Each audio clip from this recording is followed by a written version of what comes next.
President, I ask consent the reading of the names be waived. Without objection. Thank you, Mr. President.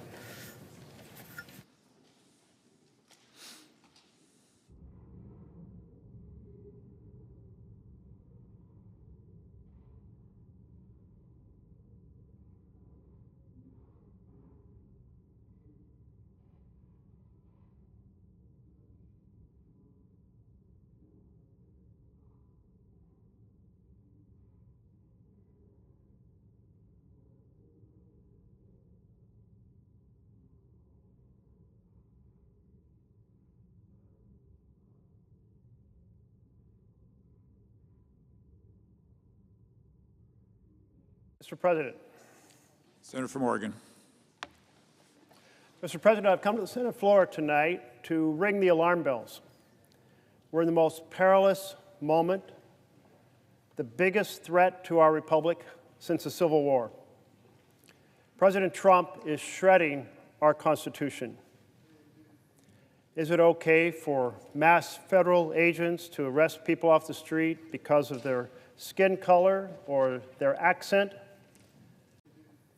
Is it okay for mass federal agents to arrest people off the street because of their skin color or their accent? No way, not in a free America. Okay for the government to cancel research grants to compel universities as to what they can teach? No way, not in a free America. Okay to use power over broadcast licenses or power over mergers to compel television networks as to what they can put on the air. Not in a free America. Okay to weaponize the Department of Justice to go after perceived political opponents? James Comey, Letitia James, Adam Schiff, a member of the Senate? Hell no. Absolutely not. You know, we have a theory of justice here in our nation that is symbolized by those words above the pillars of the Supreme Court. It's carved into the facade. You walk out these doors to the right, you keep going, you're standing on the steps that lead up to the Senate, you're staring straight out at the front of the Supreme Court. And there, carved above those pillars, it says, equal justice under law.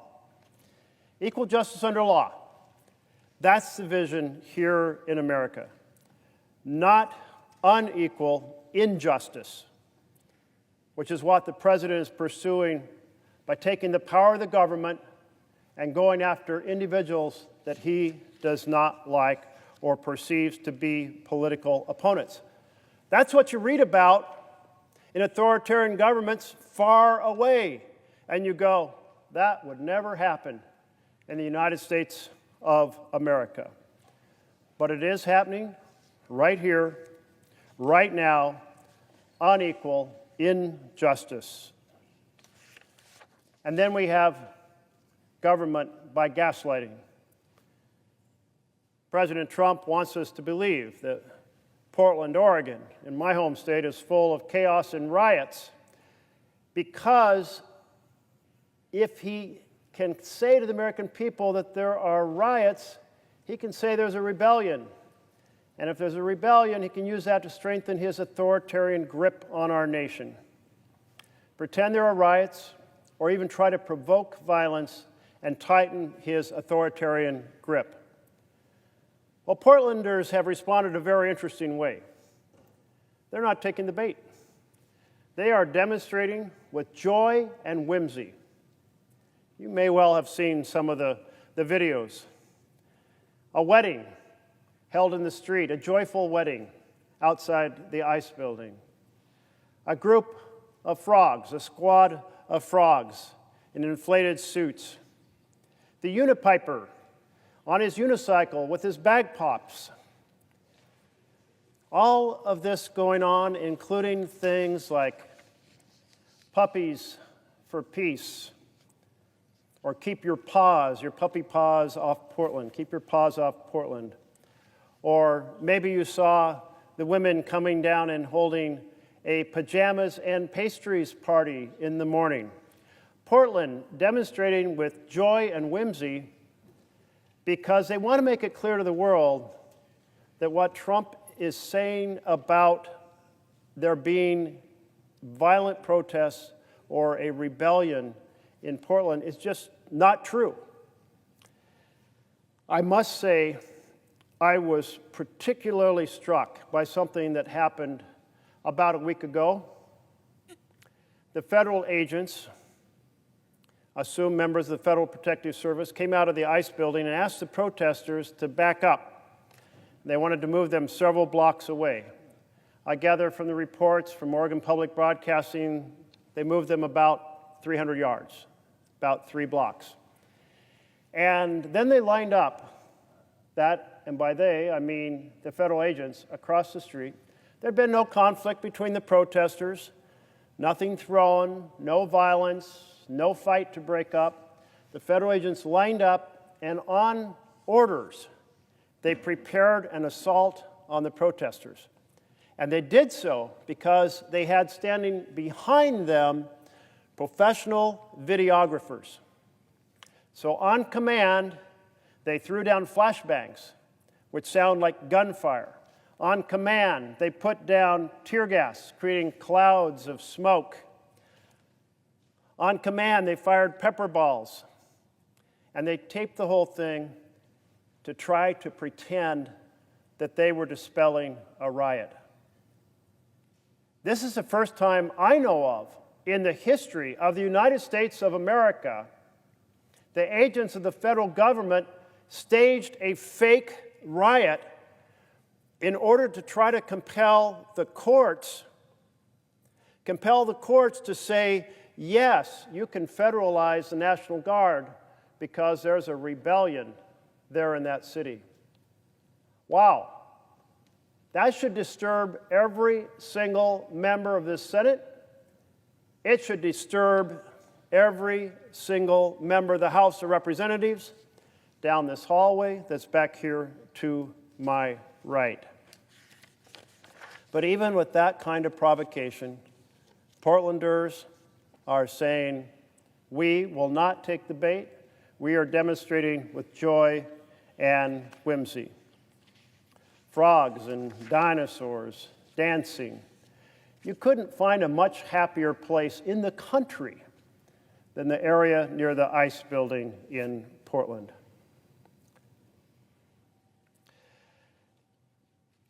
In addition to sending federal agents to harass protesters, Trump has attempted to federalize the Oregon National Guard.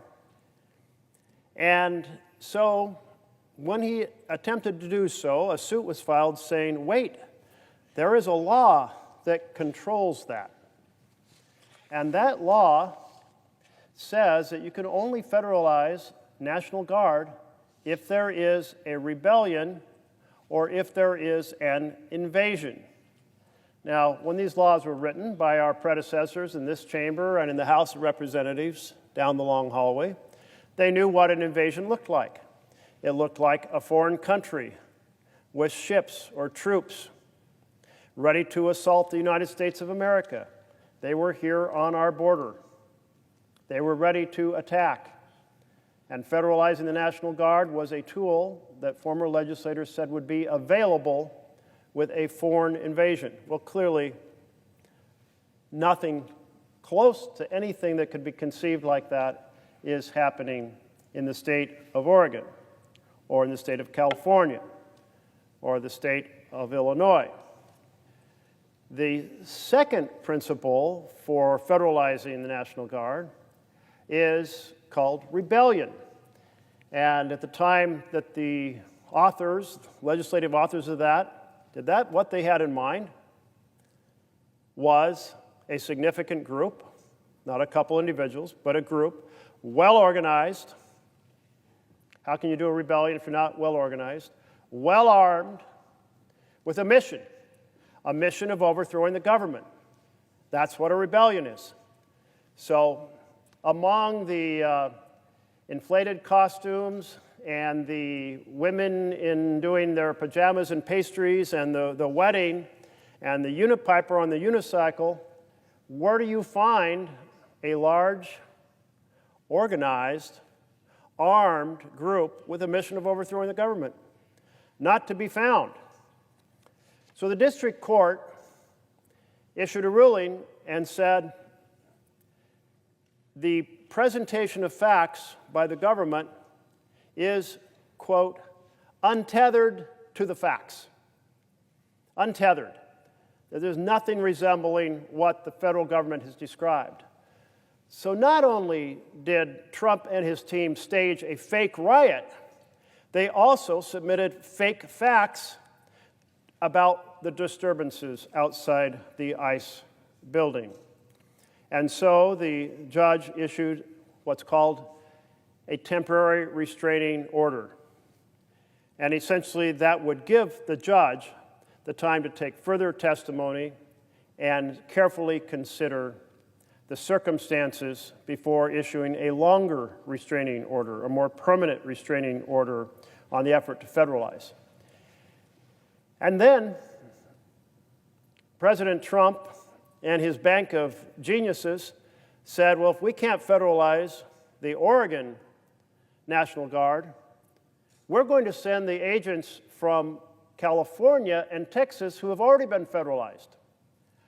Well, again, you can only use them if there is a rebellion or if there is an invasion.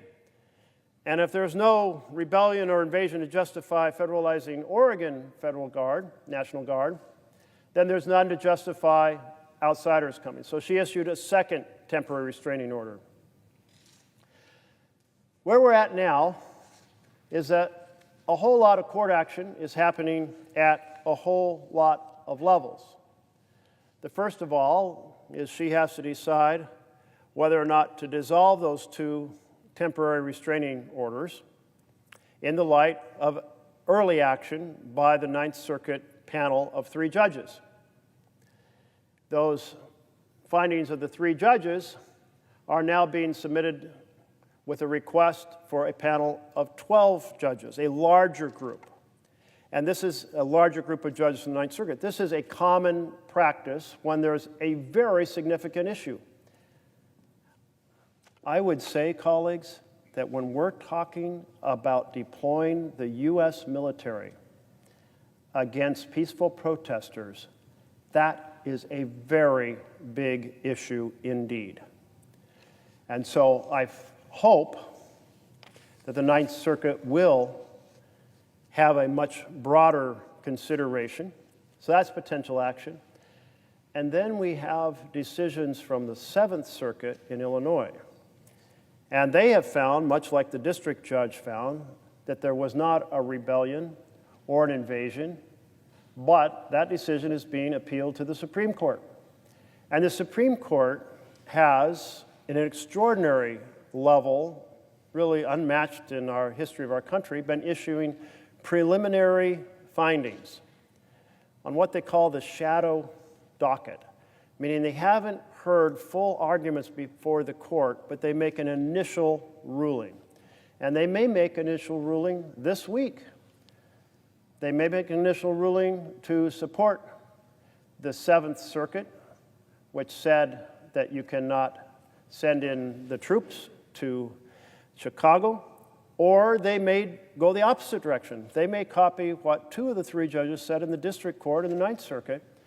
And to sum it up, that opinion is profoundly troubling, because what they basically said is there may be nothing going on there now, but let's look back 3 months ago when a couple dozen people were arrested. Less significant, a couple dozen people a few months ago, so maybe that shows there was a rebellion. And of course, those were kind of the host of interactions that the Portland police found well within their ability to handle, so certainly no justification, and certainly not a well-organized armed rebellion trying to overthrow the government. They also said, well, let's use a less challenging definition of rebellion. So they wanted to adjust what the word rebellion means. Well, words in the law have meaning. And when judges start saying, well, we don't really want to use that meaning, we'll use some other meaning, try to justify what Trump is doing, that's troubling. But the third thing that they said was there should be high deference to the President of the United States. Now, on national security issues, it is a tradition for us to give considerable deference to the President. In fact, there is at least one law I know of that says it right in the law, that the judgment and the evaluation will be based on the opinion of the President. It's written into the law. But not in Title 10 that governs the federalization of the National Guard. Not there. No, it sets a standard, a rebellion or an invasion. And when there is a standard, it is the role of the court to determine whether the facts fit the standard. Otherwise, the standard is meaningless. If you want to throw open the barn doors as wide as they could possibly be flung to send the military after peaceful protesters in the United States of America, then say it's just up to the President regardless of the facts on the ground. A regardless of the facts opinion, in my estimation, is untethered to the Constitution, untethered to the long tradition in America of understanding what freedom is. That assembly is a fundamental freedom for citizens of the United States of America. That the ability to protest and exercise your free speech is a fundamental freedom. Freedom that cannot be legitimately squashed under our Constitution because a president of the United States is untethered to the facts and wants to develop the authoritarian power to send the military after civilians. This is an incredible threat to our nation, to the entire vision of our Constitution, to the entire platform on which our freedom exists. So I'm ringing the alarm bells tonight about this risk.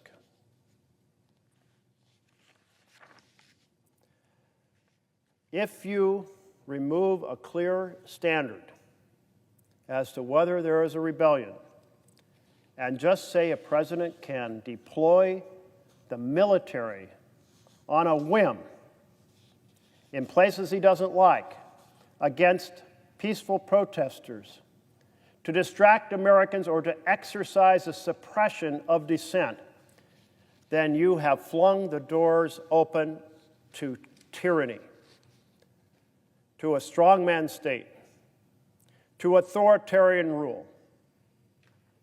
And I don't believe there's a single senator here in the United States Senate who wants to see freedom crushed and authoritarian rule established here in the United States of America. Our founders did not want the president to be a king.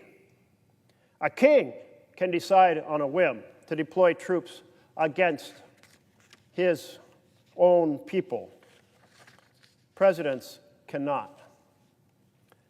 During the debate at the Constitutional Convention in 1787, James Madison warned the following, quote, "A standing military force with an overgrown executive will not long be safe companions to liberty." Our founders were terrified that a president would employ a standing military against the citizens, and they would lose the entire vision of our Constitution. It would slide into being an authoritarian state if that were permitted. That's why I'm ringing the alarm bells. Because what's going on right at this moment is the President of the United States is an overgrown executive. That is, an executive seeking authoritarian power. And as Madison said, if such an executive starts using a standing military force, not long will we have our liberty. He noted in further commentary, the means of defense against foreign danger, that is, standing armies providing defense against foreign danger, have always been instruments of tyranny at home. That's why our founders were afraid of having a standing army. That's why we have the posse comitatus law, which says you can't deploy the military against civilians in the United States. That's why we have Title 10 that says you can only federalize federal forces, National Guard, if there is a rebellion or an invasion. Trump's plan is to replace government by and for the people with government by and for the powerful. We saw it on day one when he was sworn in to being President of the United States. And because of the weather, the swearing in was moved into the rotunda down this hallway, halfway between this Senate chamber and the House chamber. I was sitting a couple rows back, not very far from the president. And as the events commenced, I thought, how interesting. He campaigned on helping families. And we know what the foundations for families are. The foundations for families are health care and affordable quality housing, a decent home and a decent community, and education and good paying jobs. Those are the foundations for a family to thrive. But as I looked at the President of the United States and the row of people right behind him, I didn't see any champions for housing. I didn't see any champions for health care. I didn't see any champions for education. But I'll tell you what I did see. I saw a row of billionaires. Mark Zuckerberg was standing there, and Jeff Bezos was standing there, and Elon Musk was standing there. It was Trump telling us right then, this is what I'm about. Government by and for the rich and powerful.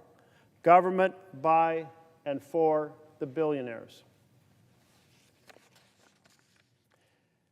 If you had any doubt about where things were headed at that moment, all you had to do was wait for Team Trump to work with the members of the majority in the House and the members of the majority here in the Senate to craft their main bill.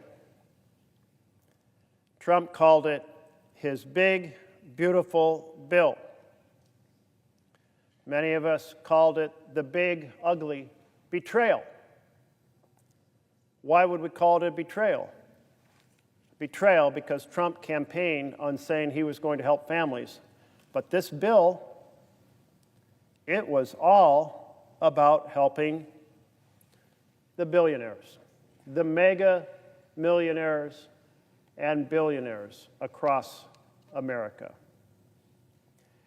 The vision of that bill, the big, ugly betrayal of America bill, was families lose and billionaires win.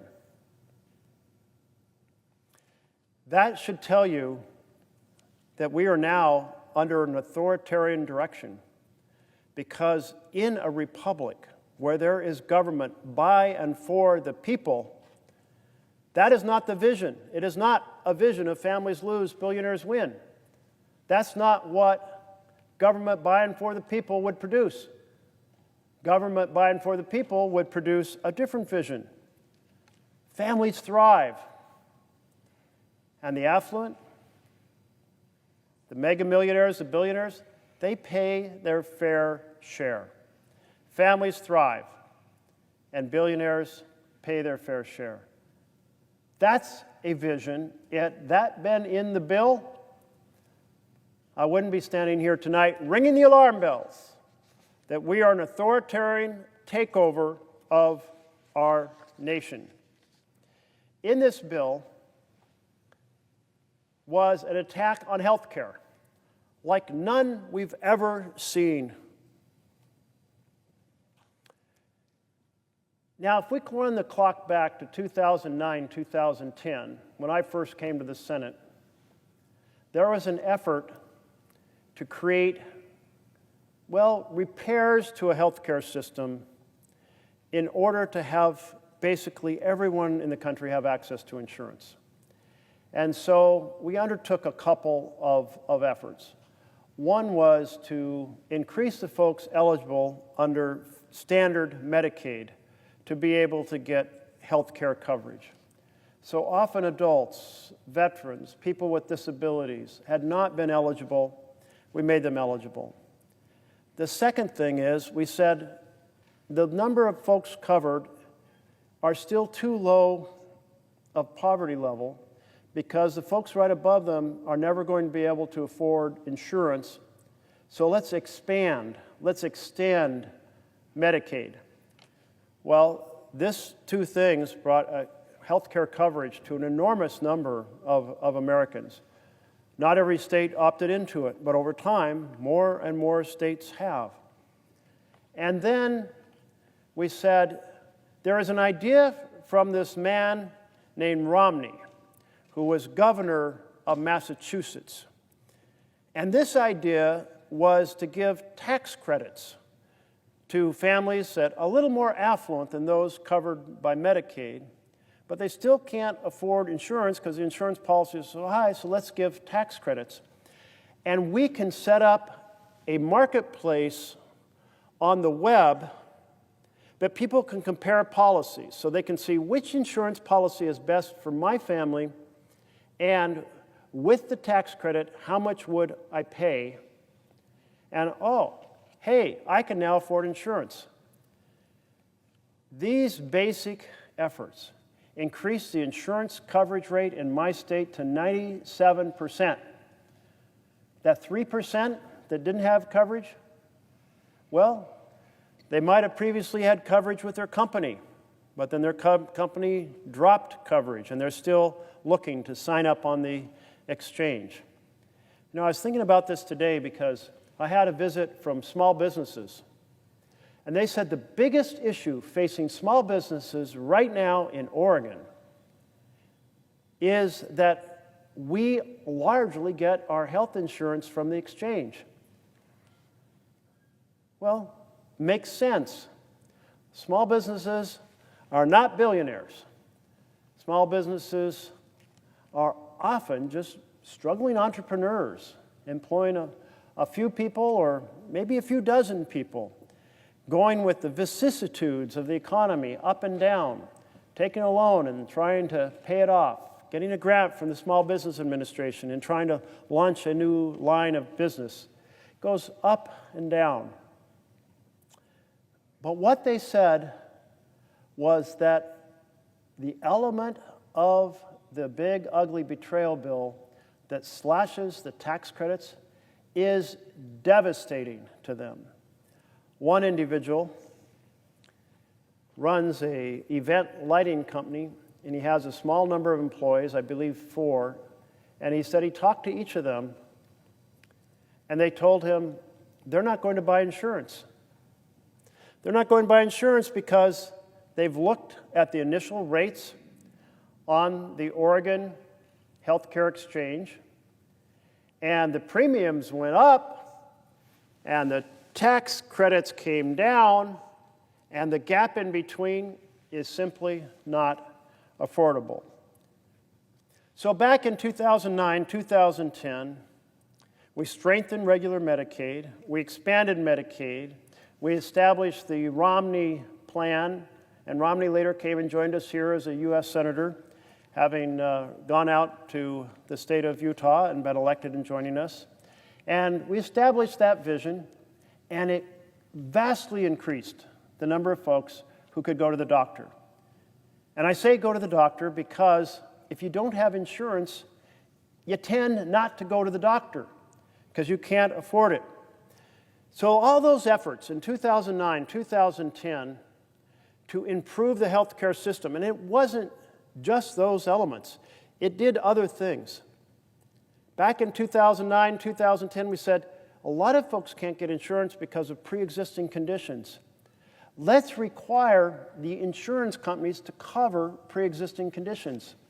And oh, by the way, often people don't get preventive treatments because they aren't sick yet and they cost money.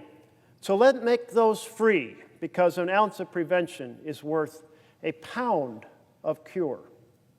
And oh, by the way, children in transition often fall between the cracks. So let's let children stay on your policy to age 26. So in 2009 and 2010, we worked intensely to strengthen the healthcare system in the United States of America. But now we're in 2025, and the exact opposite is happening. The big, ugly betrayal bill, the one that Trump called his big, beautiful bill, slashing health care. The first thing it does is those tax credits that are helping people buy insurance on the exchange are slashed. And the result is 20 million people are going to see vastly increased costs. In fact, the average increase in cost is expected, projected, to be 114%. Now, I know folks who get upset when inflation is 5%. They get really angry when it's 10%, but the lump of coal that my Republican colleagues put in stockings across America is a doubling of the cost, on average, of buying insurance on the healthcare exchange. And that's not all that they did. They also said, and by the way, we are going to slash Medicaid. Now, Medicaid in each state has a different name. In my state, it's the Oregon Health Plan. Well, they decided to implement this in January of 2027. Not now. And why not now? Because the result of both the tax credit attack and amplified by the attack on Medicaid means 15 million people will lose their insurance in the United States of America. 15 million people without insurance. Well, they didn't want to do that before the November 2026 election because people would be pretty damn angry about this ugly treatment they're receiving through the big, ugly betrayal of the bill. So they placed it very carefully in January of 2027 so people wouldn't see the impact before the next election.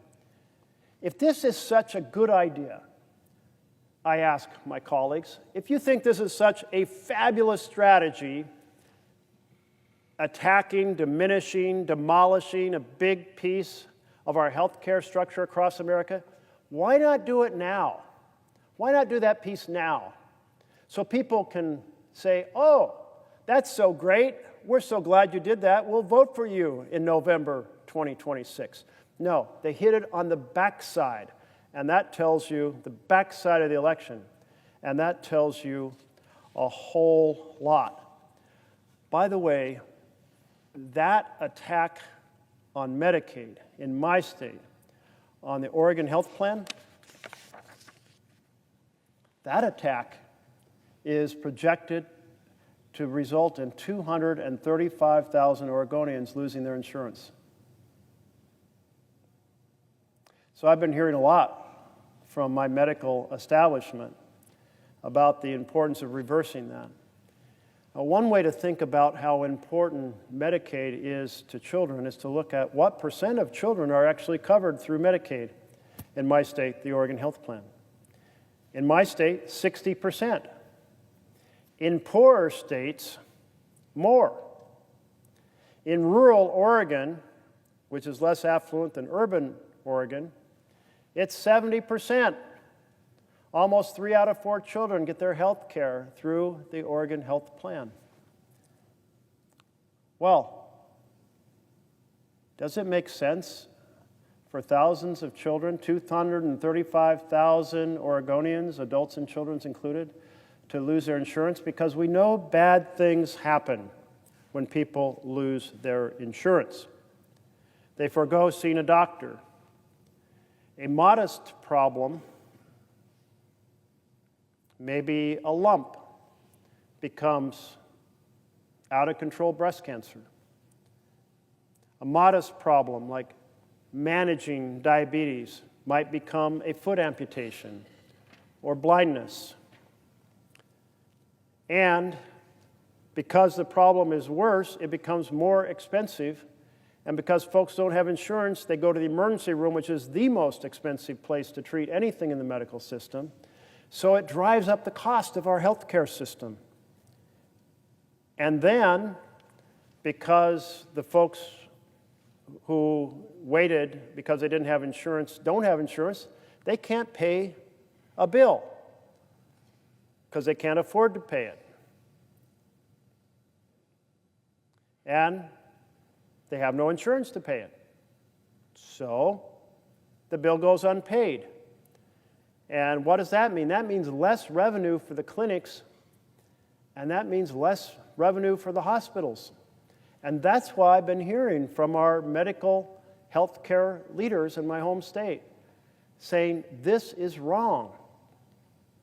This is going to mean we will either have to shut down programs, and some of our rural clinics have added things like mental health care, drug treatment, addiction treatment programs. They've added programs that they'll have to cancel, or, as they say, they might have to shut down the maternity ward. We had already a hospital in Baker City have to shut down its maternity ward before this bill went into effect. A couple years ago, because they were on the edge, because maternity care is expensive. Well, how does it feel in rural America when your hospital shuts down the place that you would have gone to give birth, and now it's wintertime and you've got to go 50 or 60 or 70 miles down the road hoping there's no ice or snow that's going to prevent you from getting to the hospital, or just to go that far to see your doctor, round trip and back again.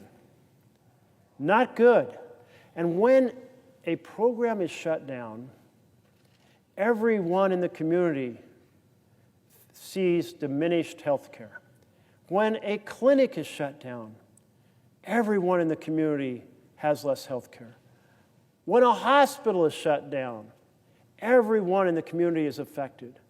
So for all those affluent individuals that say, you know, I've got mine, well, you don't have yours if your hospital or clinic shuts down. Everyone's affected. And shouldn't we all be in this together anyway to make things work for families across our country? Shouldn't we all be working to make our healthcare system work better? You know, it's certainly not perfect. It has many, many problems. But making it so much worse deliberately, that is an assault on millions of Americans and all of Americans who live in communities where they might lose their health care clinic or their hospital. Trump put forward this big, ugly betrayal of bill that created this mess, this health care mess. And now Trump and my Republican colleagues have shut down the government because they're unwilling to clean up this mess. Unwilling to clean up this mess. In fact, unwilling to actually even hold a conversation about cleaning up this mess. The House of Representatives has been on vacation for a month. They haven't been in this building. They haven't been in their wing of the building. And I heard the Speaker of the House say, there's nothing to discuss. Nothing to discuss? 20 million people are facing a 100% increase in the cost of their health care? And already programs are adjusting in anticipation of what's going to happen in January of 2027. After all, it's not that far away. We're in the month of October. 2 months left in this year, 12 in next year. It's only 14 months away before the second part of this diabolical plan kicks in. So already clinics and hospitals are shepherding their resources. And that means some of them are already starting to shut down or tailor programs. So there's nothing to discuss here. I think there's a tremendous amount to discuss. And I'd like to encourage the leaders of both chambers to sit down with the leaders on the other side of the aisle, for our Republican leaders to sit down with the Democratic leaders. I've heard that the leaders don't want to do that because Trump has told them not to. Let me tell you that that's an inversion of the vision that our founders laid out for this country. The first section of our Constitution is not about the executive branch, and it's not about the judicial branch. Article 1 is about the Senate and House chambers, where representatives of the people chart the course for our nation, where they craft the laws, and they argue with each other and they vote. Sometimes those laws are fairly simple. For example, the very first law ever debated by U.S. senators was a tariff bill. And they said, a keg of molasses, how much tariff should we put on that? Or a box of nails, or so forth. They went through a couple hundred products and they assigned tariffs to it. They were charting the course, the first piece of an economic course for our nation, planned here and planned down the hall, because that is the job of the House and the Senate, is to argue, bringing together the perspectives from our very disparate sections of the country. Oregon doesn't look like Florida. Florida doesn't look like Maine. Maine doesn't look like Iowa. None of them look like California.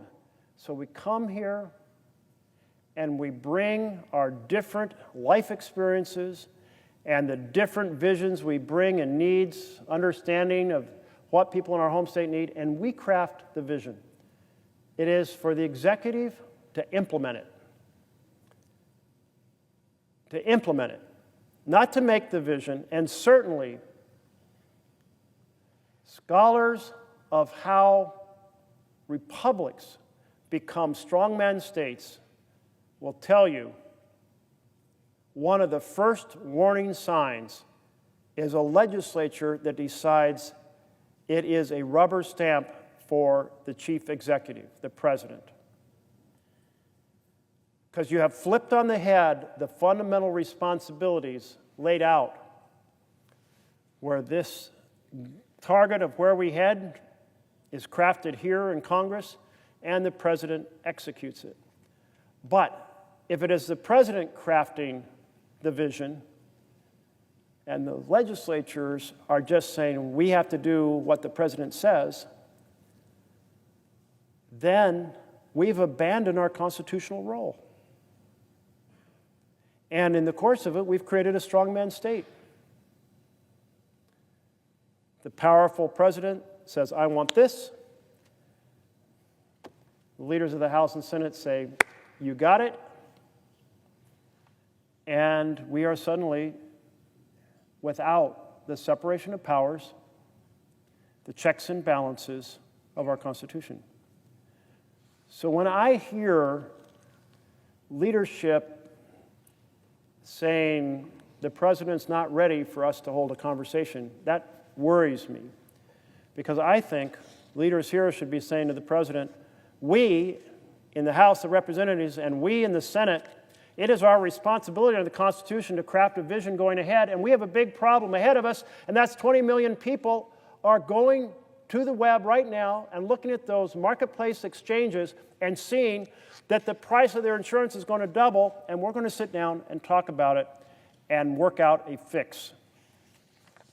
That's the responsibility we have here. Colleagues, I'm coming tonight to the floor of this Senate to ring the alarm bells because we have become an authoritarian nation over the last 9 months.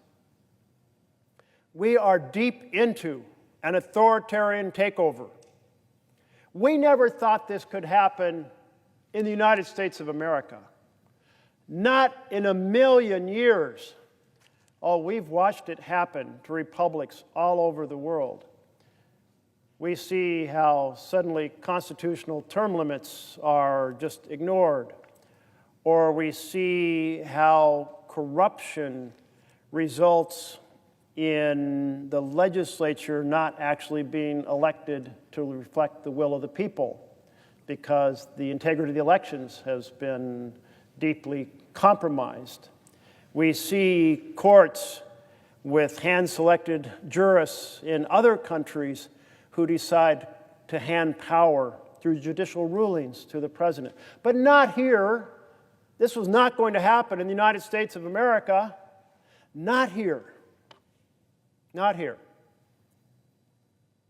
But I say not just to my colleagues tonight, but to the citizens of the United States of America, authoritarianism is here on our doorstep. It is acting right now. We have the three core elements of an authoritarian rule. The first is a rubber-stamped Congress. The second, a Supreme Court which proceeds to hand more power to the executive. And the third is an aggressive authoritarian personality as president. Those are the three components. They are all present here right now. You know, I was struck by a ruling called Trump versus the United States of America. This ruling stemmed from President Trump's first term, but it was decided during the Biden administration. And the Supreme Court was being given a case in which the question is the President of the United States above the law? Can the President commit a crime but cloak it as a government action and be immune from prosecution? And when I heard that, I said, well, hell no. This is the United States of America. Hell no. You can't do that here. We have, above the Supreme Court, those four words, equal justice under law, no exceptions. And you could pull out your copy of the Constitution, We the People, and you page through it, and you find Article 2. Well, Article 2 is about the executive branch. And you start looking, is there anything in Article 2, anything at all, that says the president is above the law? Nothing. Nothing here says that. And think about our founders who were so concerned about the possibility of a president trying to be a king, so concerned about a president trying to use military forces against their own people. And so they didn't even want a standing army. And they created these carefully balanced checks and balances so that a president could not be an authoritarian. But suddenly the Supreme Court says, Article 2 starts out, the executive power shall be vested in a president of the United States, shall hold office during a term of 4 years, and so on and so forth. If you can find anything in here that says the president above the law, well then please bring it to my attention, because this article, it's really not that long. You got section 1, 2, 3, and 4. That's it. Section 1, 2, 3, 4. Where does this say the president is above the law? So I said, you know, there is no way that our Supreme Court will place an enormous power to break the law like a crown on the head of the president, because we don't have kings, we have presidents. No way the court will do that. A bunch of the Supreme Court justices, they like to say they're originalists. What does that mean? They're originalists. It means they try to take the clauses of the Constitution as they were understood at the time. Well, I can assure you there's no member of the founders of our nation who thought the president was above the law. And if some of them wanted it to be the case that the president is above the law, they might have argued to put it in the Constitution, but it's not here. Because collectively, they knew they would end up in an authoritarian state if the president's above the law. That's the Supreme Court handing more power to the executive, power that doesn't exist in the Constitution. So we have all three factors now. That's why I'm ringing the alarm bells tonight. We have a rubber stamp Congress that is saying we will lead the chambers of the Congress to do what the president wants, as opposed to what the people of the United States want. We have the Supreme Court handing over vast power that doesn't exist in this document that guides us, this document they're supposed to defend, handing over this vast power to the President of the United States of America. And we have a president so willing, so determined to actually exercise the powers of a king, the authoritarian powers. We're in deep trouble. We're in deep trouble. That is why so many citizens across the country are in deep distress. That's why on Saturday, 7 million Americans took to the street on No King's Day to say this authoritarian takeover is absolutely outrageous, illegal, unconstitutional, unacceptable, and it must end. 7 million people, the largest demonstration in the history of our nation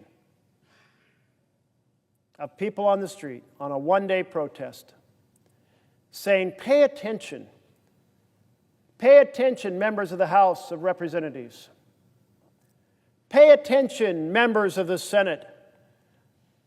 Our Constitution is being shredded by the President, and you're helping. So stop, and instead exercise your responsibility in a republic. Defend the separation of powers. Defend the checks and balances. Set the vision for the nation as a Congress, and remind the President that it is his job to implement that vision, not the other way around. The authoritarian takeover is not down the street. It is not around the corner. We are in the middle of it right now. And that's why 7 million Americans in some 2,700 individual protests took to the streets on Saturday to send us a message. But I'm not sure that message was heard by the members of this chamber. So I'm here in this chamber tonight to ring the alarm bells and say to my colleagues, both sides of the aisle, the authoritarian takeover is here, it's a violation of our Constitution, and we have to stop it. The experts tell us that there are two ways when there is an authoritarian takeover, when the president becomes a self-appointed king, when a Congress becomes a rubber stamp, when a Supreme Court ignores the Constitution and hands more power to the president. Two ways to keep that authoritarian strongman state from becoming entrenched. The first is for there to be a visible and loud outcry in the first year. The reason that that's important is if there's no outcry, people go, well, this sounds outrageous to me, what just happened. I can't believe the president is trying to tell the networks what shows they can put up. That happens in authoritarian places, but I don't hear any outcries, so is it, maybe, do I misunderstand? Is it that unusual?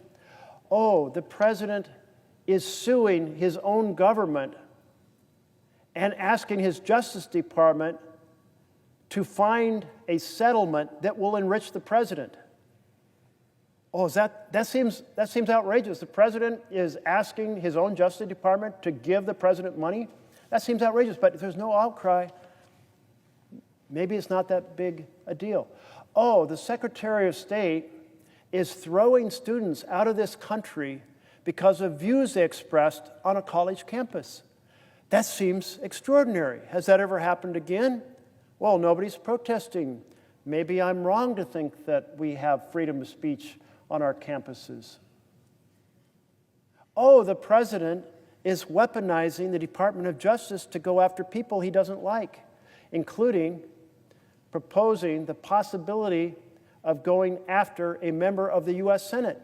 I'm sure that 100 senators would stand up and say, hell no, to such an authoritarian act. What am I missing?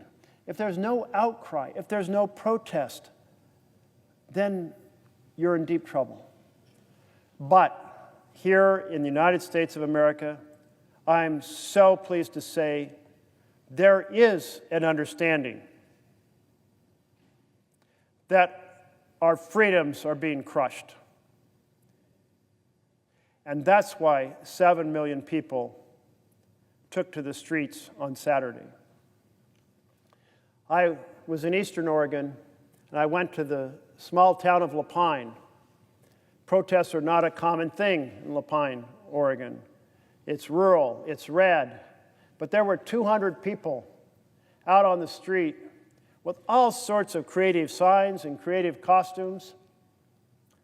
I was really struck by a couple of the veterans I spoke to who said, I fought for my country, and I volunteered and went because I believe in freedom, and our president is crushing those freedoms. And I'm out here to protest and to say what I fought for must not be undone by a president of the United States. Somebody who went and served. That was powerful. I was not drafted in Vietnam. I was too young by a year or two. And I did not volunteer to go. But those who went and come back home and say, our fathers and mothers were engaged in war to defend our freedoms, and I went with this conviction that I wanted to serve my country and defend that special America where we cherish our freedoms and defend our Constitution. I will not see it undone, by a President of the United States of America, a rubber stamp Congress, and a court that has decided to find things that don't exist in the Constitution to give power to the executive, that that the executive cannot rightfully claim. So that's the first thing that you need in order to keep authoritarian power from becoming entrenched. You need outrage the first year. You need protest the first year. You need protest inside the chamber. You need protest outside the chamber. So people will hear, who are maybe one step away from protesting, they think something's wrong, and they'll go, wow, I didn't go protest, but those 7 million people, they're sending me a message. And that message is, we're in a terrible place in our nation, and we need to be acting. Americans are standing up because the president is not a king. Americans are standing up because laws are not suggestions. Americans are standing up because following the Constitution is not optional. The second way to prevent the entrenchment of authoritarian power is the next election. The scholars really emphasize that because one of the standard things that an authoritarian ruler does is seek to rig the elections so that you won't have the integrity that allows them to be dislodged down the line, or to allow the strongman state to be dislodged by an outcry and vote of the people. You want to rig the next election. Well, that's why the next election matters, because there hasn't been as much time to rig it. The next election for us is November 2026. It's 13 months away. Well, that's still 13 months in which an authoritarian president can work to rig the election, but it's not 3 years out, because in 3 years, an authoritarian president can do a lot more rigging than they can in 13 months. So that next election matters enormously. You get that one chance to win. Don't mess it up.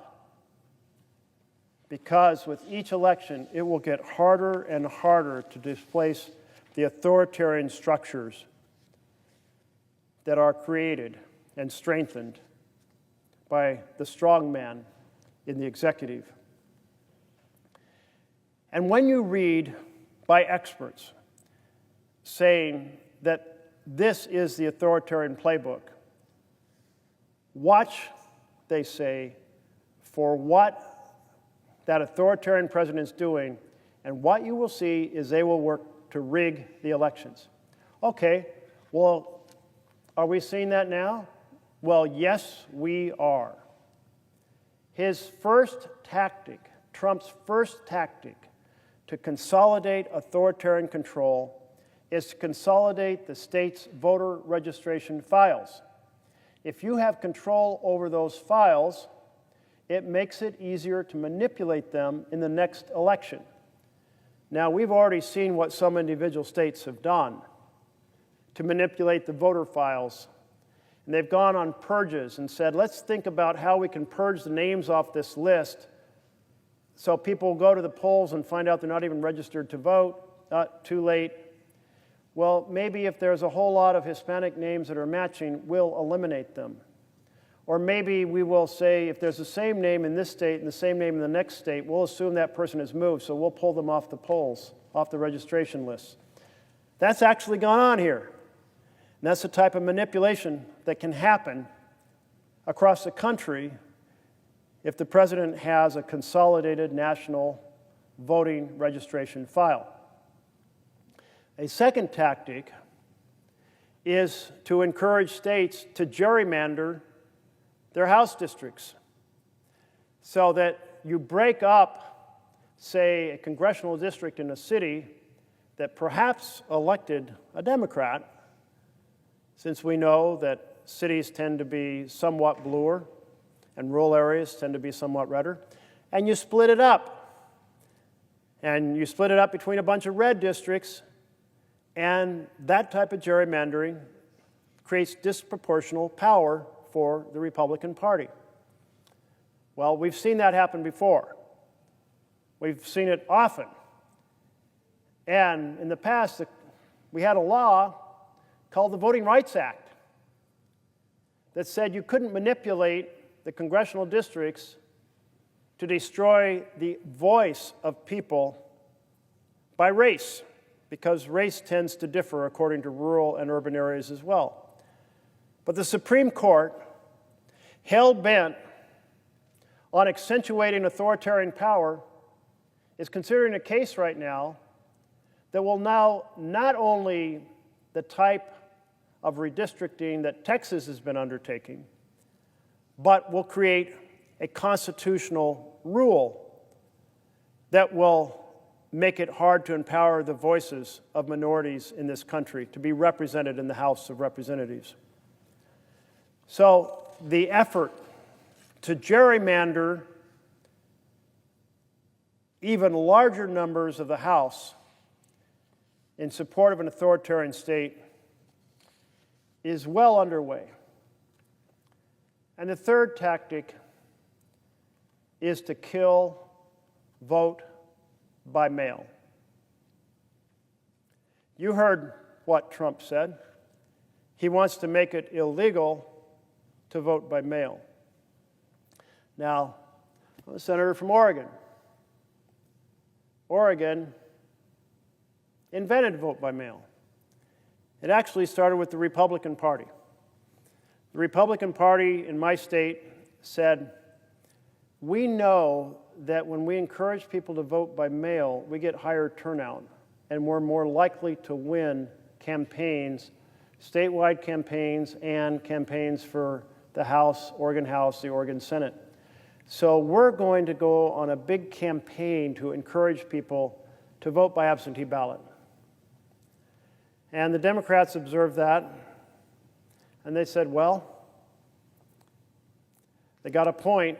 There is better turnout if you get people to vote by mail, because those folks will not end up failing to vote on Election Day because they forgot, or they had child care, or they couldn't get out of work, or the line was too long. So if you can get them to vote by mail, you're going to have more people vote. So then you had both parties encouraging people to vote by mail. And back in 1998 election, half of the ballots were being cast by mail and half were being cast at the polls. Now, I started my campaign to run for the Oregon House of Representatives in that year, 1998. And I'm a big believer in door knocking.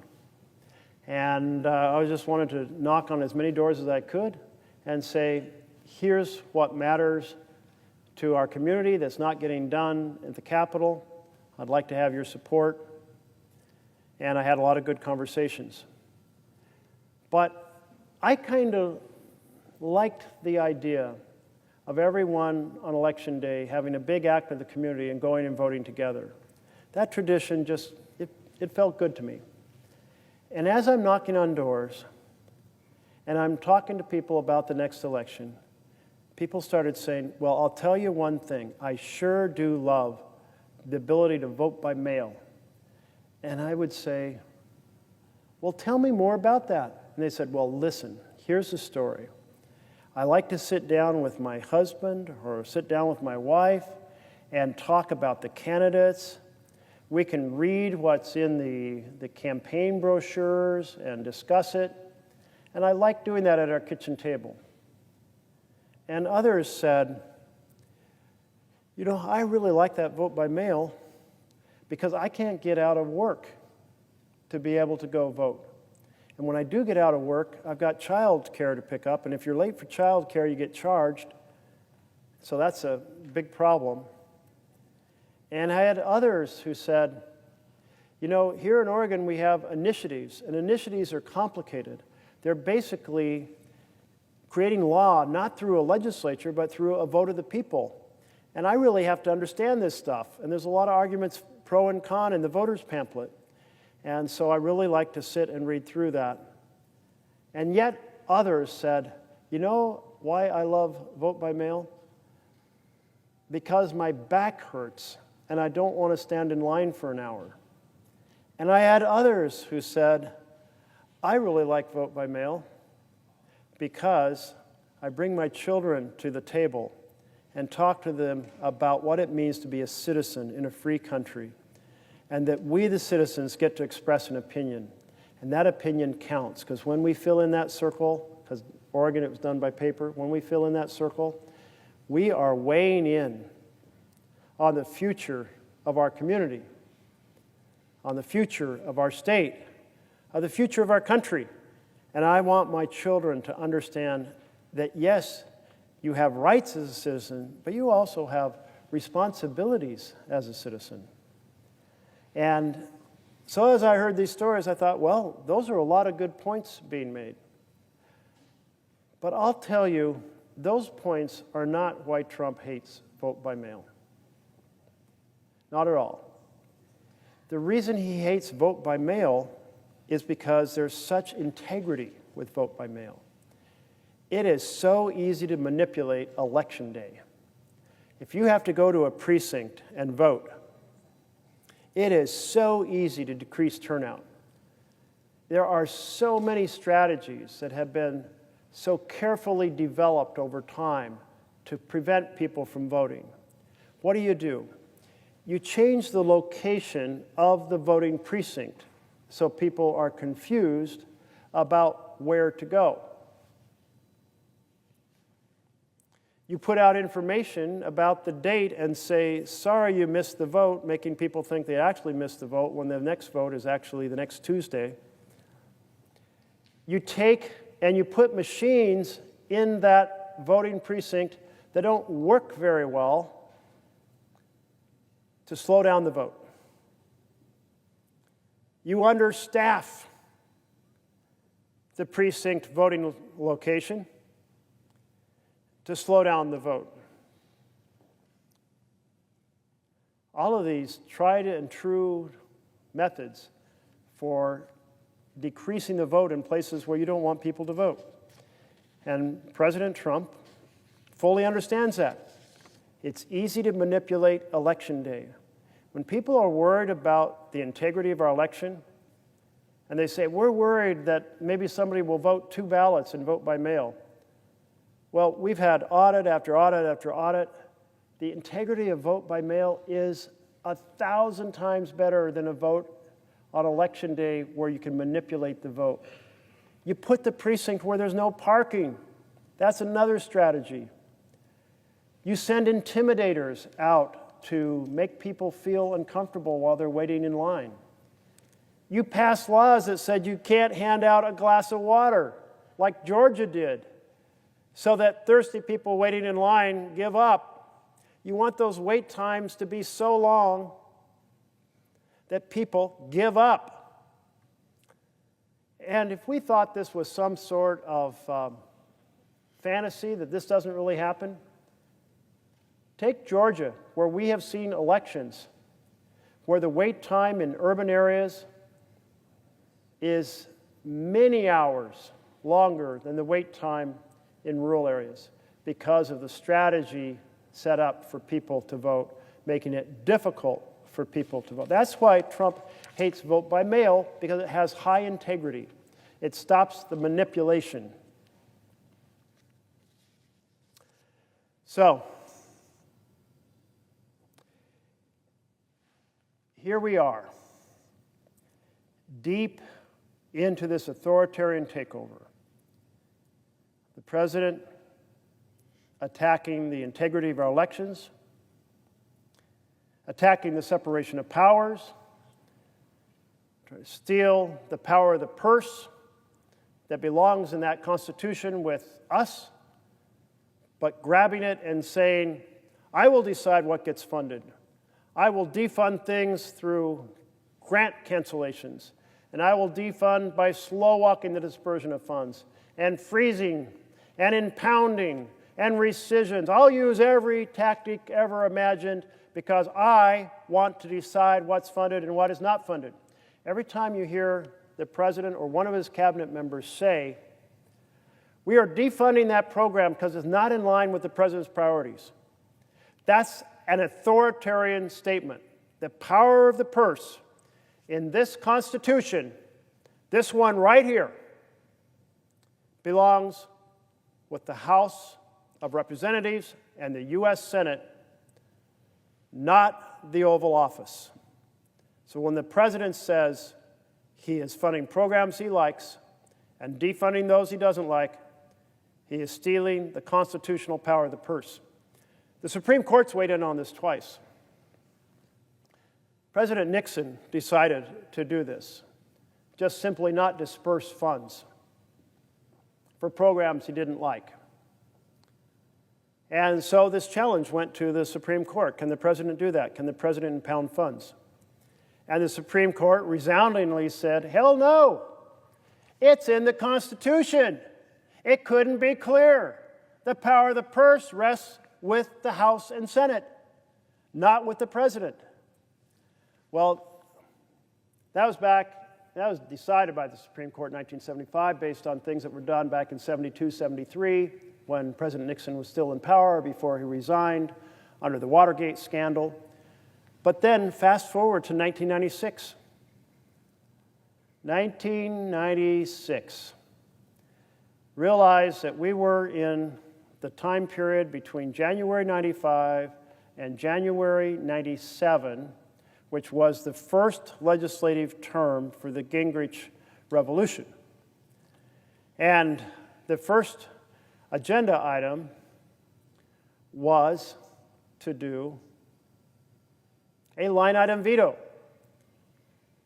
Pass a law saying the president could strike any program he wants, defund it. So the line item veto goes to the Supreme Court, and the Supreme Court says, did you not read our decision in 1975? Have you not looked at the Constitution of the United States of America? It's in here. It is the people, through their elected representatives, who decide which programs and how much money to give them, not the president. If you want an authoritarian state where the president decides which programs are funded and how much money to give them, you have to go to some other country, because here we have separation of powers. Here we have checks and balances. Here we have a constitution, and the power of the purse rests with Congress. So we have the 1970s, where the Supreme Court weighed in and said the president cannot impound funds. We have the 1996 issue with a bill that gave line item veto to the president being struck down by the Supreme Court. But here, again, more than a quarter century later, we have another president and another majority here in the chamber that wants to ignore the Constitution and hand over the power of the purse to the president. So look at all that we're facing. Every aspect of this authoritarian takeover. The separation of powers being crushed. The power of the purse being transmitted to the president, grabbed by the president. And this chamber doing nothing to stop it. The attack on due process. People being apprehended and deported without hearings. People being stopped on the street because of their accent or their skin color. Attack on the freedom of speech of individuals and by networks, using the coercive power of government to suppress what the free press can write or the free media can put on film or on programs. The attack on law firms as a center of power. The attack on universities as a center of power. The weaponizing of the Justice Department.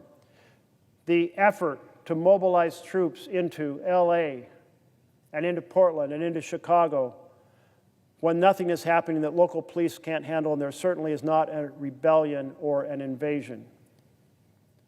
And a president undermining the integrity of the voting system of the United States of America by attacking vote by mail, by seeking to consolidate and manipulate the voting registration database, by encouraging states to gerrymander in order to have more of one voice than a proportional representation of the population should merit. How is it possible that anyone cannot see that we're in the middle of this authoritarian takeover? Freedoms devastatingly diminished. Government by and for the people replaced by authoritarian strongman power. So I'm here tonight to ring the alarm bells. 7 million Americans who are at protests on Saturday, they're ringing the alarm bells. Let those bells ring so loud, so powerfully, that every citizen hears them. Every elected member of this body hears them. Every member of the House of Representatives hears them and responds by saying, I took an oath to the Constitution, and I'm going to stop this authoritarian takeover. In my town halls, and I hold one in each county each year. I have 36 counties in Oregon. Senator Wyden started this tradition of going to every county, open town hall. When I ran for the Senate, I said I'd do the same thing. I've had well over 600 town halls, except for Senator Wyden, maybe more than anybody among the 100 senators. And I give a short introduction, and then I listen to people. And I start out after that short introduction, I say, Senator Wyden and I are about the only senators who hold town halls like this. And we hold these town halls in Oregon successfully because we have the Oregon way. The Oregon way means that if somebody is speaking that you strongly disagree with, in fact, that person speaking infuriates you, you still listen to that person respectfully, and then we ask that everyone else in the gathering listen respectfully when you're speaking. And so despite incredibly vast differences of opinions on hugely important and often emotional topics, people express their views. And I listen to their views. And Senator Wyden does the same in his town halls. And it affects what we fight for here in the Senate, because we are carrying the hopes and dreams of our citizens into this chamber. We are carrying their aspirations for a better future. And so often that better future is about the fundamentals for families, about a better health care system, about better job opportunities, living wages, and honest day's pay for an honest day's work. Often, it's about education and the hope that education will provide a pathway of opportunity for their children. Health care, housing, education, good paying jobs. I hear a lot about those four issues in my town halls. But you know what I heard this year? I heard something that I have not heard other years. I heard maybe a little of it during the first Trump administration of concern about the checks and balances of our Constitution. Certainly I heard a fair amount of concern and outrage about the stealing of a Supreme Court seat that opened up under President Obama. But this chamber, for the first time in U.S. history, refused to hold a debate and a vote on the nominee from the president. First time in our history, Supreme Court seat stolen. So yes, I did hear some feedback about concerns about our Constitution, our democracy, during Trump's first administration. But nothing like I heard this year. You know, a modest number of people come out to my town halls. It averages about 100 per town hall. some areas larger, some smaller. In the last year, in 2024, I had about 3,500 people come in person. This year, I had 15,000 plus come, a five-fold increase, come to my town halls. And so many came. Just like the 7 million people who protested on Saturday, so many people came to say, how the hell is the U.S. Senate letting a president crush our freedom and shred our Constitution? And they would say to me, do more. Find some other way to push back, to organize, to persuade your colleagues on both sides of the aisle. The time for action to defend our freedom is now.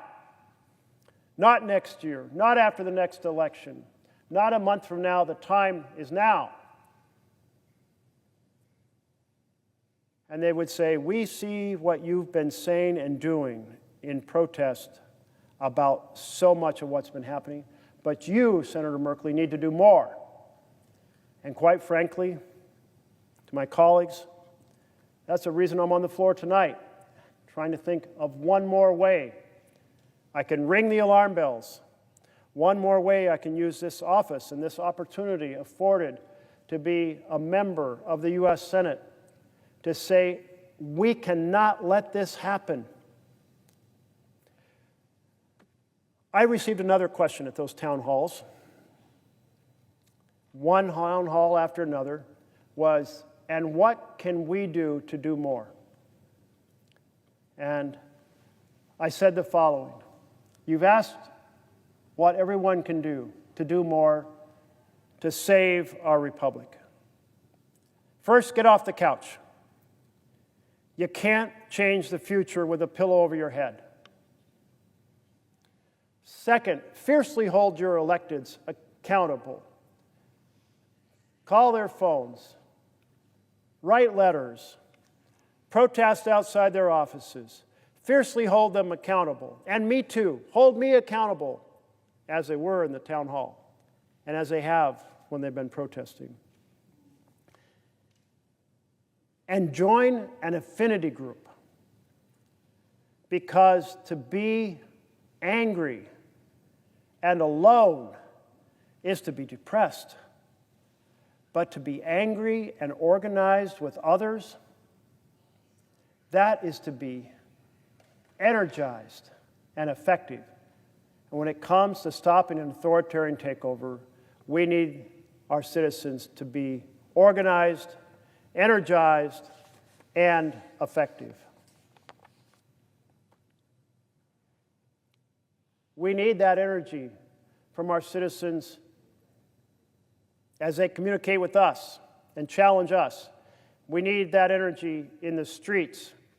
We need that energy in the halls of power. We need to defend the Constitution. We need to restore our democracy. We need to reinvigorate government of, by, and for the people of the United States of America. And that's why I've come to the floor tonight to ring the alarm bells. Here in the Senate, we've attempted to use a number of tools. Using every hour required under the Senate rules to review the qualifications of unqualified individuals nominated for Trump's cabinet, like Pete Hegseth for defense, and Kristi Noem, and Tulsi Gabbard, and Kash Patel. And so often, my colleagues have said, oh my goodness, I can't even believe the president nominated this individual. But, you know, the president nominated him. He's our leader. So I'll vote for this person. I'll put them in office. To hear my colleagues say they know someone's unqualified, but they're going to vote for him anyway, is to hear the failure to understand our responsibility under the Constitution. reviewing and voting down individuals who are unqualified by character or talent or experience for a position, that's our responsibility, is to not let them take positions of power where they can do bad things to the American people,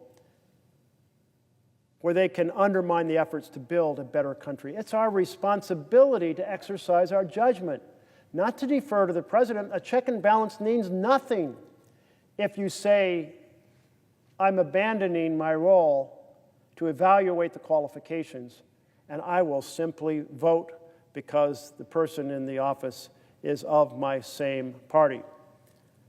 I voted, I remember one in particular, against one of President Biden's nominees. I was one of only a few folks on my side of the aisle to vote against him. Why? Because I didn't feel the person was suited to the office. And that's my responsibility under the Constitution. One of the people that I felt was vastly unsuited was Russell Vought. As the lead Democrat on the Budget Committee, I therefore had the opportunity to interview Russell Vought before he came to the hearing before the Budget Committee. And he basically told me that his belief was in strongman government, unitary executive. The president should decide what programs are funded and how much they should get. And that he fully expected to use the powers that the president could use to achieve that, involving impoundments, slow walking, frozen funds, and so forth.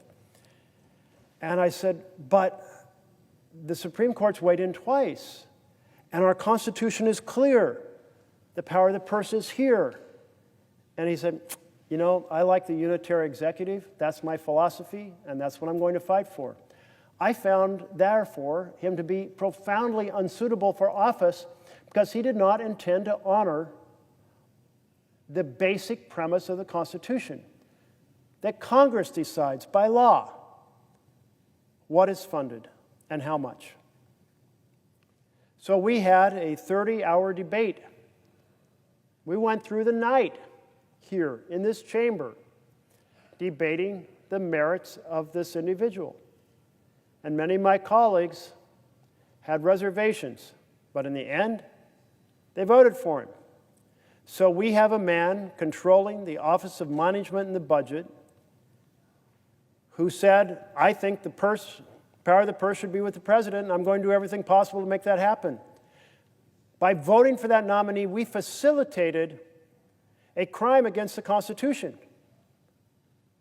in which the power of the purse is being taken by the president. We facilitated the authoritarian takeover that is underway right now.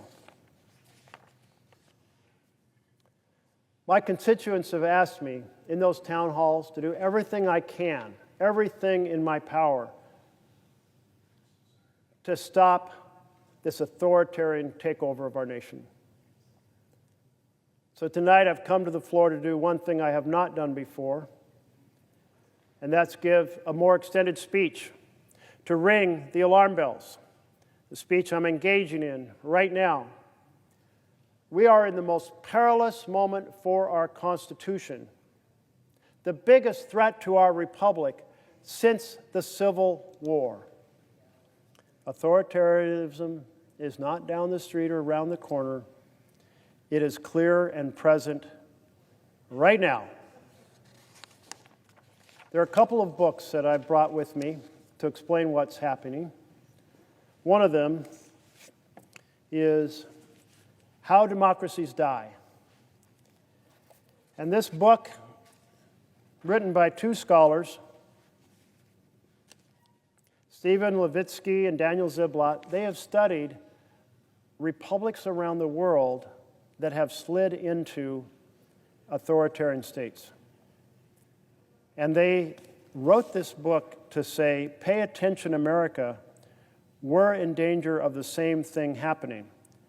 And I thought, well, I'll just come and read this book for the benefit of my colleagues who haven't read it. for the benefit of the American people who might be listening in, as one way to ring the alarm bells about the authoritarian takeover of the United States of America and how we are going down the same path that has happened in country after country after country, where you get a rubber stamp Congress, you get a Supreme Court that hands more power to the executive, you get an ambitious, power-hungry, strongman-style president, and the combination of those three, you have lost your republic. How democracies die. That's what I'm going to share with you tonight. And also another book on tyranny, 20 Lessons from the 20th Century by Timothy Snyder. How democracies die. Ours is dying right now with this authoritarian takeover. Tyranny is what you get when you lose your democracy. So, if by going on at some length about this, I can add a little bit of attention, ring the bells a little louder and a little longer, the alarm bells about this authoritarian crushing of our liberties, the authoritarian crushing of our freedom, then that's what I'm doing tonight. And at the midnight hour, should I make it that long, still 4 hours from now, I'm going to pause to read some stanzas from Longfellow's poem, Paul Revere's Ride. It's about Paul Revere's ride in April 1775, as he sounded the alarm about military troops marching on American cities. One lantern if the British were attacking by land, 2 lanterns if they were attacking by sea. He rang the alarm bells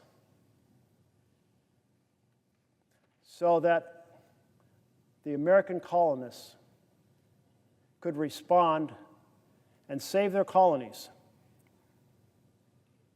just as I'm attempting to ring alarm bells to say we here in the Senate and in the House have to respond and save our republic.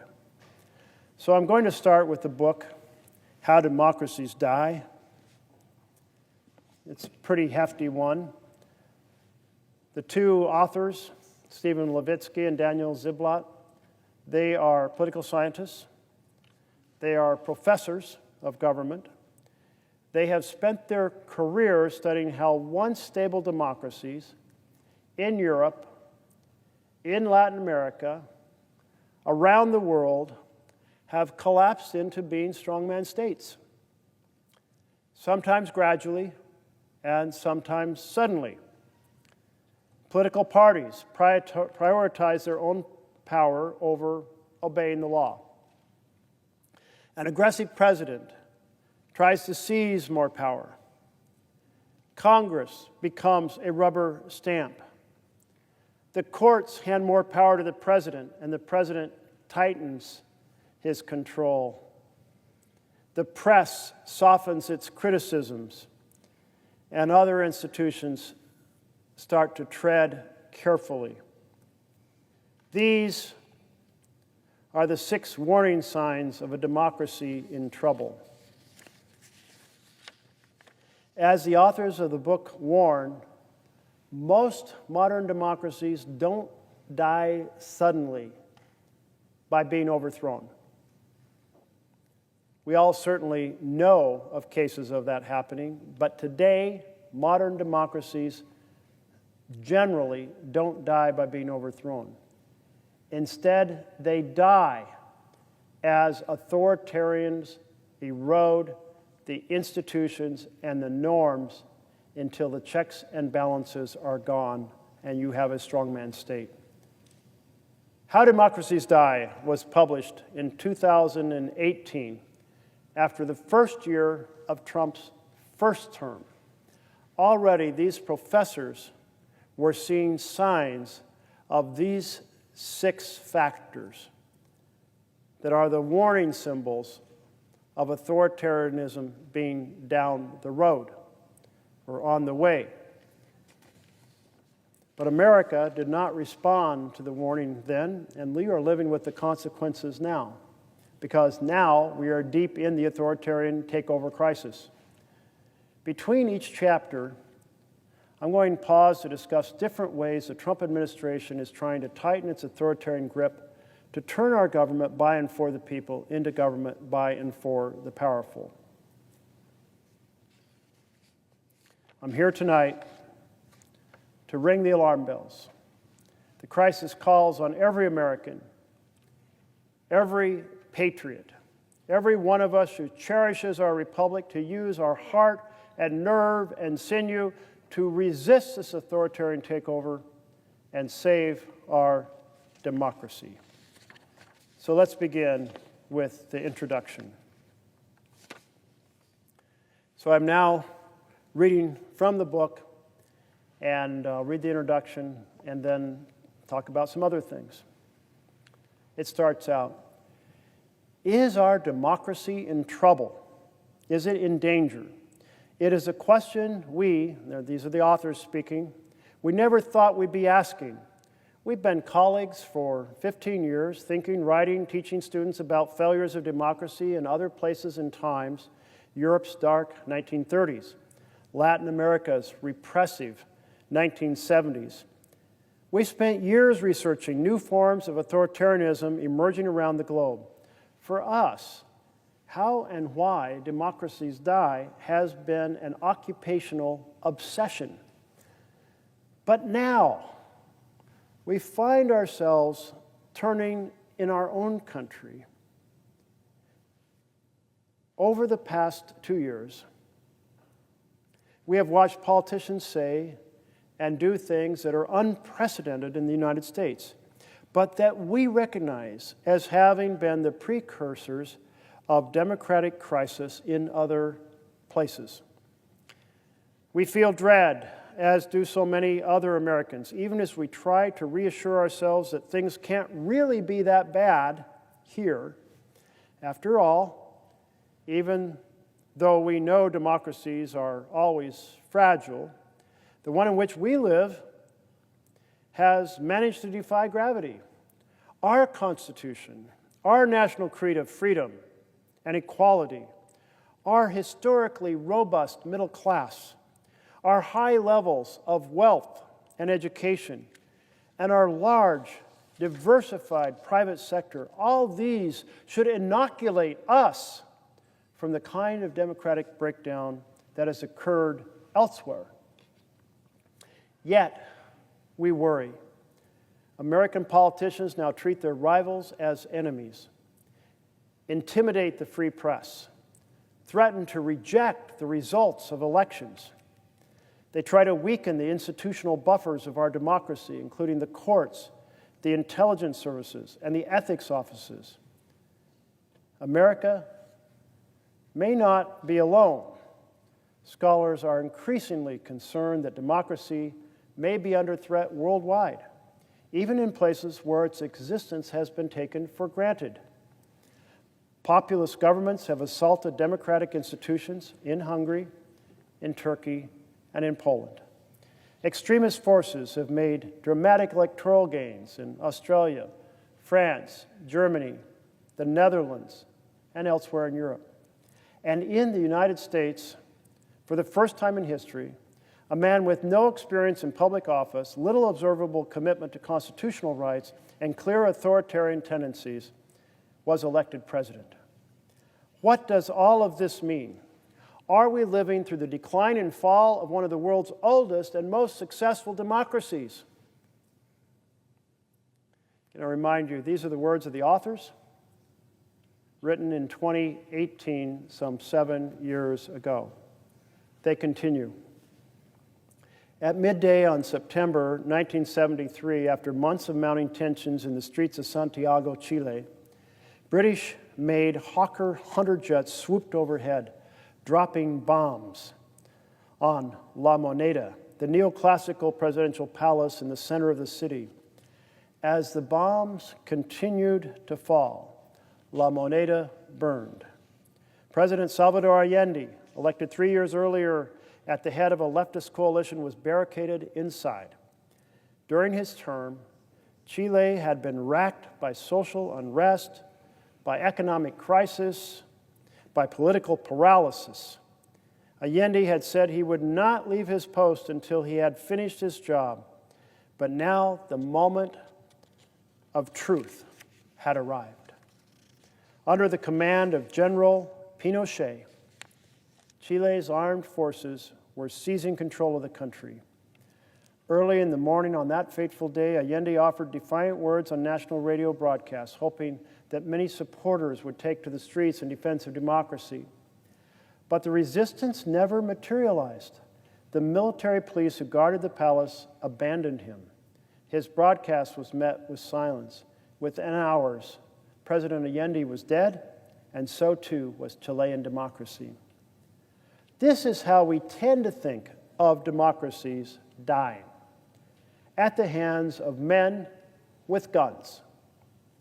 During the Cold War, coup d'etat accounted for nearly 3 out of every 4 democratic breakdowns.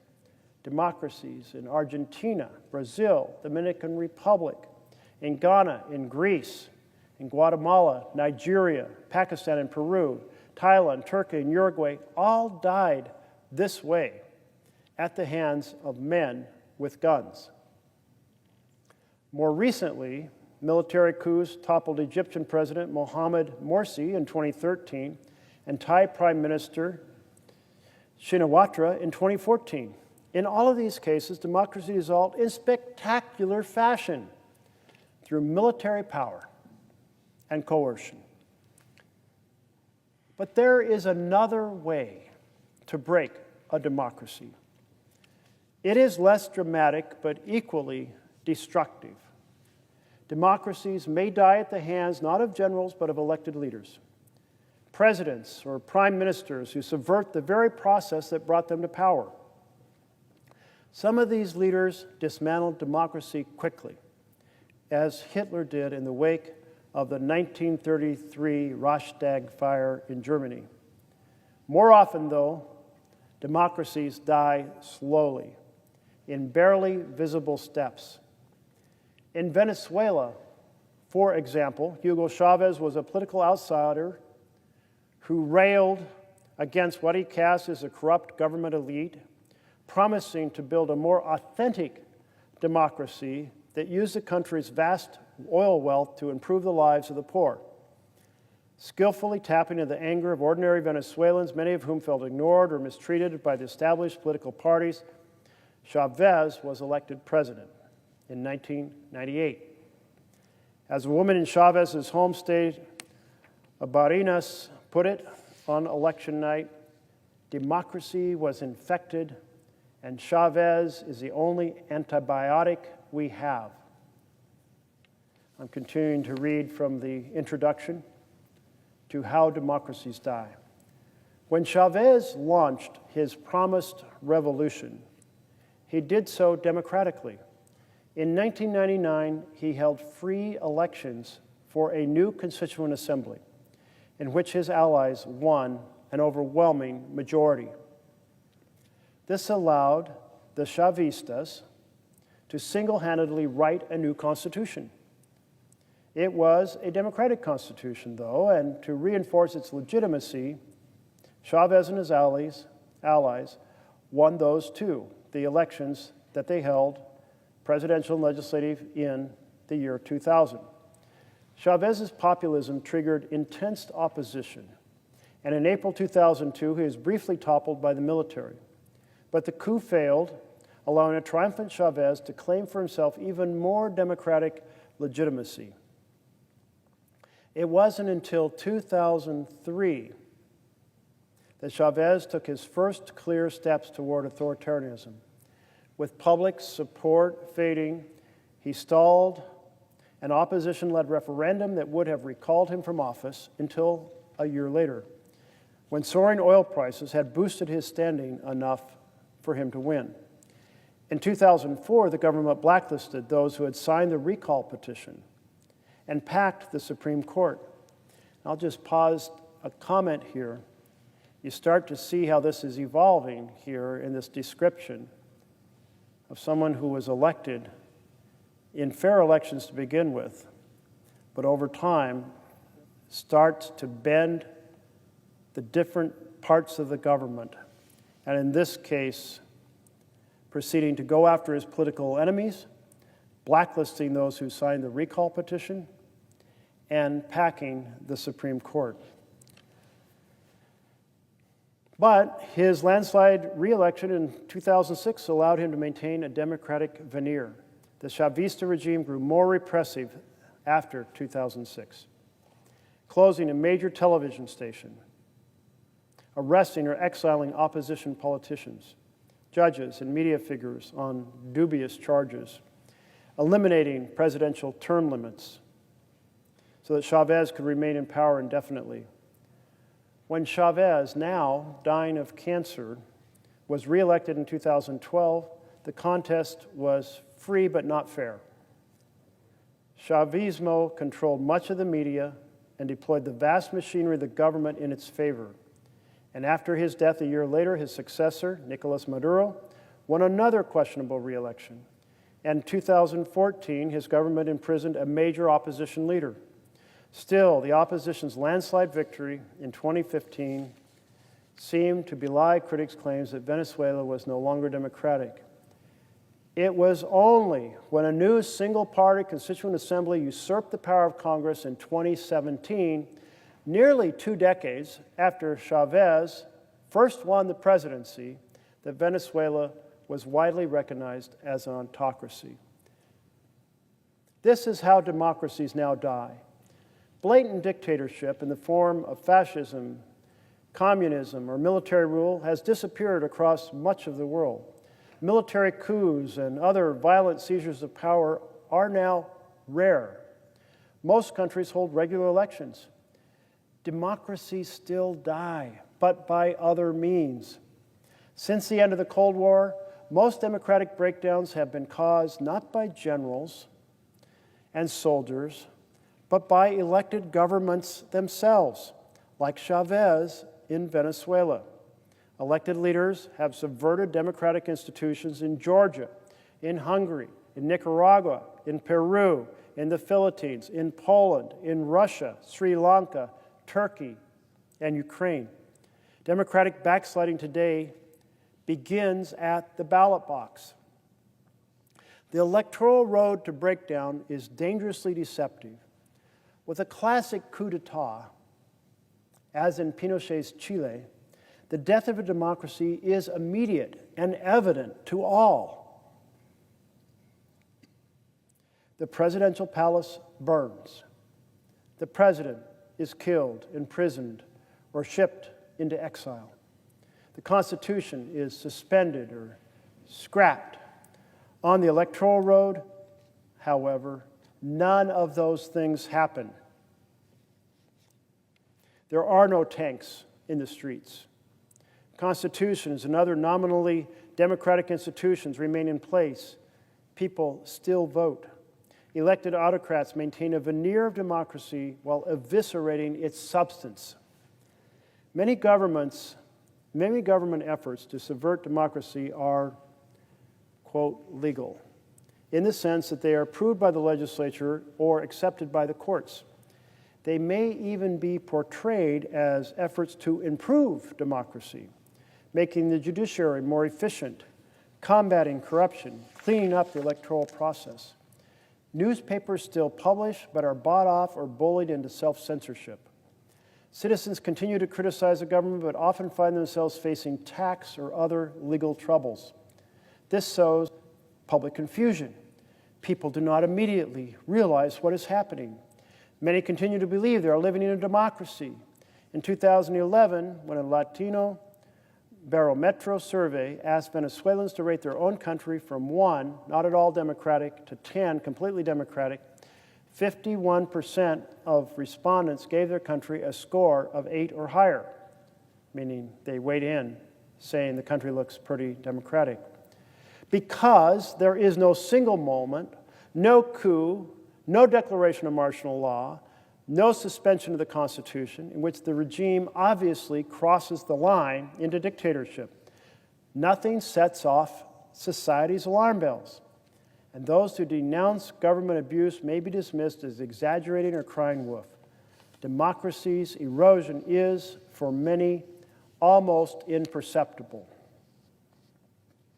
The authors continue in this introduction. How vulnerable is American democracy to this form of backsliding? The foundation of our democracies are certainly stronger than those in Venezuela or Turkey or Hungary. But are they strong enough? Answering such a question requires stepping back from daily headlines and breaking news alerts to widen our view, drawing lessons from the experiences of other democracies around the world and throughout history. Studying other democracies in crisis allows us to better understand the challenges facing our own democracy. For example, based on the historical experience of other nations, we, the authors, have developed a litmus test to help identify would-be autocrats before they come to power.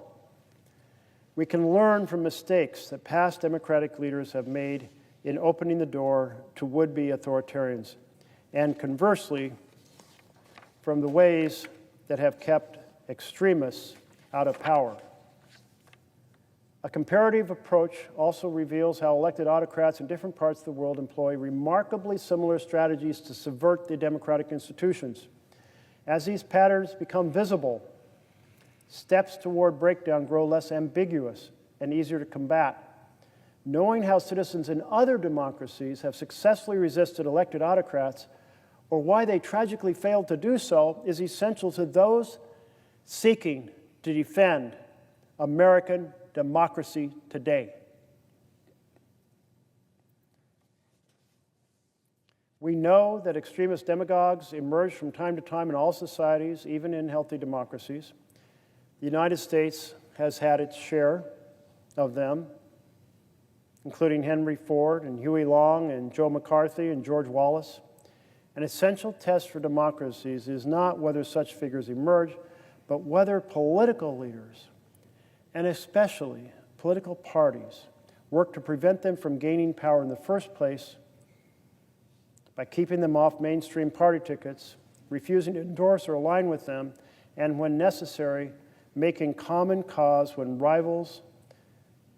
rivals in support of our democratic candidates. Isolating popular extremists requires political courage.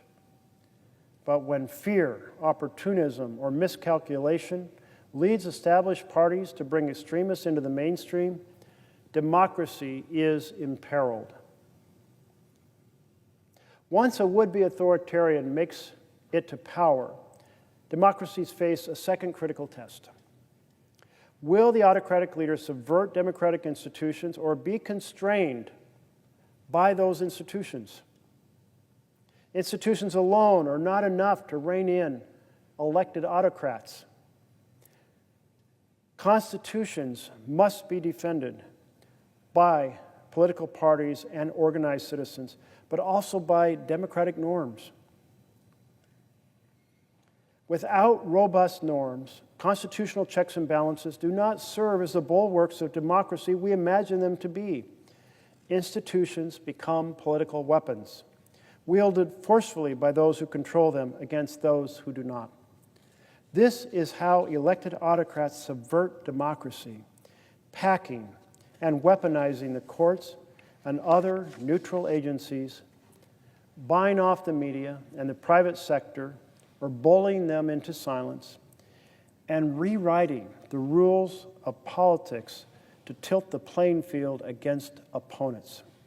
The tragic paradox of the elected route to authoritarianism is that democracy's assassins use the very institutions of democracy gradually, subtly, and even legally to kill it. America failed the first test in November 2016 when we elected a president with dubious allegiance to democratic norms. Again, I'm reading from the book by these two scholars. Donald Trump's surprise victory is made possible not only by public disaffection, but also by the Republican Party's failure to keep an extremist demagogue within its own ranks from gaining the nomination. How serious is the threat now? Written in 2018. Many observers take comfort in our Constitution, designed precisely to thwart and contain demagogues. Our Madisonian system of checks and balances has endured for more than 2 centuries. It survived the Civil War, the Great Depression, the Cold War. It survived Watergate. Surely then it will survive Trump. We are less certain. Historically, our system of checks and balance has worked pretty well, but not or not entirely because of the constitutional system designed by the founders. Democracies work best and survive longer when constitutions are reinforced by unwritten democratic norms. 2 basic norms have preserved America's checks and balances in ways that we have often taken for granted. Mutual toleration, or the understanding that competing parties accept one another as legitimate, and forbearance, or the idea that politicians should exercise restraint in deploying their institutional prerogatives. These 2 norms undergirded American democracy for most of the 20th century. Leaders of the 2 major parties accepted one another as legitimate and resisted the temptation to use their temporary control of institutions to maximize partisan advantage. Norms of toleration and restraint served as the soft guardrails of American democracy, helping it avoid the kind of partisan fight to the death that has destroyed democracies elsewhere in the world, including Europe in the 30s and South America in the 1960s and the 1970s. Today, however, the guardrails of American democracy are weakening. The erosion of our democratic norms began in the 1980s and 1990s and accelerated in the 2000s. By the time Barack Obama became president, many Republicans questioned the legitimacy of their Democratic rivals and had abandoned forbearance for a strategy of winning by any means necessary. Donald Trump may have accelerated this process, but he didn't cause it. The challenges facing American democracy run deeper. The weakening of our democratic norms is rooted in extreme partisan polarization, one that extends beyond policy differences into existential conflict over race and culture. American efforts to achieve racial equality as our society grows increasingly diverse have fueled an insidious reaction and intensifying polarization. And if one thing is clear from studying breakdowns throughout history, it's the extreme polarization that can kill democracies. There are, therefore, reasons for alarm, say the authors. Not only did Americans elect a demagogue in 2016, but we did so at a time when the norms that once protected our democracy were already coming unmoored. But if other countries' experiences teach us that polarization can kill democracies, they also teach us that breakdown is not inevitable. It is not irreversible. Drawing lessons from other democracies, our book suggests strategies that citizens should and should not follow to defend our democracy. Many Americans are justifiably frightened by what is happening to our country. But protecting our democracy requires more than fright, more than outrage. It must be humble and bold. We must learn from other countries to see the warning signs and recognize the false alarms. We must be aware of the fateful missteps that have wrecked other democracies. And we must see how citizens have risen to meet the great democratic crises of the past, overcoming their own deep-seated divisions to avert breakdown. History doesn't repeat itself, but it rhymes. The promise of history and the hope, the authors say, of their book is that we find the rhymes before it is too late.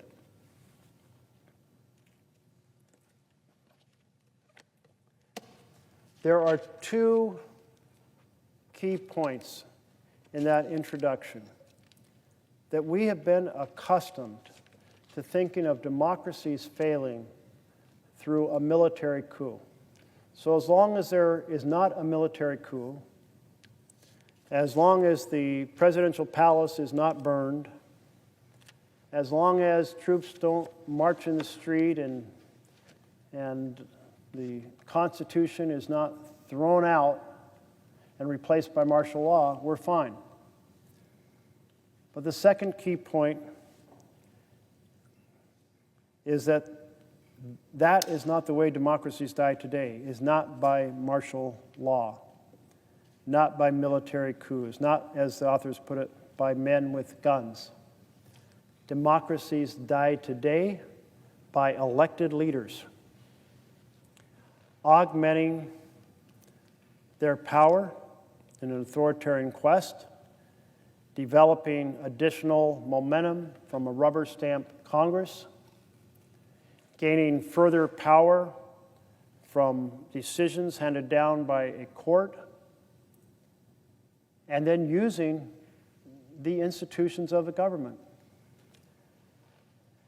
You know, since returning to office in January, President Trump has willfully and continually broken the law. The path for this lawbreaking was clear before Trump returned to office. On July 1st, 2024, the Supreme Court's conservative majority found invisible ink in our Constitution. It says presidents have absolute immunity for committing crimes if they are done as official acts. The Brennan Center for Justice said of this ruling, quote, unfounded in both history and legal precedent, the decision poses a risk to our system of governance. I'm going to share with you their analysis of that ruling. This is the ruling, Trump versus the United States, that I commented on earlier, in which I said the Supreme Court has decided that the president is a king, immune from prosecution for committing crimes as long as they do it as an act of government. And once again, I'll emphasize that when this was going to the court, I said there is no way that our Supreme Court says the president is above the law. No way that he's immune for prosecution for crimes committed, because our founders were terrified of the president being immune from the law. They were terrified of a president being a king. And they like to say they're originalists. And if you look at the original context, it's so emphasized in every possible way that the checks and balances were designed to make sure that the president was not a king, that the vision for the country was hammered out in legislation crafted by people elected to serve in the House and serve in the Senate. And the president was to execute those laws, was to implement those laws, not to act as the sole power, crafting the vision, deciding what programs to fund, deciding how much money to give them, and over here, Congress is just a rubber stamp. And they certainly, the founders, never envisioned that the president was above the law. How the Supreme Court found invisible ink in the Constitution, I do not know. But here's an analysis by the Brennan Center of this decision. Written October 1st, 2024. Titled, The Supreme Court's Presidential Immunity Ruling Undermines Our Democracy. So again, this is before Trump was reelected in November, before he came back here in January 2025. The ruling in Trump versus United States is an affront to democracy and the rule of law, forfeiting critical checks on executive power. It undermines critical criminal accountability, or it undermines criminal accountability for presidents if their lawbreaking occurs in the course of official conduct. It endangers democratic accountability by potentially shielding presidents from prosecution for trying to overthrow elections. By inserting this opinion into a world where impeachment is no longer a viable option, the Supreme Court is licensing future presidents to subvert our democracy at will and protecting a past president, Donald Trump, who attempted just that. The majority of the justices in this opinion claim the court's ruling restores the founders' design for an energetic executive, but this distorts the founders' understanding of executive power in our constitutional democracy. They concentrated power in the hands of a single executive to make it easier to hold presidents accountable and to ensure there would be no buck passing for executive decisions. Presidents would have to be responsive to the voters or risk losing office.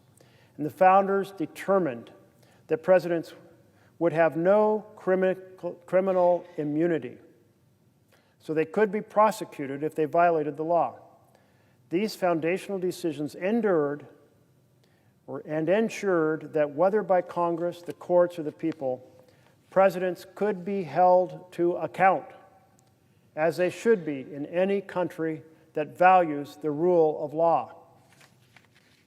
Ignoring this history, the High Court went to great lengths to shield presidents from accountability. It gave them a combination of absolute and presumptive immunities that apply to all so-called official acts. This practically invites future presidents to use the levers of the federal government to commit crimes. That's absurd and intolerable. But let's not disregard the potential retroactive effect. This decision may also let a former president off the hook for his flagrantly anti-democratic behavior. Trump is accused of attempting to overturn the 2020 election, essentially anointing himself by invalidating the choices of millions of voters. The court's ruling complicates the case against him considerably. It directed federal prosecutors to drop allegations tied to Trump's commandeering of the Department of Justice, and it requires the prosecutors to overcome a daunting presumption that Trump has immunity for much of the rest of his scheme. In doing so, it increases the risk that Trump may walk free, but that cannot be the outcome. Any opinion from the court that allows that is war with our system of self-government, a direct threat to our democracy itself. So the Supreme Court found something in our Constitution that no one else has been able to find over almost 250 years. Of course, our Constitution came 11 years after our Declaration of Independence. So let's say 240 years. 240 years, presidents accountable to the law, be prosecuted for crimes, and then suddenly in 2024, the Supreme Court said, we want to give immunity. We think it's good policy to give the president immunity. They said things like they didn't want the president to have to worry about whether they're breaking the law, so we'll just decide the president's immune to the law. You know, the Supreme Court's not supposed to make law. They're supposed to enforce the Constitution. But they designated themselves based on their judgment that it'd be a good thing for the president to be immune from potential prosecution, to just give him that power. They could have said, in their opinion, we think it might be good practice, so even though the Constitution doesn't say it, we encourage Congress to take a look at this possible policy improvement. And I think we would have sat here, Democrats and Republicans together, and said, who are you kidding? We've read the Constitution. We've taken an oath to the Constitution. There is no clause in Article 2 of the Constitution that says the president's immune from prosecution or that the president is above the law. And if you combine that power of the president to commit a crime with the power to also give pardons for anyone in the executive branch who is executing decisions of the president, you now have an entire executive branch that feels empowered to operate outside the law. Well, That's about where we are now. Combined immunity with the president's pardon power and the entire executive branch believes it can operate outside of the law. And operating outside the law is exactly what we've seen. On January 20th, I sat in the rotunda of the Capitol, just down the hall from these double doors to my right, situated halfway between the House of Representatives and the U.S. Senate, for Donald Trump's inaugural address. It was not a traditional address in which a president lays out a vision. A traditional address, the president says, here is the vision I laid out for the country when I was campaigning, and now I'm going to work with Congress to implement this vision. And the reason the president says that is because the Constitution places the power to decide the direction of the country with Congress. What programs to fund and at what level to fund them. Power is placed with Congress. So to execute the vision from the campaign, presidents say, and I'm going to work with Congress. I'm going to work with both sides in Congress to build that future that I promised in my campaign. Instead, in his speech, Trump talked about ruling by executive order, governing by executive order, governing by fiat. Nothing about working with Congress to achieve the vision. He issued 26 executive orders on his first day. He's issued more than 200 from that inauguration in January till now. Many of these orders have directly violated our country's legal statutes. It is a vision of government where power flows not from the law, but from President Trump. He fired 17 inspectors general, violating the law that allows the president to fire an inspector general only for cause and with 30 days' notice to Congress. Let me read you an article when these firings happened in January. The title is Fired Inspectors General Raise Alarms as Trump's Administration Moves to Finalize the Purge, written by Charlie Savage on January 27th of this year. The Trump administration on Monday ordered former staff members for as many as 17 fired inspector general to immediately arrange for the return of work laptops, phones, parking decals, and ID cards, even as questions remained over whether President Trump broke the law in dismissing these independent watchdogs. Some of the fired officials were seeking to raise alarms about what had happened. Among them was Mark Greenblatt, whom Trump had appointed as Inspector General of the Interior Department 5 years ago, and who had led an interagency council of the watchdog officials until the new year. This raises an existential threat with respect to the primary independent oversight function in the federal government, Mr. Greenblatt said. We have preserved the independence of inspectors general by making them not swing with every change of a political party. He warned the credibility of the inspectors would be at issue if Mr. Trump put in lackeys who are rubber stamping his programs and exonerating allegations for his own people willy-nilly. Doing so would give the next Democratic president an incentive to fire them all too, setting off a never-ending cycle of politicization. Aboard Air Force One on Saturday, the article continues, Mr. Trump defended the purge. Some people, he said, quote, some people thought that some were unfair or some were not doing the job, he said. falsely claiming that a mass removal of inspectors general was a very standard thing to do. That is not true. While it is the case that after Congress enacted the Inspector General Act in 1978, and President Ronald Reagan removed all those he inherited from President Jimmy Carter in 1981, he later rehired some of them, and since then the norm has been they remain in place when new presidents take office, underscoring their role as nonpartisan officials. Even as word began to seep out late Friday into the weekend that the White House had tersely dismissed officials, citing its, quote, changing priorities, it had not released a comprehensive list of who had been fired, leading to confusion about the extent of the purge.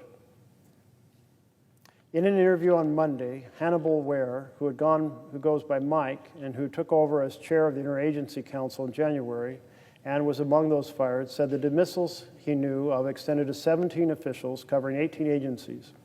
He had held the watchdog role for 2 agencies, one of which was in an acting capacity. The agencies were, he said, the Departments of Ag, Commerce, Defense, Education, Energy, Health and Human Services, Housing, Urban Development, Interior, Labor, State, Transportation, Treasury, and Veterans Affairs.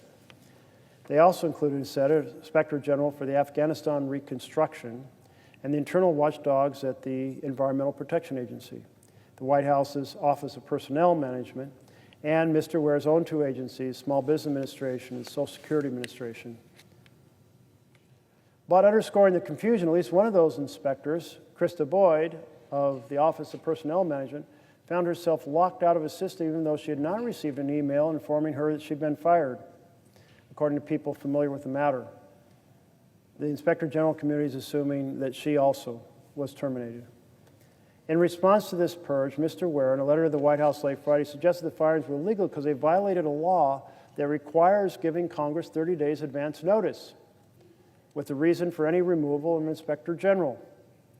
Congress passed the Inspector General Act as part of the wave of post-Watergate reforms to government. The idea was to have officials embedded in major parts of the executive branch who did not report to that department or agency's head, and so they're able to perform independent internal oversight. In 2020, Mr. Trump summarily ousted or sidelined a series of inspectors general seen as investigating his administration aggressively. Partly in response to that, Congress strengthened the 30-day notice law by requiring presidents to provide a substantive rationale, including a detailed, case-specific reason for a firing. In an interview, Mr. Ware warned the administration could flout part of the Inspector General Act, then it would establish that it need not abide by the rest of the law, including provisions requiring giving watchdogs unfettered access to agency files. Quote, what strength is there in the Inspector General Act if they say they don't have to abide by parts of it, he asked. This is a threat to our democracy. Mr. Missel, who was removed as the IG for the Department of Veteran Affairs, pointed to Congress as a potential defense of the institution. He said, for Inspector General to continue to improve government services and ensure taxpayer funds are spent effectively, they must continue to be truly independent and have the support of Congress. In a letter over the weekend, the ranking Democrats on the House Oversight Committee said the following: this attempt to unlawfully and arbitrarily remove more than a dozen independent, nonpartisan inspectors general without notice to Congress and in the dead of night is a blatant violation of law.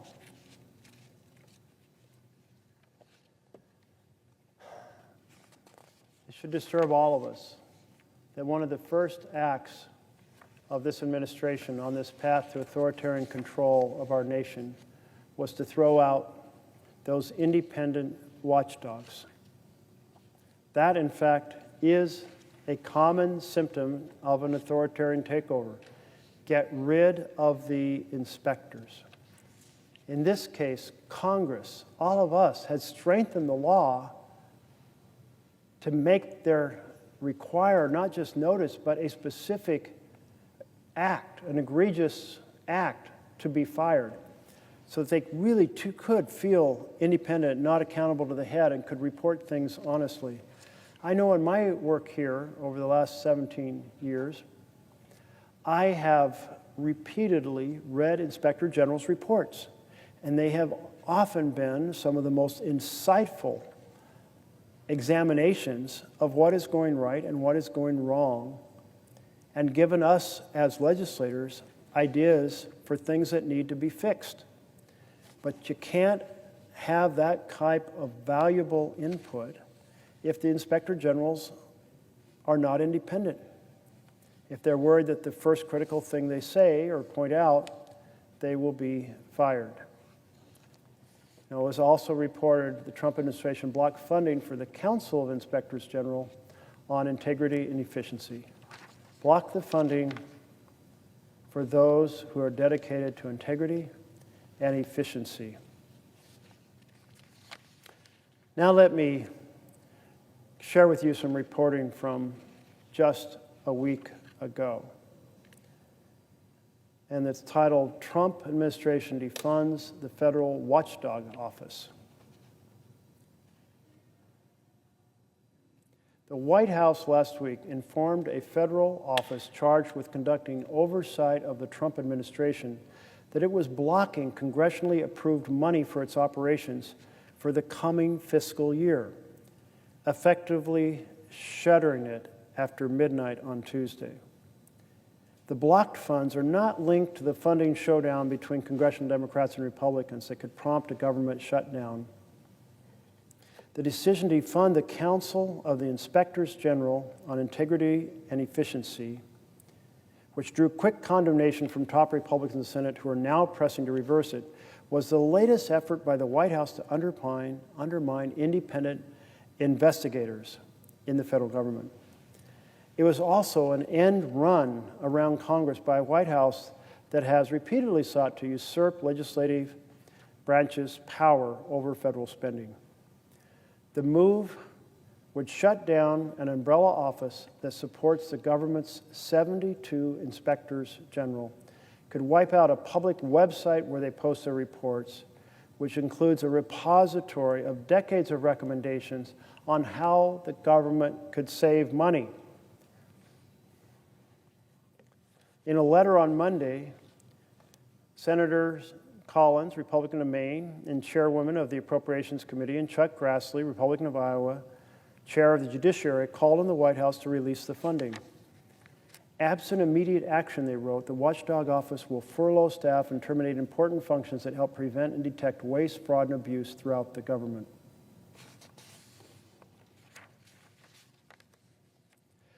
So I appreciate that my two colleagues weighed in that fashion, because this entire operation attacking the inspector generals is the exact opposite of what Trump said he wanted to achieve through DOGE, the Department of Government Efficiency. The inspector generals report when things are going wrong, and they report when things are going right. They provide suggestions on how things can be fixed. So if you really want to have a Department on Government Efficiency, one of the first things you would do is strengthen the inspector generals, not undermine them. If, on the other hand, you want to run the government in an authoritarian fashion, you don't want people keeping an eye on what you're doing and reporting it to Congress or reporting it to the American people. So you fire the inspectors.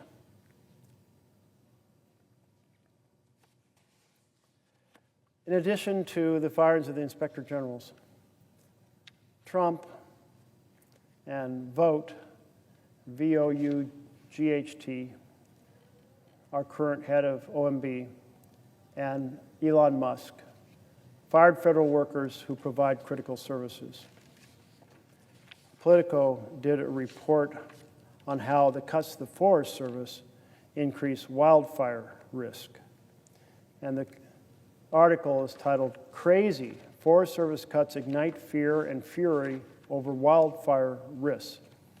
Now I come from the west part of the country. The West is besieged every year by wildfires.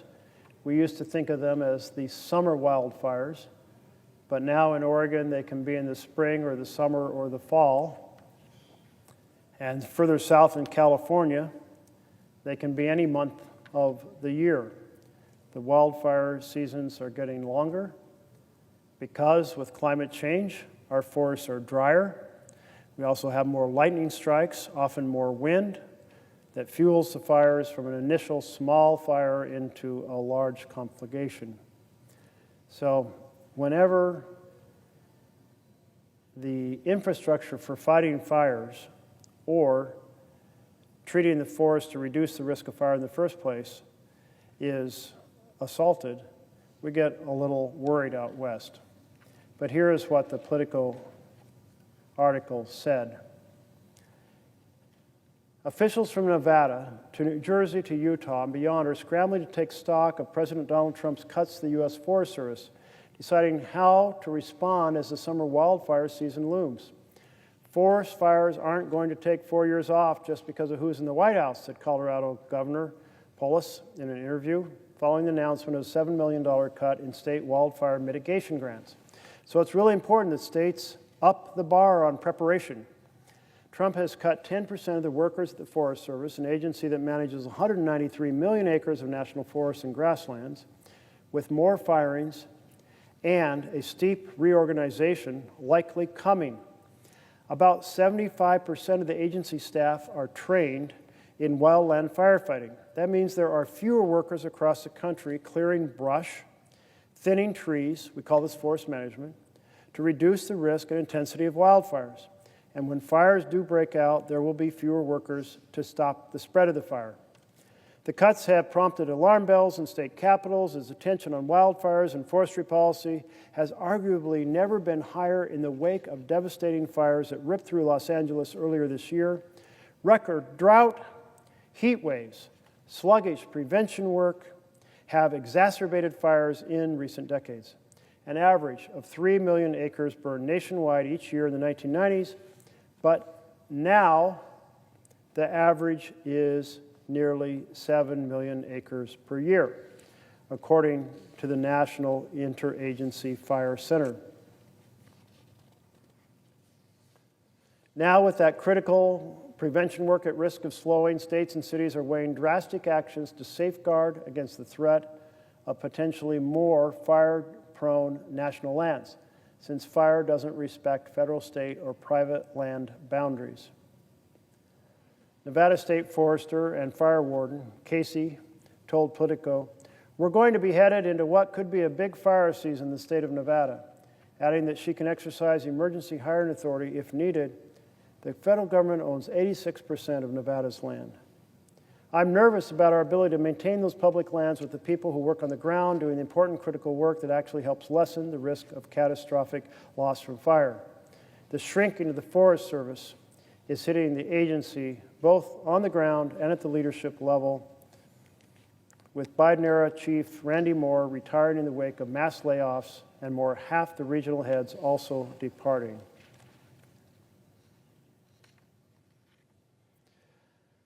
The article goes on at some length. I'm going to spare you from the rest of it because the point is quite clear. Massive cuts to the Forest Service were creating enormous danger of increased fires in the West. These firings were often in complete violation of the law. There is a law called the RIF law, the Reduction in Force law, and it lays out a very, very careful analysis that has to go on to make sure that when you do reduce the size of an agency, that you do it in a manner that produces the best possible results. And if you do the firings without that process, that is illegal. So firing inspector generals without notice broke the law. Firing them without cause broke the law. Firing forest workers without a proper RIF analysis broke the law.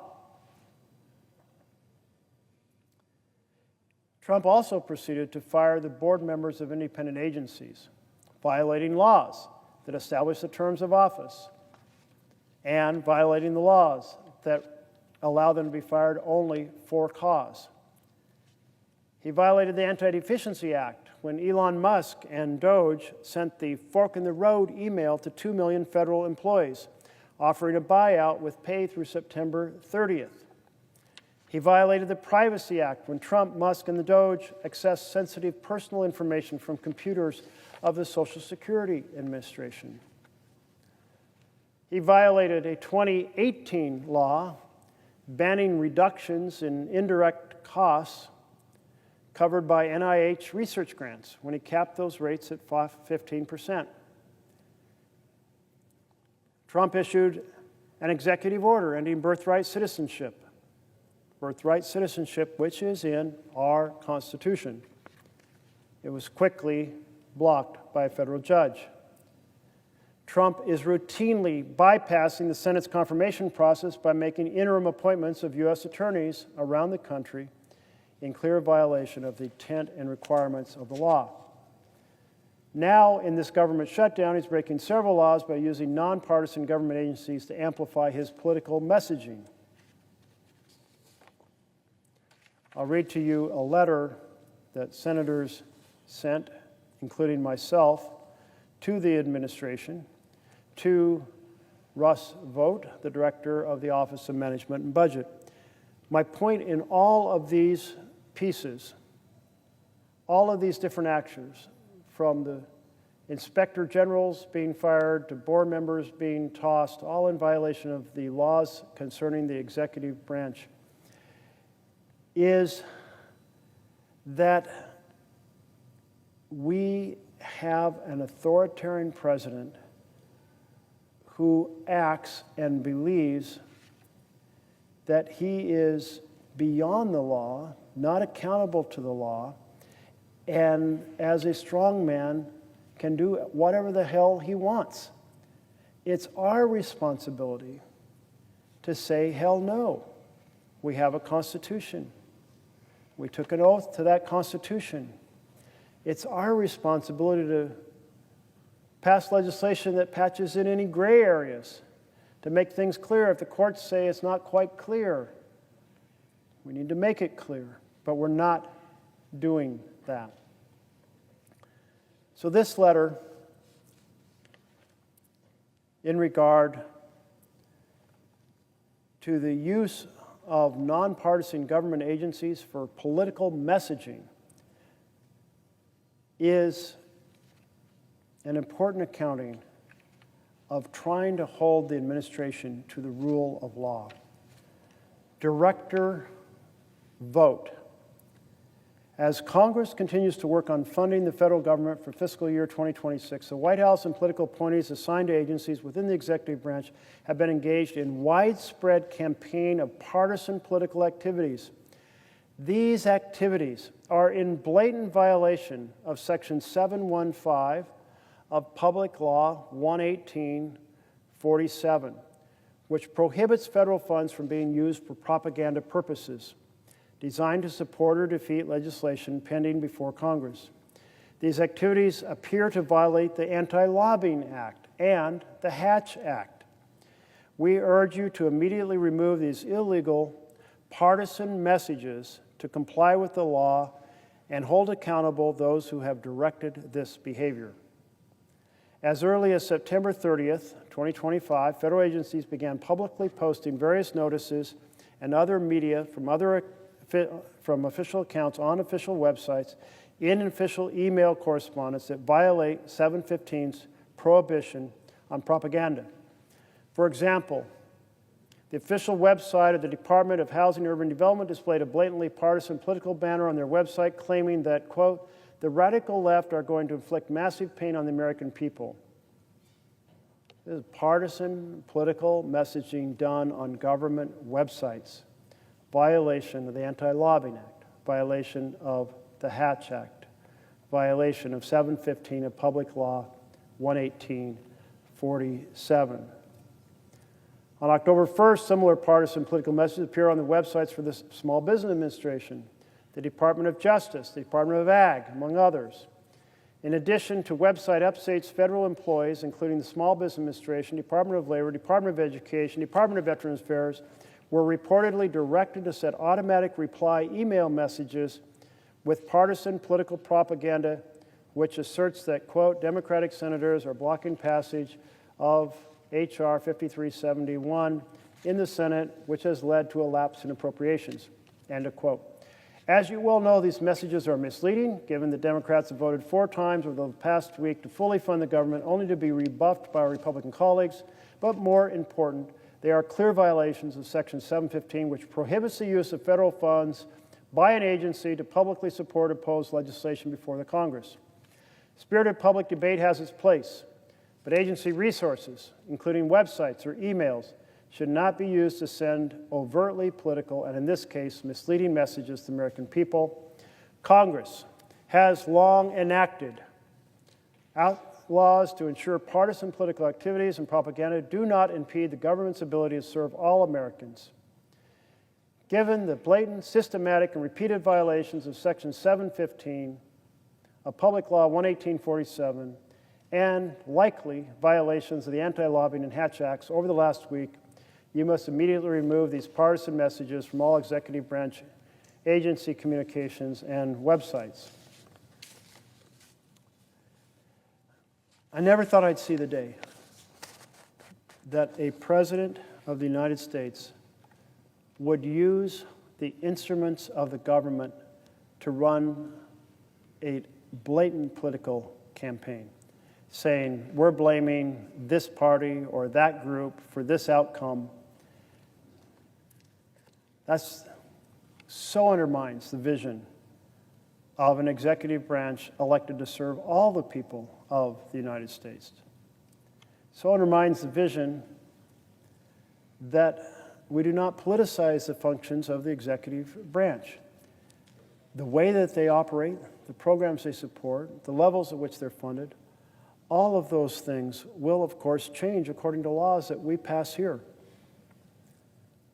But political messages, blatant political attacks, campaign slogans on official websites is against the law, and another law that the president is breaking. In March, The Atlantic published a piece titled, "America is Watching the Rise of the Dual State." And it describes how another authoritarian regime, quote, maintained a day-to-day normalcy for many of its citizens while at the same time establishing a domain of lawlessness. It's a sizable article. So for now, I'm not going to read all of it to you, but I will read the first part, because what this is about is Germany in the 1930s. Again, this article published by The Atlantic. And how we in America are following a path that has chilling parallels. Chilling parallels. On September 20th, 1938, a man who had witnessed the rise of fascism packed his suitcases and fled his home in Berlin. He arranged to have smuggled separately a manuscript that he had drafted in secret over the previous 2 years. This book was remarkable. It clarified what was unfolding in Berlin at the time, the catalyst for the author's flight. The man fleeing was a Jewish labor lawyer named Ernst Fraenkel. He completed his manuscript 2 years later at the University of Chicago, published it as the book The Dual State, with the modest subtitle, A Contribution to the Theory of Dictatorship. The book explains how the Nazi regime managed to keep on track a capitalist economy governed by stable laws and maintain a day-to-day normalcy for many of its citizens, while at the same time establishing a domain of lawlessness and state violence in order to realize its terrible vision of ethno-nationalism. Fraenkel offered in this book a simple, powerful picture of how the constitution and legal foundations of the Weimar Republic eroded and were replaced by strongman-style rule in which the commands of the Nazi Party and its leader became paramount. His perspective was not grounded in abstract political theory. It grew instead from its experience as a Jewish lawyer in Nazi Berlin, representing dissidents and other disfavored clients. Academic in tone, the Dual State book sketches a template of emerging tyranny distilled from bloody and horrifying experience. As Frankl explained it, a lawless dictatorship does not arise simply by snuffing out the ordinary legal system of rules, procedures, and precedents. To the contrary, that system, which he called the normative state, remains in place while dictatorial power spreads across society. What happens, he explained, is insidious. Rather than completely eliminating the normative state, the state of what normal citizens experience day to day, the Nazi regime created a parallel zone in which unlimited arbitrariness and violence unchecked by legal guarantees reigned freely. This is what Frankl called the prerogative state, where ordinary law didn't apply. In this prerogative state, judges and other legal actors deferred to the racist hierarchies and ruthless expediencies of the Nazi regime. The key here is that this prerogative state does not immediately and completely overrun the normative state. I'll just summarize my impression about this article, because I think it's a little too fancy in its political science depictions, almost loses comprehensibleness.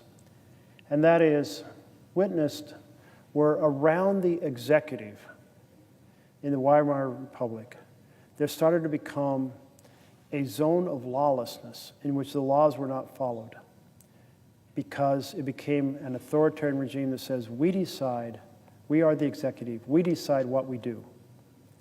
We don't care what those laws say that tell us how we're supposed to act. We ignore them.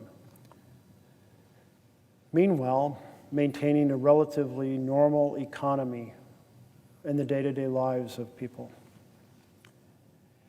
What I have gone through in law violation after law violation after violation after violation in just January through October of this year is the executive of the United States creating that zone around the executive where the laws don't apply. They don't apply because Trump chooses to ignore them. And in choosing to ignore them, he is effectively creating that zone around the executive that doesn't operate on this foundation that we have honored for 2.5 centuries, a foundation in which the president is accountable to the law and the people who work for the president are accountable to the law. That is the chilling parallel between 1930s Germany and now, of an authoritarian executive creating a zone of lawlessness around the executive function. In addition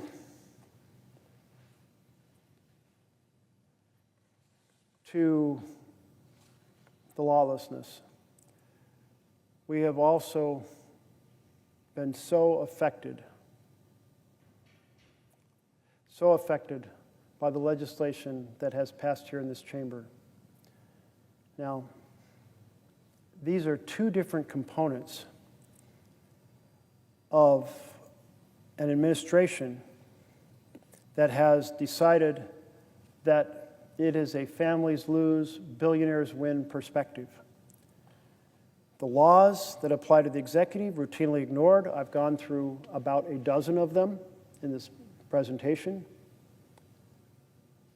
And then championed legislation that harms Americans.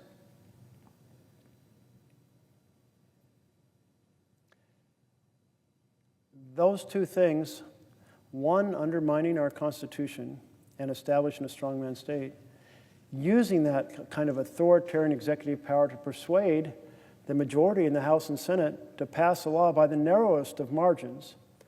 I think the vote here in the Senate was broken by the Vice President in passing that bill,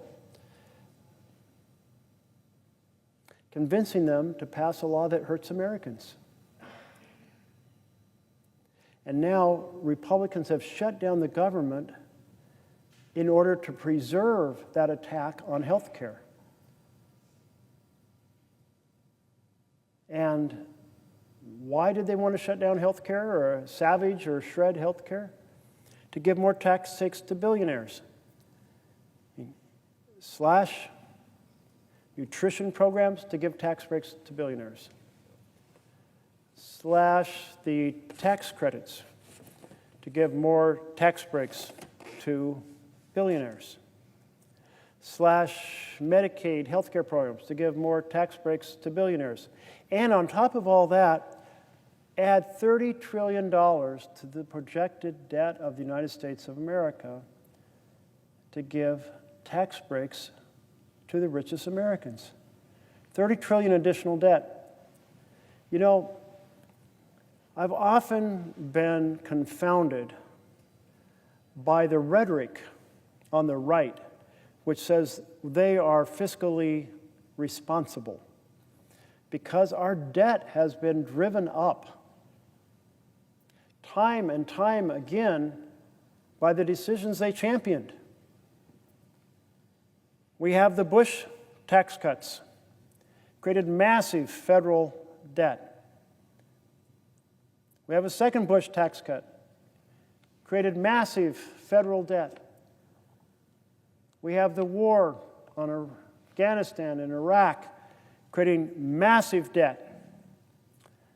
And we certainly have this most recent decision to savage programs for Americans and run up $30 trillion more in debt, according to the estimates of the Congressional Budget Office, in order to fund those tax breaks for the richest Americans.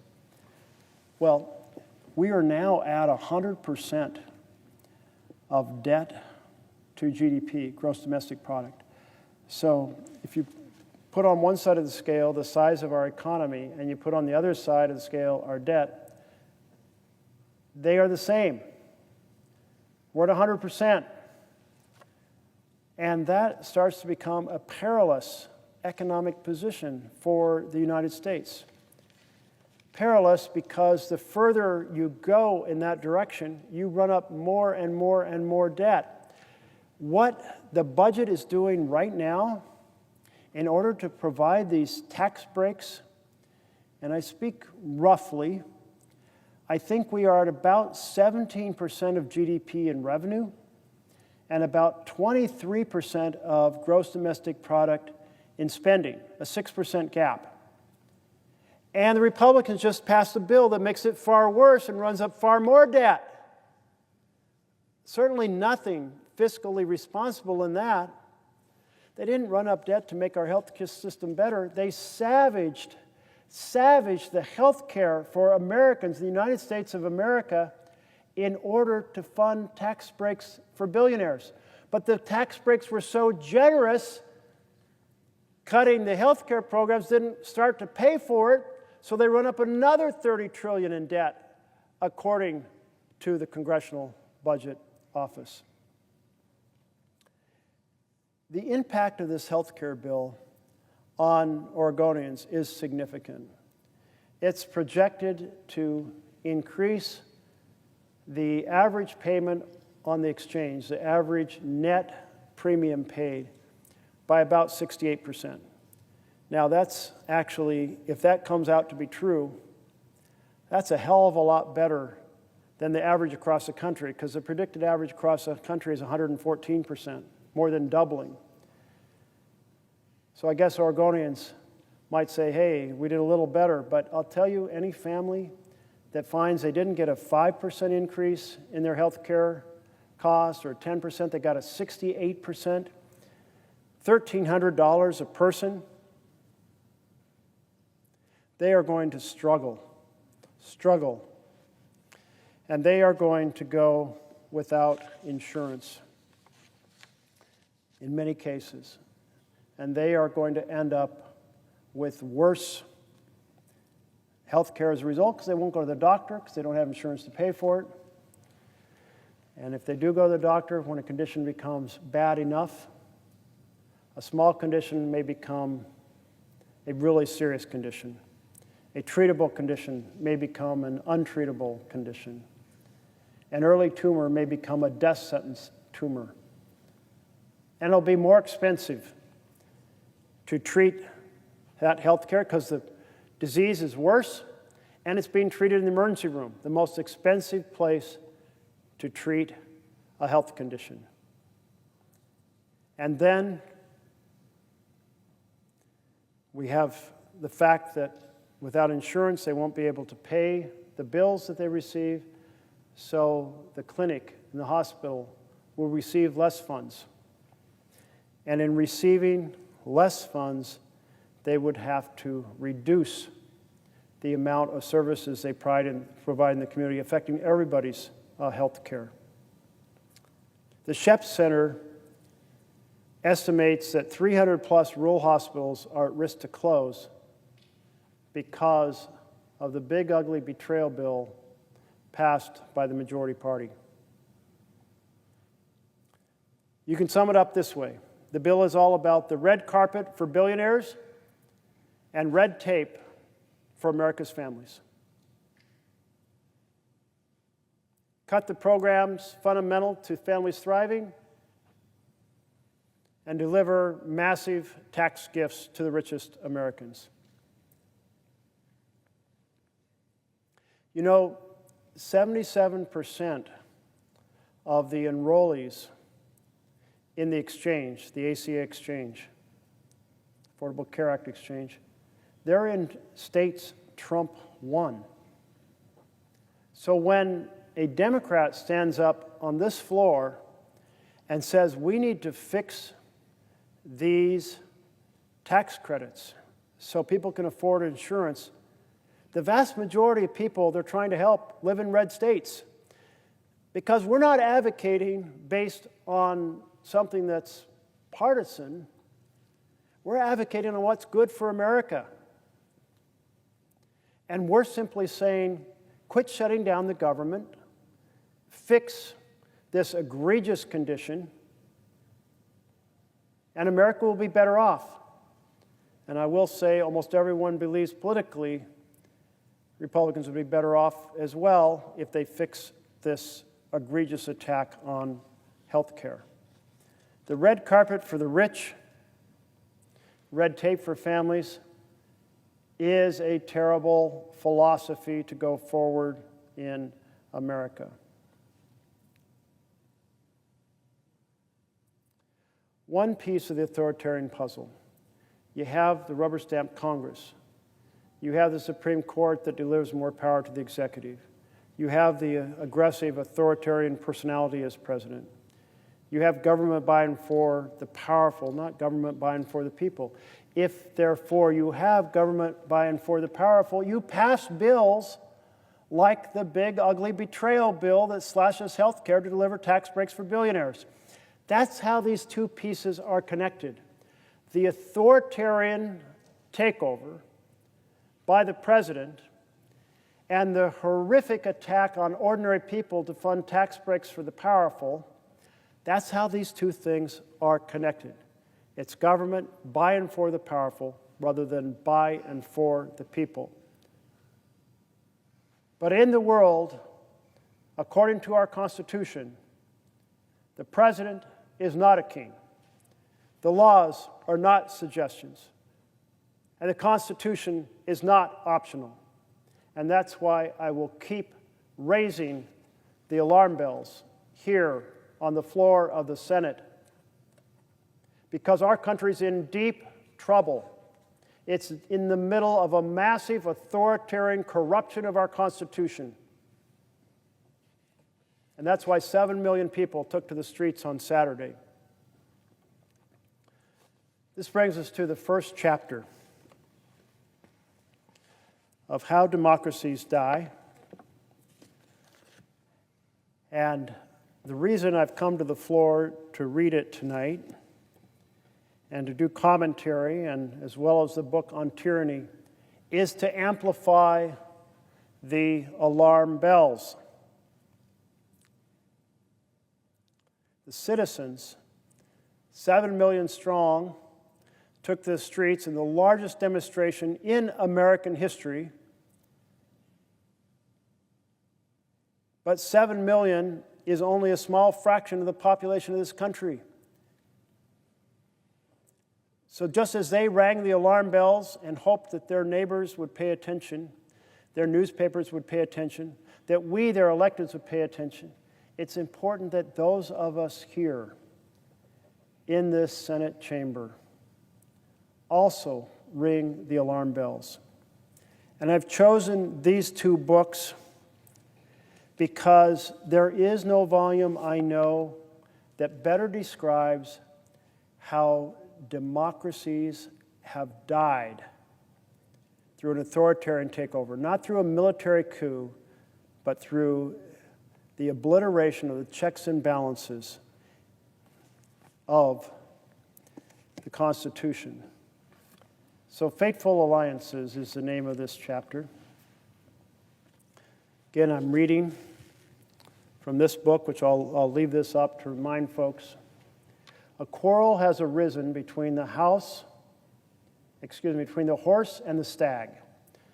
So the horse came to a hunter to ask his help to take revenge on the stag. And the hunter agreed, but said, "If you desire to conquer the stag, you must permit me to place this piece of iron between your jaws so that I may guide you with these reins, and allow this saddle to be placed upon your back so I may keep steady upon you as we follow the enemy."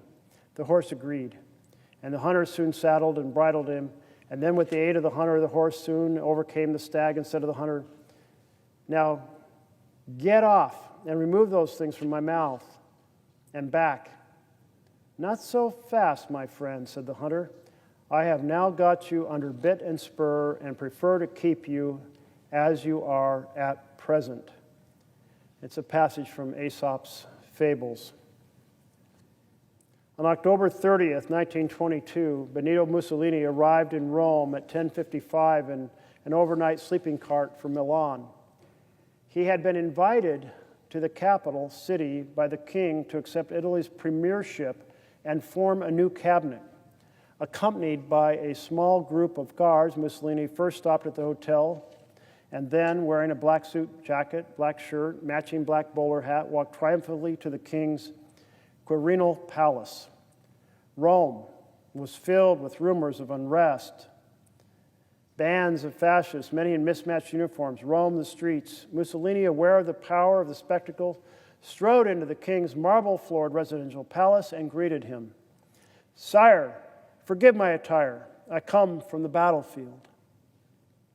This was the beginning of Mussolini's legendary march on Rome. The image of masses of black shirts crossing the Rubicon to seize power from Italy's liberal state became fascist canon, repeated on national holidays in children's school books throughout the 1920s and 1930s. Mussolini did his part to enshrine the myth. At the last train stop, before entering Rome that day, he had considered disembarking to ride into the city on horseback, surrounded by guards.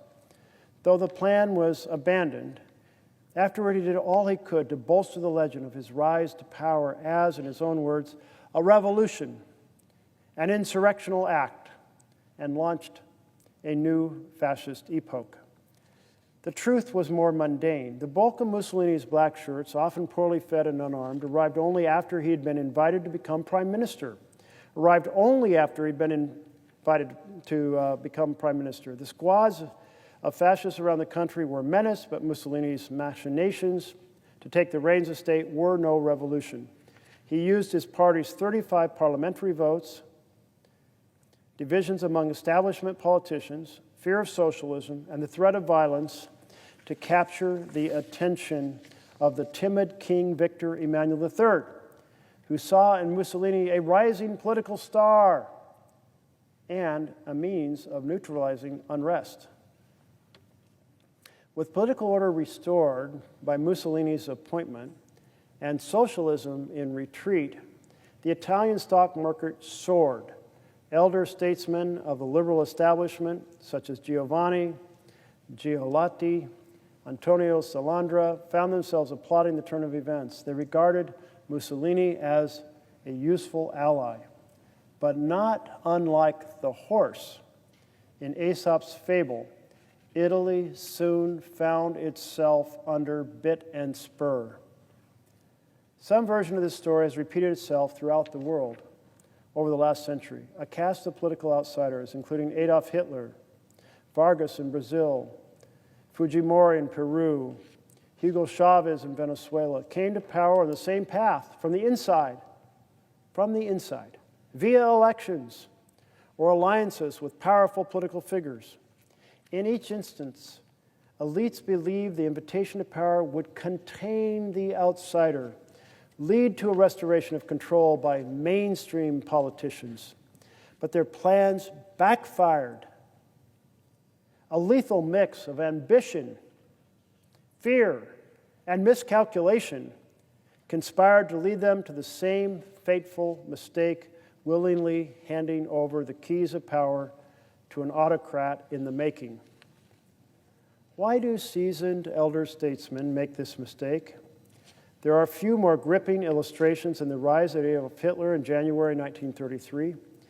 His capacity for violent insurrection was on display as early as Munich's beer hall push of 1923, a surprise evening strike in which his group of pistol-bearing loyalists took control of several government buildings and a Munich beer hall where Bavarian officials were meeting.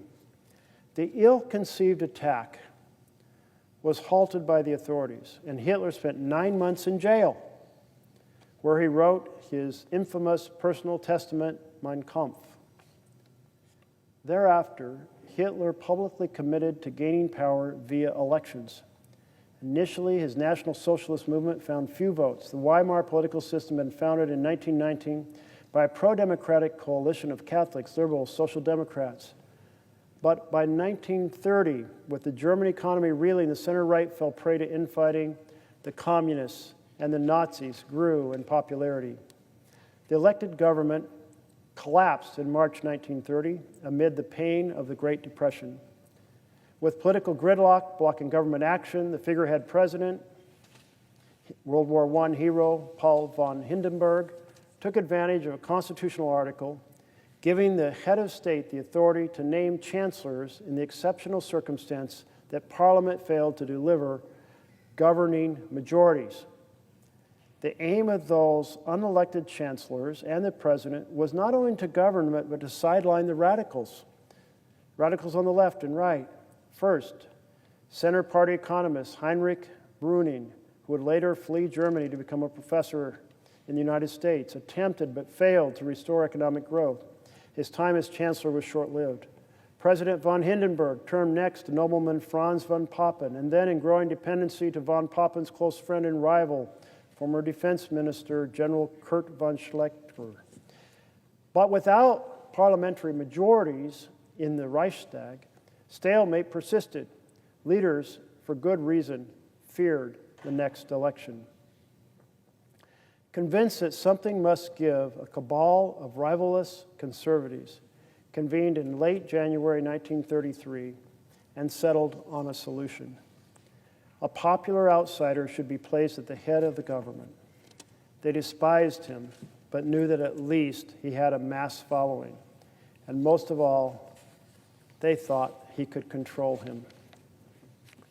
On January 30th, 1933, von Papen, one of the chief architects of the plan, dismissed worries over the gamble that would make Adolf Hitler chancellor of a crisis-ridden Germany with the reassuring words, "We've engaged him for ourselves. Within 2 months, we will have pushed him so far into a corner he will squeal." A more profound miscalculation is hard to imagine. The Italian and German experiences highlight the type of fateful alliance that often elevates authoritarians to power. In any democracy, politicians will at times face severe challenges. An economic crisis, public discontent, electoral decline of mainstream political parties, all test the judgment, even of the most experienced insiders. If a charismatic outsider emerges on the scene, gaining popularity as he challenges the old order it's tempting for establishment politicians who feel their control's unraveling to try to co-opt him. If an insider breaks ranks to embrace the insurgent before his rivals do, he can use the outsider's energy and base to outmaneuver his peers, and then establishment politicians hope the insurgents can be redirected to support their own program. This sort of devil's bargain often mutates the benefit of the insurgent, as alliances provide outsiders with enough respectability to become legitimate contenders for power. In early 20s Italy, the old liberal order was crumbling and growing strikes and social unrest. The failure of traditional parties to forge solid parliamentary majorities left the elderly fifth-term Prime Minister Giovanni Giolitti desperate, and against the wish of advisors, he called early elections in 1921. With the aim of tapping into the fascist mass appeal, Giolitti decided to offer Mussolini's upstart movement a place on his electoral group's bourgeois bloc of nationalists, fascists, and liberals. The bourgeois bloc won less than 20% of the vote, leading to Giolitti's resignation, but Mussolini's place on the ticket gave his ragtag group the legitimacy it would need to enable its rise.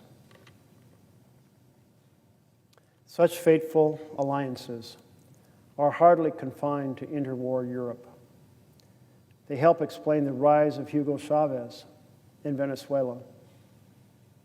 Venezuela had prided itself on being South America's oldest democracy. In place since 1958, Chavez, a junior military officer and failed coup leader who had never held public office, was a political outsider. But his rise to power was given a critical boost from a consummate insider, ex-President Rafael Caldera, one of the founders of Venezuelan democracy. Venezuelan politics was long dominated by two parties, the center-left Democratic Action and Caldera's center-right Social Christian Party, known as COPEI. The two alternated in power peacefully for more than 30 years. And by the 70s, Venezuela was viewed as a model democracy in a region plagued by coups and dictatorships. During the 80s, the country's oil dependent economy sank into a prolonged slump, however, and a crisis persisted for a decade. Nearly doubled the poverty rate. Not surprisingly, Venezuelans grew disaffected. Massive riots in 1989 suggested the established parties were in trouble. And 3 years later, a group of junior military officers rose up against President Andres Perez, led by Hugo Chavez. The rebels called themselves Bolivarians, often after revered independence hero Simón Bolívar. The coup failed, but when the now detained Chavez appeared on live television to tell his supporters to lay down their arms, declaring in words that would become legendary that their mission had failed for now, he became a hero in the eyes of many Venezuelans, particularly poorer ones. Following a second coup, the imprisoned Chavez changed course, opting to pursue power via elections. He would need help. In these stories, what these two authors are laying out in various countries is how individuals with authoritarian tendencies rose and then eventually took power, actually using the path of electoral politics. And that is a recognition we should all have, that democracies don't simply die because men in guns storm the home of the president and set it on fire. They die because the electoral process itself gives rise to individuals who manipulate it, and soon the checks and balances that were so treasured and thought so strong disappear. And that by looking to these other countries, you can see and understand better what is happening in our own country. Although ex-President Caldera was a well-regarded elder statesman, his career was waning in 1992. 4 years earlier, he had failed to secure his party's presidential nomination, and he was now considered a political relic. But the 76-year-old senator still dreamed of returning to the presidency, and Chavez's emergence provided him with a lifeline. On the night of Chavez's initial coup, the former president stood up during an emergency joint session of Congress and embraced the rebels' cause, declaring, "It's difficult to ask the people to sacrifice themselves for freedom and democracy when they think that freedom and democracy are incapable of giving them food to eat, of preventing the astronomical rise in the cost of subsistence, or placing a definitive end to the terrible scourge of corruption that in the eyes of the entire world is eating away at the institutions of Venezuela with each passing day." The stunning speech resurrected Caldera's political career. Having tapped into Chavez's anti-system constituency, the ex-president's public support swelled, which allowed him to make a successful presidential bid in 1993. Caldera's flirtation with Chavez did more than boost his own standing. It gave Chavez credibility. Chavez and his comrades had long sought to destroy their country's 34-year-old democracy, but rather than denouncing the coup leaders as extremists, an extremist threat, the former president offered them public sympathy and with it an opening to mainstream politics. Caldera helped open the gates of the presidential palace for Chavez by dealing a mortal blow to Venezuela's established parties. In a stunning about-face, he abandoned his own party, the party he had founded a half-century early, and launched an independent presidential bid. To be sure, the parties were already in crisis, but Caldera's departure and anti-establishment campaign helped bury them. The party system collapsed after Caldera's 1993 election as an anti-party independent, paving the way for future outsiders. 5 years later, it would be Chavez's turn. But back in 1993, Chavez still had a major problem. He was in jail, awaiting trial for treason. However, in 1994, now President Caldera dropped all the charges. Caldera's final act in enabling Chavez was literally opening the gates of the prison. Immediately after Chavez's release, a reporter asked him where he was going. "To power," he replied. Freeing Chavez was popular, and Caldera had promised such a move during his campaign. Like most Venezuelan elites, he viewed Chavez as a passing fad, someone who would likely fall out of public favor by the next election. But in dropping the charges, rather than allowing Chavez to stand trial, Caldera elevated him, transforming the coup leader overnight into a viable presidential candidate. And then in December 1998, Chavez won the presidency, and he won it easily, defeating an establishment-backed candidate.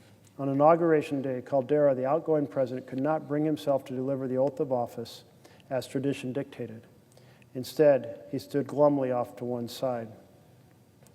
Despite their vast differences, Hitler, Mussolini, and Chavez followed routes to power that share striking similarities.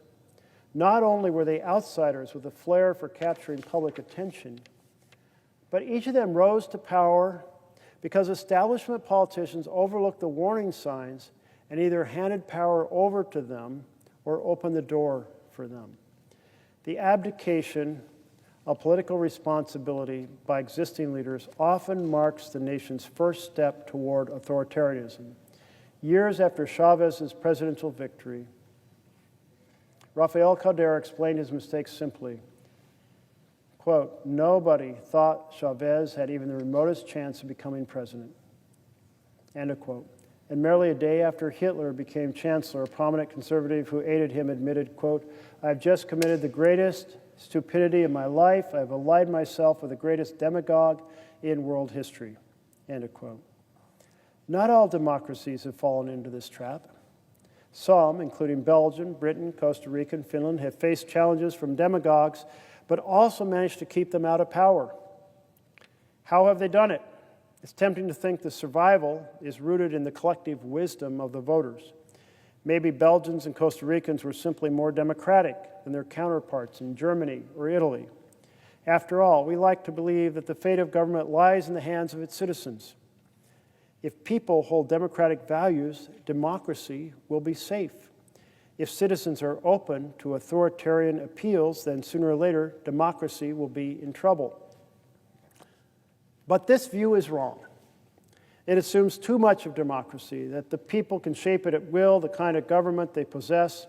It's hard to find any evidence of majority support for authoritarianism in 1920s Germany or 1920s Italy. Before the Nazis and fascists seized power, less than 2% of the population were party members, and neither party achieved anything close to a majority of the vote in free and fair elections. Rather, solid electoral majorities opposed Hitler, opposed Mussolini, before both men achieved power with the support of political insiders blind to the danger of their own ambitions. Hugo Chavez was elected by a majority of voters, but there is little evidence that Venezuelans were looking for a strongman. At the time, public support for democracy was higher than in Chile, a country that was and remains stably democratic. According to the 1998 Latino Barometro survey, 60% of Venezuelans agreed with the statement, democracy is always the best form of government. Only 25% agreed that under some circumstances an authoritarian government can be preferable. By contrast, only 53% of respondents in Chile agreed that democracy is always the best form. Potential demagogues exist in all democracies, and occasionally one or more of them may strike a public chord. But in some democracies, political leaders heed the warning and take the steps to make the authoritarians not form in the government. They remain on the fringes, far from the centers of power. When faced with the rise of extremists or demagogues, they make a concerted effort to isolate them, to defeat them. Although mass responses to extremist appeals matter, what matters more is whether political elites, especially parties, serve as filters. Put simply, political parties are democracy's gatekeepers.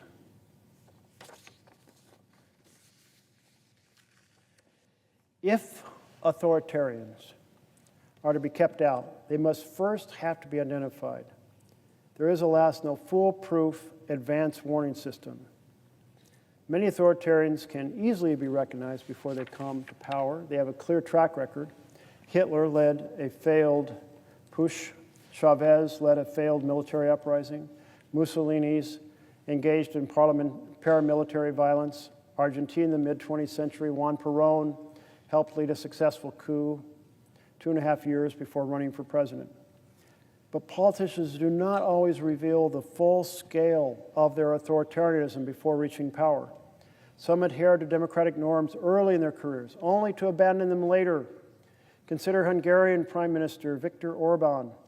Orban and his Fidesz party began as liberal Democrats. And in the first stint as prime minister, between 1998 and 2002, Orban governed democratically. His autocratic about-face after returning to power was a genuine surprise in 2010. So how do we identify authoritarianism in politicians who don't have an obvious anti-democratic record? Here we turn to the eminent political scientist Juan Linz. Born in Weimar, Germany, raised amid Spain's civil war, Linz knew all too well the perils of losing a democracy. As a professor at Yale, he devoted much of his career to trying to understand how and why democracies die. Many of Linz's conclusions can be found in a small book called The Breakdown of Democratic Regimes. It was published in 1978. The book highlights the role of politicians, showing how their behavior can either reinforce democracy or put it at risk. He proposed a litmus test for identifying anti-democratic politicians. Building on his work, we have developed a set of 4 behavioral warning signs that help us know an authoritarian when we see one. We should worry when a politician, 1, rejects in words or action the democratic rules of the game. 2, denies the legitimacy of opponents. 3, tolerates or encourages violence. or 4, indicates a willingness to curtail the civil liberties of opponents, including the media. They've been put a table in the book to assess politicians in terms of these 4 factors. A politician who meets even one of these 4 factors is cause for concern. What kinds of candidates tend to test positive on a litmus test for authoritarianism? Very often populist outsiders, populists or anti-establishment, figures who, claiming to represent the voice of the people, wage war on what they depict as a corrupt and conspiratorial elite. They deny the legitimacy of established parties, attacking them as undemocratic or even unpatriotic. They tell voters the existing system is not really a democracy, but has been hijacked, corrupted, or rigged. They promise to bury the elite and return power to the people. This discourse should be taken seriously. When populists win, they often assault democratic institutions. In Latin America, for example, all 15 presidents elected in Bolivia, Ecuador, Peru, and Venezuela between 1990 and 2012, of those 15, 5 were populist outsiders: Fujimori, Chavez, Evo Morales, Lucio Gutierrez, and Rafael Correa. All 5 ended up weakening the democratic institutions. So those 4 factors really are something for us to pay significant attention to. Does an individual reject democratic rules of the game? Do they express a willingness to violate the Constitution? Do they suggest a need for anti-democratic measures such as canceling elections, or banning certain organizations, or restricting civil rights? Do they seek to use extra-constitutional means to change the government? Do they attempt to undermine the legitimacy of elections, for example, by refusing to accept credible election results? I think it goes without needing to point it out that our president rejected credible electoral results. And I was sitting in this chamber when the mob he directed to attack and disrupt the counting of the electoral ballots filled these hallways, when multiple police officers were attacked and injured. It was stunning to sit here in our democracy and see our Capitol Police running to lock these doors to protect us. Stunning to have them first tell us, quickly leave the chamber, and then quickly say, don't leave the chamber, while they organized an escape route. I remember that sitting down here in front were the boxes, these beautiful wooden boxes containing the electoral ballots from all across the nation. These boxes, which were the absolute symbol of democratic governance, the heart, the pulsating heart of our democracy.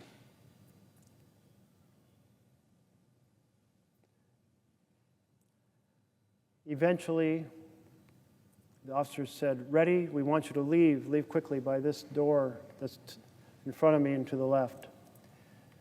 And as they guided us out, one of the members of the parliamentarian team said, we need to grab the ballot boxes.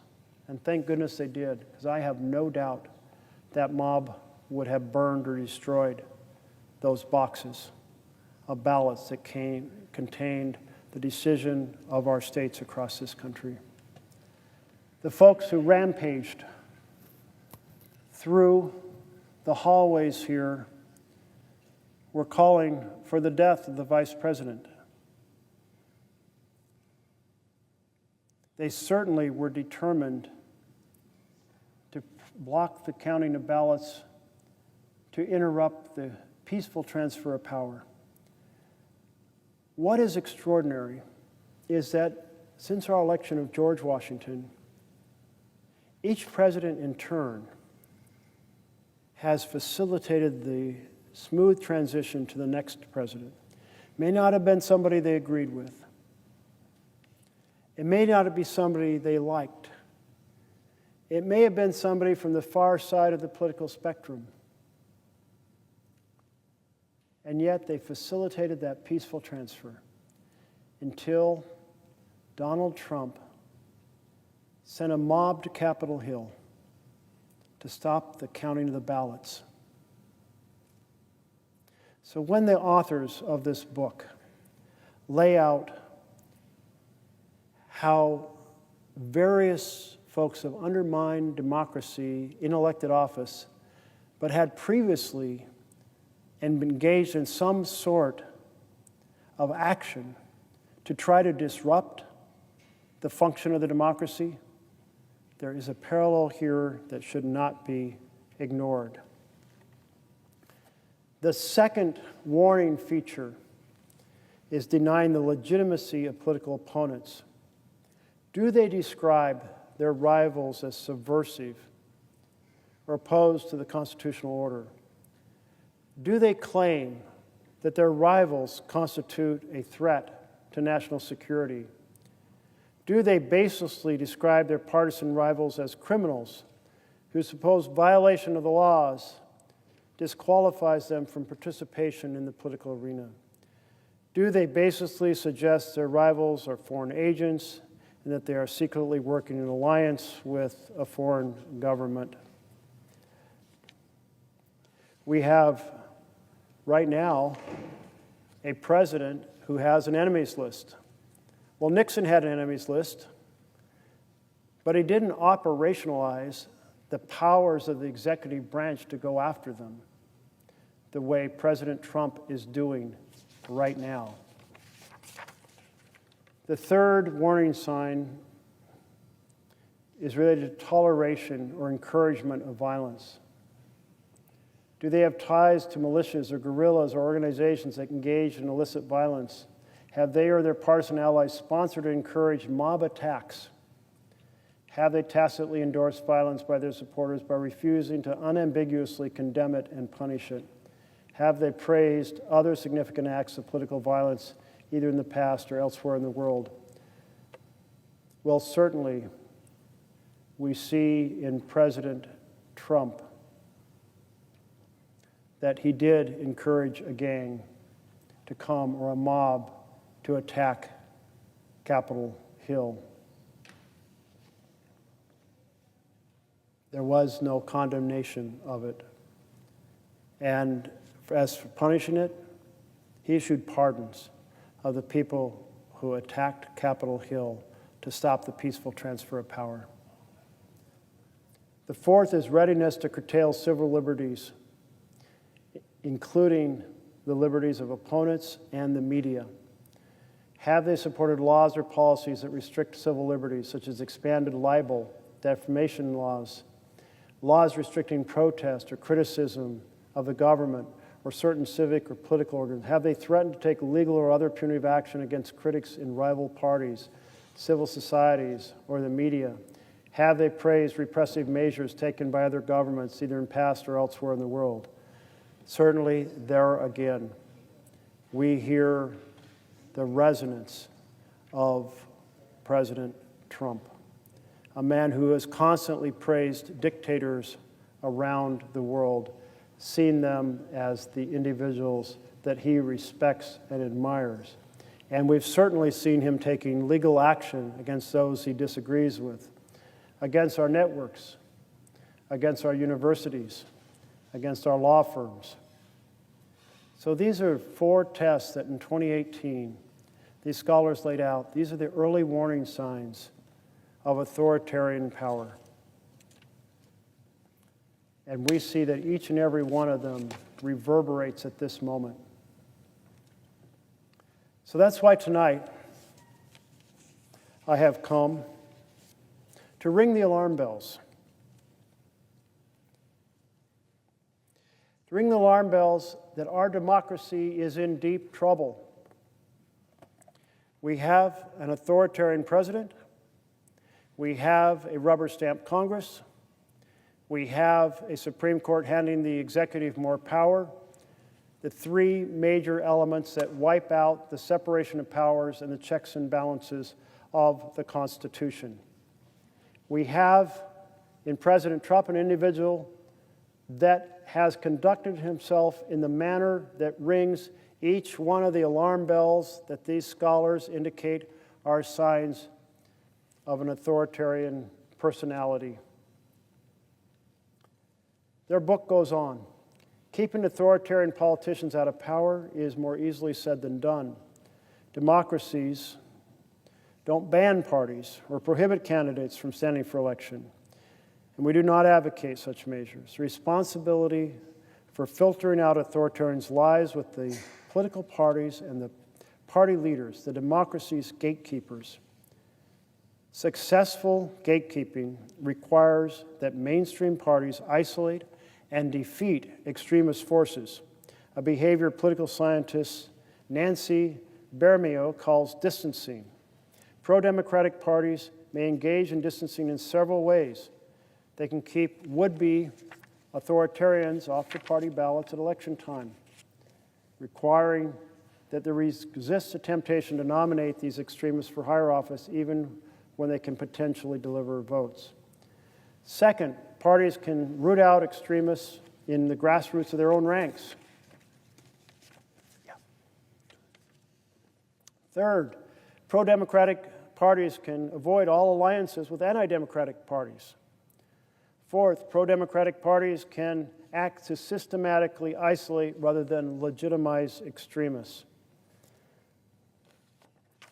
Finally, whenever extremists emerge as serious electoral contenders, mainstream parties must forge a united front to defeat them. To quote Linz, they must be willing to join with opponents, ideologically distant, but committed to the survival of the democratic political order. In normal circumstances, this is almost unimaginable. Each party's followers would be infuriated at the seeming betrayal of principles. But in extraordinary times, courageous party leadership means putting democracy and country before party and articulating to voters what is at stake. When a party or politician that tests positive on our litmus test emerges, there is little alternative. United democratic fronts can prevent extremists from winning power, which can mean saving a democracy.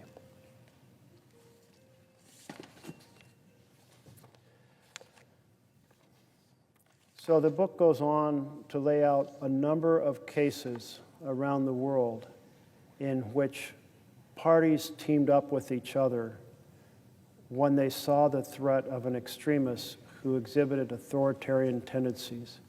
They worked together to save their democratic republic. That has not happened here. And that should concern us all, because when that fails, the parties don't come together to stop an authoritarian extremist. That authoritarian starts to expand the power around the presidency, starts to attack the liberties of the country, the freedom of the press, the freedom of the assembly, starts to militarize and weaponize the Department of Justice against enemies, plots to justify sending the military out during peacetime to attack peaceful protesters. This is what happens when one fails to proceed to work together to stop a political extremist, and that extremist ends up in power.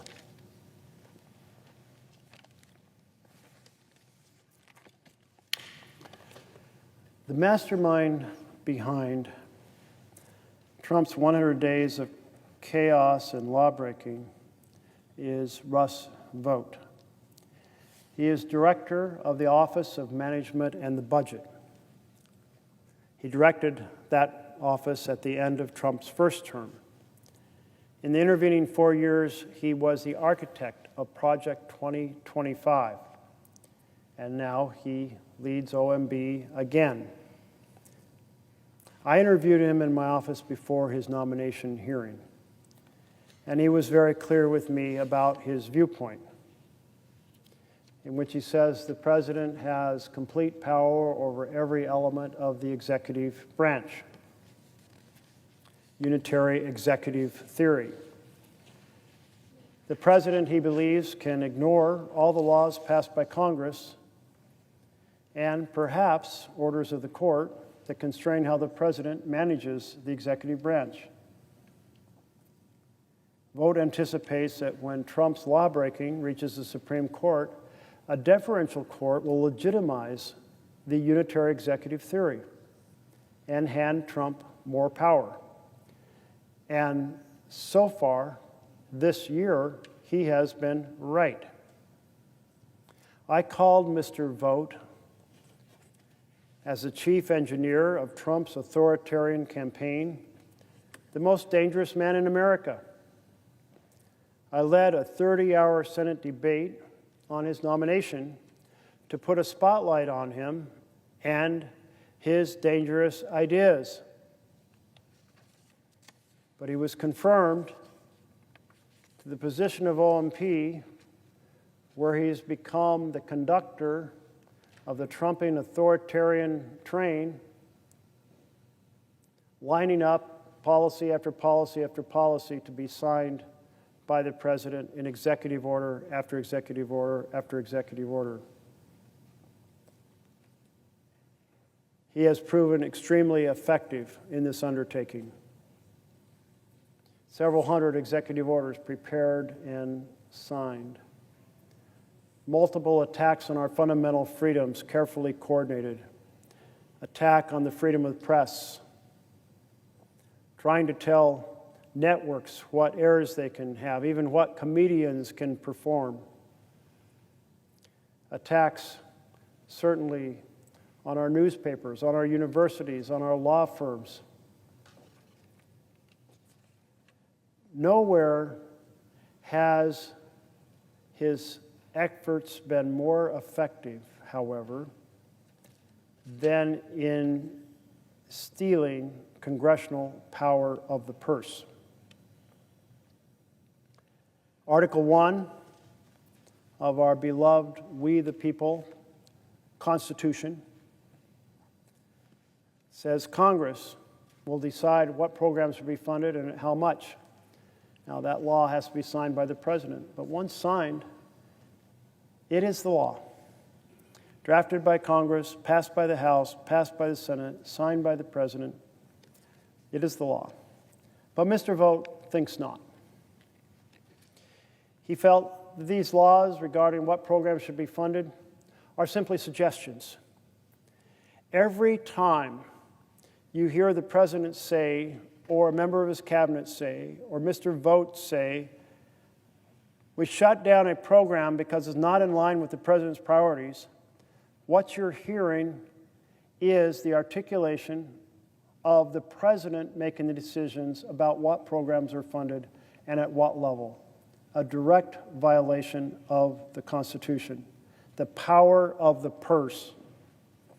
This strategy is illegal. It is unconstitutional. And the Supreme Court has said so twice. In 1975, the Supreme Court ruled that the Nixon administration could not ignore Congress's power of the purse through impoundments.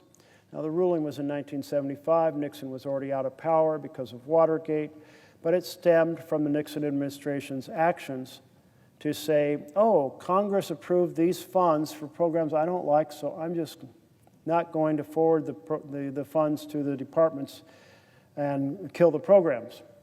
And the Supreme Court robustly said, hell no. You can't do that. That's unconstitutional. That violates the separation of powers. That violates our Constitution. In 1998, the Supreme Court ruled that Congress could not give away or delegate its power of the purse to the president through a line item veto. This is a very popular idea at the time. When the Gingrich election occurred, and I say Gingrich election, he really put forward a whole new strategy for the Republican members of the House. He said, "For too long, we have simply worked to make laws better and include more of our elements. But that simply results in laws passing and the majority, Democrats, taking credit for them. We would do far better to oppose them in every way we can and then argue to the American people, they have failed to govern well, so elect us." In addition, he laid out a series of reforms, contract with America, and in so doing, he really touched a strong vein of enthusiasm across the land. And so the House, for the first time in, I think, 4 decades, became a Republican majority. And certainly it was a Republican majority here in the Senate. And so in that time period between January 95 and January 97, stemming from the November 94 election, this were a number of strategies that they wanted to implement, some of them straight off of their contract with America. And one of those was to do a constitutional amendment that would create a balanced budget. And they needed no extra votes in the House. They passed it easily. They had the supermajority, the 2/3 supermajority needed. And the constitutional amendment has to pass both chambers, and then it has to be ratified by 3/4 of the states. And then it ran into trouble over here in the Senate. They had 66 votes, but not 67 votes, and they needed 67. And the one Republican who held out was Senator Mark Hatfield.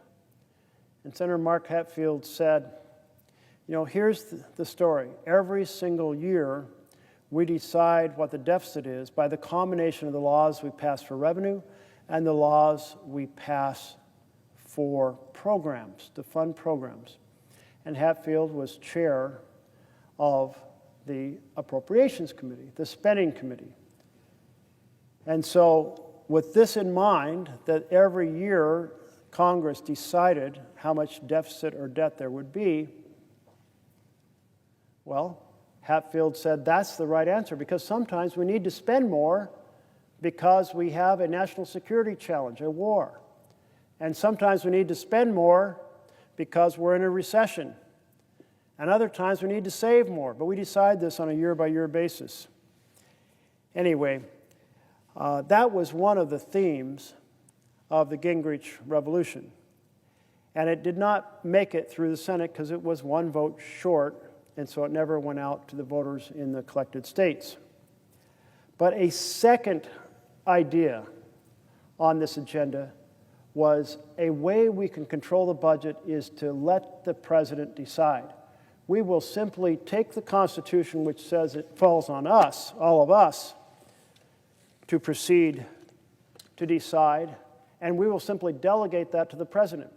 Well, that's like creating a strongman state. Now you have the president not just executing the laws, but deciding what programs will be funded and at what level. And the Supreme Court said, hell no. We have a constitution. We have a democracy. And we do not vest both the creation of the laws and the execution of the laws in the same branch of government. Congress must decide and write the laws on how much is to go to what programs. And they cannot give away that power to the president. You would be creating an authoritarian state. You cannot do that. You took an oath to the office and an oath to the Constitution. The Constitution lays out a separation of powers, and you cannot delegate that away. That's why I called Vote the most dangerous man in America, because he was in my office saying that's exactly what he intended to do, was to take that power away from Congress and hand it to the president. And I must say, I complimented him on his honesty that that was his intention. He wasn't disguising it one bit. It was his life philosophy, or his philosophy of his life about our government. It was what he had written into the architecture of Project 2025, a vastly stronger authoritarian presidency. And he was telling me in my office before his hearing on the Budget Committee that that was exactly what he intended to execute and that he would be backed up by the Supreme Court. So Trump, once in office, did impound funds. He did shut down programs that were funded by law without authority to do so. Some of them were ones that electric charging stations across America, programs for sanctuary cities, immigration lawyers who represent unaccompanied children. But the most notorious impoundment was the weekend attack on the U.S. Agency for International Development.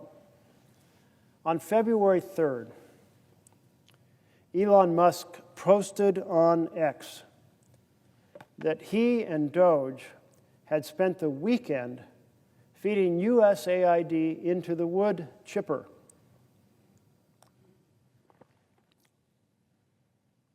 That's a pretty stunning moment. A program authorized by law, funded by Congress, in a law signed by a president, shut down over a weekend. No consultation with Congress, no hearings, no consultation with the countries where these programs operated, no consultation with other governments that provide help to see if they would step in. No, just shut it down over a weekend. Our Secretary of State was in a hearing before the Senate, and I asked him how much Elon Musk, who had bragged about feeding the program into the wood chipper, how much he had consulted the Secretary of State.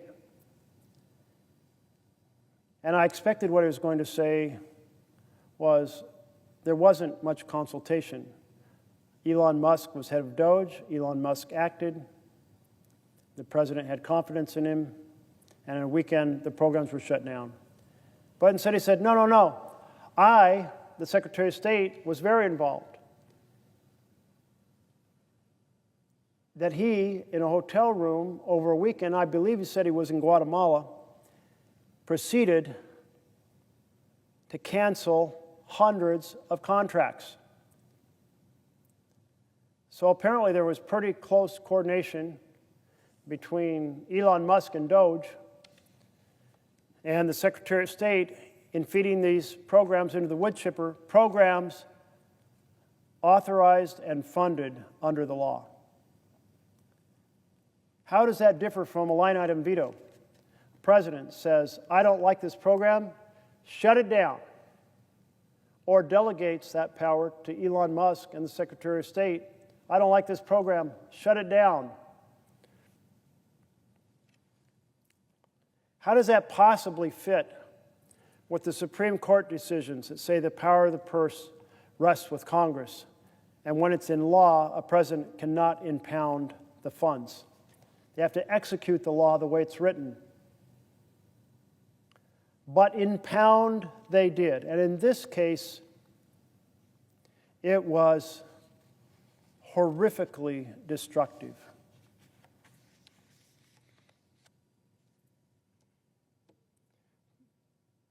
Innocent people around the world died because those programs were shut down overnight. These programs were programs for tuberculosis, for malaria, for HIV/AIDS. Those are the three worst pandemics in the world, do the most destruction. And they were programs for nutrition. And without nutrition, people are in trouble. So there is a tracker that has been set up by experts in international economic development to try to understand how many programs were shut down and how they affected the folks who benefited from those programs. And their estimate as of June 26th, so this is going back several months, was that shutting down that program in the wood chipper overnight, 30,000 children died of malaria. 72,000 children died of diarrhea. diarrhea is often the consequence in poor countries of not having access to clean water. 88,000 children died from malnutrition. 94,000 children died from pneumonia.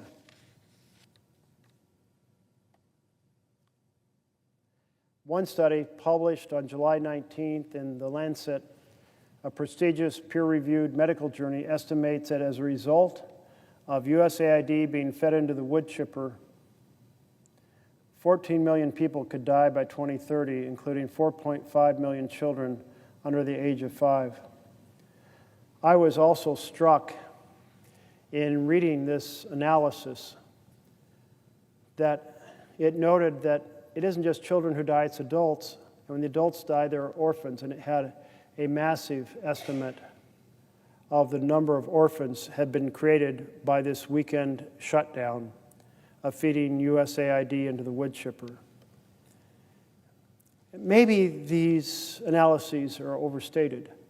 Maybe local folks found ways to sub in for the sudden shutdown more effectively than the academics who study this believe. Maybe. Maybe other nations geared up faster to replace the shutdown than was anticipated. But even if you take these results put together by experts of international programs and cut them in half, massive number of people were killed across the country because a Secretary of State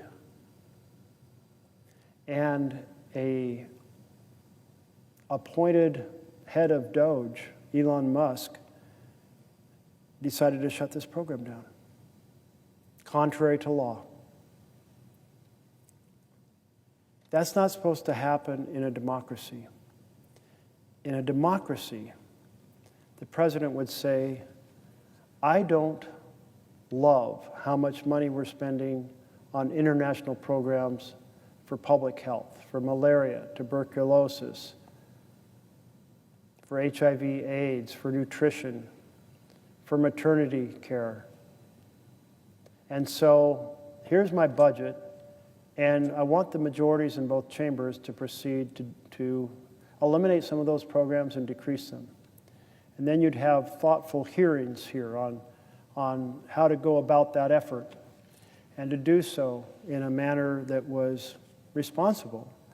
And some folks would have come and testified and said, here are the consequences of shutting down program X, Y, and Z. Do you really want to do that? Or do you want to work out a plan to transfer those responsibilities to some of our European partners who might pick up those responsibilities? Or to empower some of the local governments where those programs operate to be able to pick up some of those programs. But don't shut them down. We wouldn't shut them down overnight because, one, that would break the law, and two, a massive number of people die. But they did shut them down overnight, and a massive number of people have died. One of the things that Trump and Vote shut down was the Consumer Financial Protection Bureau, which mission, of course, is to safeguard Americans from all kinds of financial scams. Nobody likes to be scammed. Nobody likes to be ripped off. And since it was created back in 2011, the Consumer Financial Protection Bureau, or CFPB for short, has returned $21 billion in checks back to American citizens. $21 billion. I mean, that's a significant sum. Even in a world where maybe millions don't seem as large as they used to, billions still seem pretty substantial. I mean, $21 billion? You know, Trump has just said he wants to send a massive $20 billion to $40 billion check to Argentina of our taxpayer money to help rescue a right-wing government, bail them out. I mean, $20 billion, it's a lot, got returned. And here's the thing, because those scams were shut down, that $20 billion probably only represents a small fraction of the money saved by American consumers, a small fraction.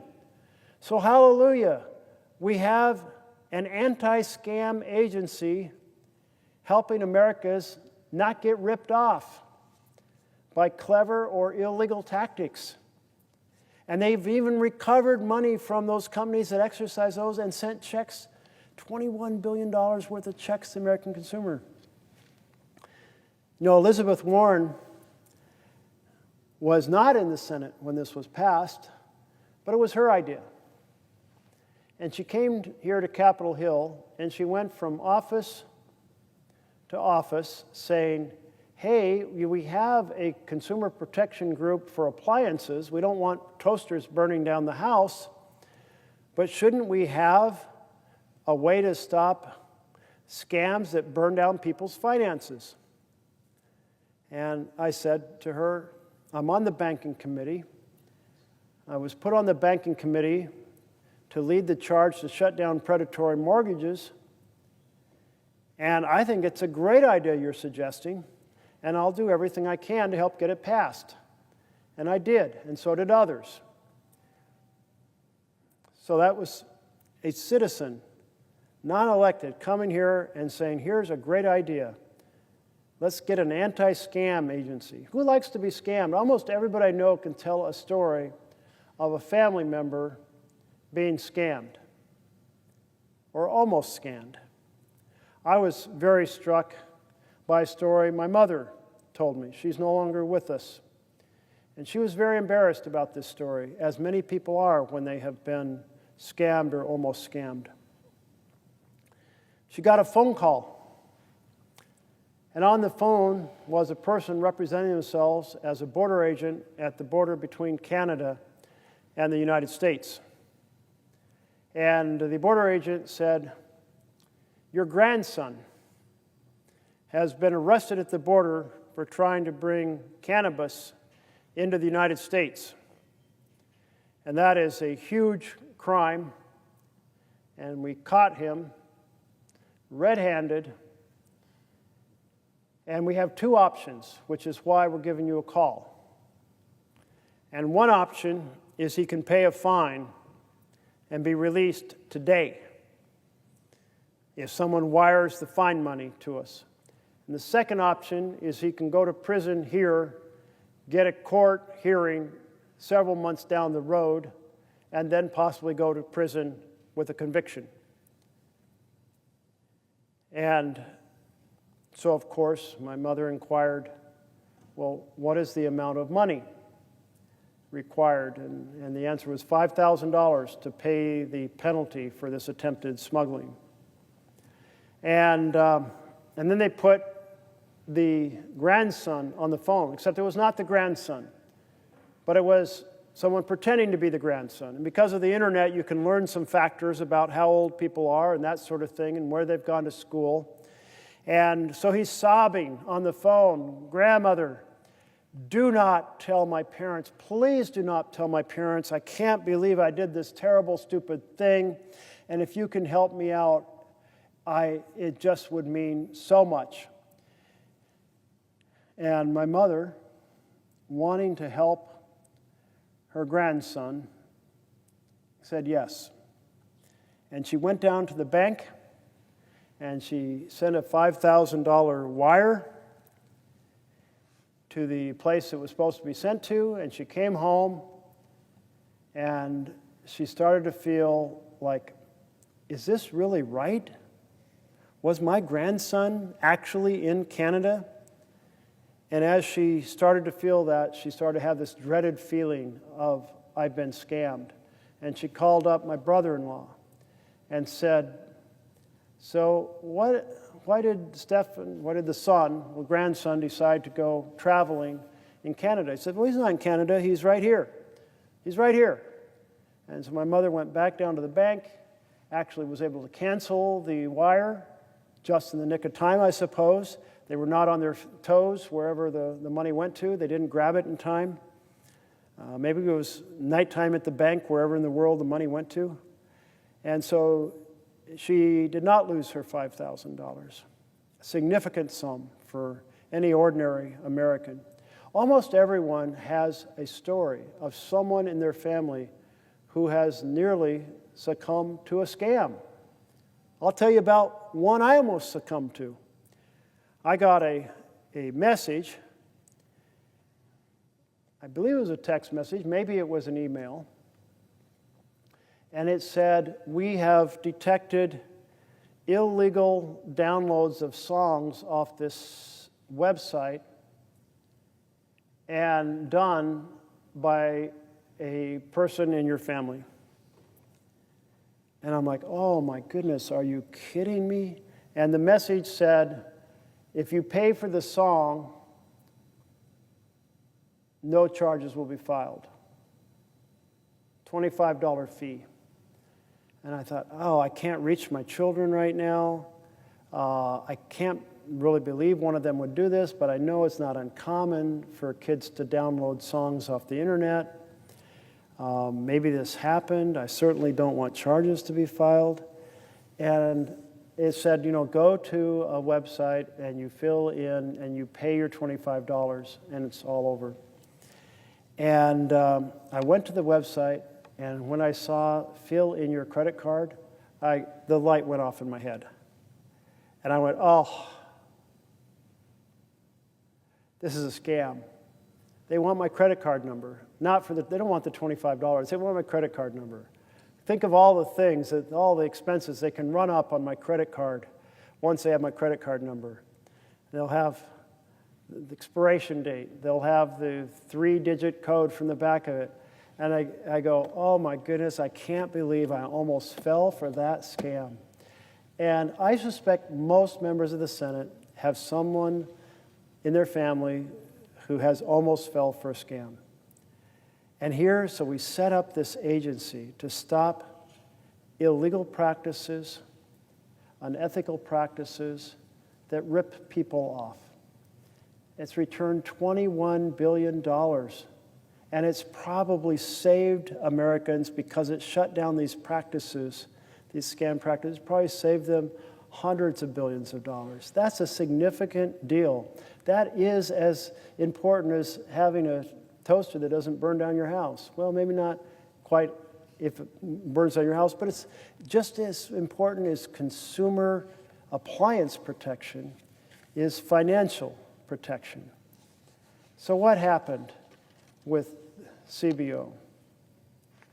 And I'm going to just note that essentially the Trump administration shut it down. That's what happened to it. There's an article in Bloomberg about how this agenda has been shaped not by President Trump, not by Elon Musk, but by the architect or an architect of Project 2025. Let's see what this article has to say. Kat Farman realized in January that her job might be at serious risk. It was the night she learned that a small group of engineers close to Elon Musk had forced their way into the headquarters of the U.S. Agency for International Development. In the days that followed, they'd gain access to sensitive employee records and bar staff from the building. The legality of all this was questionable. USAID exists because of an act of Congress. I mean, it can only be dissolved in the same way, but that didn't deter Musk from declaring victory. Quote, "We spent the weekend feeding USAID into the wood chipper," he posted on X on February 3rd. Farman works for a different government agency, the Consumer Financial Protection Bureau, CFPB. But she understood that the USAID news suggested that CFPB might be next. The CFPB, like USAID, is somewhat obscure, with a do-gooder mission that conservatives, including Musk, have derided as wasteful and excessively woke. Quote, "I could see we were vulnerable in the same way USAID was," said Farman, who is president of the CFPB union. It became clear to Farman that her adversary wasn't Musk or any engineers who might have doused themselves with Axe's unique eau de middle school. She was really up against Russell Vogt, the Trump loyalist who had just been named director of the Office of Management and Budget, as well as acting director of the CFPB. Farman hadn't heard of Vogt before he became the CFPB director, which is pretty much how Vogt likes it. A self-described, quote, boring budget guy, best known for co-authoring the 900-page policy playbook of the Heritage Foundation Project 2025, which has become something of a Bible for Trump's second term. Vogt's think tank, the Center for Renewing America, has produced numerous policy papers that advocate for such Trump fixations as the annexation of Greenland. A prudent aim, according to a CRA paper, CRA, Center for Reviewing America, and enacting broad tariffs, quote, just as sometimes a nation must go to war with guns and bombs, so sometimes trade wars are necessary, unquote, among others. At the center of Vogt's ideology is the unitary executive theory, which critics say amounts to an argument that Trump should have wide latitude to do whatever he wants. In other words, the strongman state, the authoritarian. Vogt's unique combination of loyalty and knowledge of how the government actually works makes him perhaps the most powerful person in Washington, not named Donald Trump. If you see a Republican politician or member of the Trump administration talking about the deep state or the regime, there's an almost 100% chance they know his work. Nobody in D.C. has a better grip on the numbers and the management process of the federal government than Russ Vogt, says Steve Bannon, Trump's former chief strategist. Quote, Vogt's one of the critical architects of the Trump restructuring of the U.S. government, end quote. This includes Musk, who's been in regular contact with Vogt from the start of the presidential transition and is seen by Vogt allies as the public-facing arm of his agenda. The example of the CFPB showed how this tag team has been working. Musk took the credit for the shutdown, and his Doge team attracted attention from union members. It was Vogt, and by the shutdown, we're talking about the shutdown of CFPB, it was Vogt who quietly did the actual work. On February 8th, his first full day as the CFPB's interim director, because then Vogt was also assigned to be director of the CFPB, Vogt sent an email ordering employees to stop whatever they're doing and inform the Federal Reserve the CFPB wouldn't take any further funding for the year. In the days that follow, he closed the office, canceled the agency's contracts, axed more than 200 employees, and began preparations for far wider layoffs. Quote, he wasn't trying to make it more efficient, Farman says. Quote, they were trying to illegally fire everybody. The article notes that the Trump administration disputes that. Like many committed civil servants, Farman is an idealist who regards her agency's work, protecting consumers against financial scams, big and small, as both apolitical and righteous. Vogt seems to believe the opposite. He says, quote, we want the bureaucrats to be traumatically affected, he said in a speech last year. When they wake up in the morning, we want them to not want to go to work because they are increasingly seen as villains. This was Farman's introduction to her new boss, Russ Vogt, at CFPB. She watched a video recording of that speech, first published by ProPublica. The weekend Vogt took charge. Having that sentiment out in the open, I almost felt better, she says. If he wants to, and I'll substitute the word mess, if he wants to mess with us, he wants to mess with us to get us to quit. Instead, Farman's union sued, arguing Vogt's actions amounted to a stealth attempt to illegally dismantle the CFPB without congressional approval. Vogt approached his tenure at the OMB, first as deputy director and later as director, with the zeal of an activist.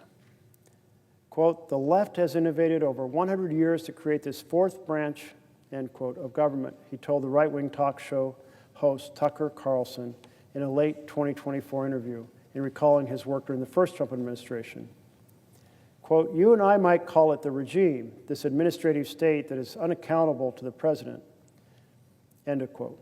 The notion of a secret regime controlled by vote described as an unholy alliance of lobbyists, corrupt members of Congress, media, elite, and intelligence agencies became popular among members of the far right as a way to explain Trump's ineffectiveness during his first term.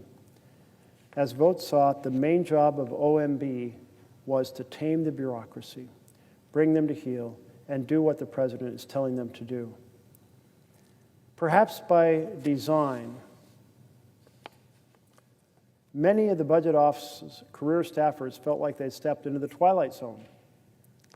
OMB is an unusual part of the White House in that the career people really believe themselves to be loyal to the civil service, that they are there to serve whoever is in the administration, but that their highest loyalty is to good process, said Sharon Block, who worked at OMB under Biden and is a Harvard Law School professor. Quote, "They would never say we shouldn't do something because it's bad policy. They would say we shouldn't do it because it's not going to work," end of quote. Vogt's approach in the face of this resistance was to ignore it. Quote, "They were willing to flagrantly misread the law," says Kogan, the other former Biden appointee. That's what Trump's OMB was. Well, so here we have the dismantling of USAID, causing the death of hundreds of thousands of individuals, at least 100,000 children. We have the shutdown of the anti-scam agency, which does what? Gives a green light for us to be scammed. I think I get a scam about every 4 days on my phone of some type. And I say to my team, "Is this real? You know, I just got this text message saying that I need to pay up on my driving my car through the automatic highway charge system, and I didn't have an automatic device on my cars." And I'm like, I did drive a couple months ago. Oh, and they're like, no, Senator, it's a scam. We get them all the time. Every one of us, no matter where we've driven, look at it very closely, but be very careful. Do not put your credit card down. You will get the charge in the mail if it's legitimate, and so forth. Why against the law? Shut down an agency overnight and directly cause the death of hundreds of thousands of people with USAID. Why shut down the Consumer Financial Protection Bureau, which has helped millions of Americans get funding restored to them, and millions more of us will never know that we were spared a scam because they stopped it from happening in the first place? I don't understand how this is possibly good governance in any shape or form.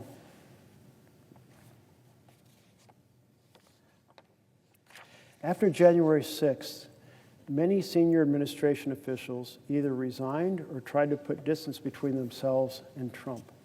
Vogt stayed at the White House and until the very end, then immediately launched his own think tank dedicated to vigorously pushing back, the Center for Renewing America. Vogt wrote in an essay for the Federalist in January 2021, would sustain what he called the counter-assault by linking Trumpism with Christian values. In Project 2025, Vogt suggested that the OMB should give political appointees control over how funding is apportioned to federal agencies. The apportionment process was intended to make sure agencies don't spend money too fast or have it come back to Congress for more. Vogt argued that it should be used to cut wasteful spending and ensure consistency with the president's agenda. And again, you hear those magic words, essentially, we shut down programs that do not reflect the president's priorities or are not consistent with the president's agenda.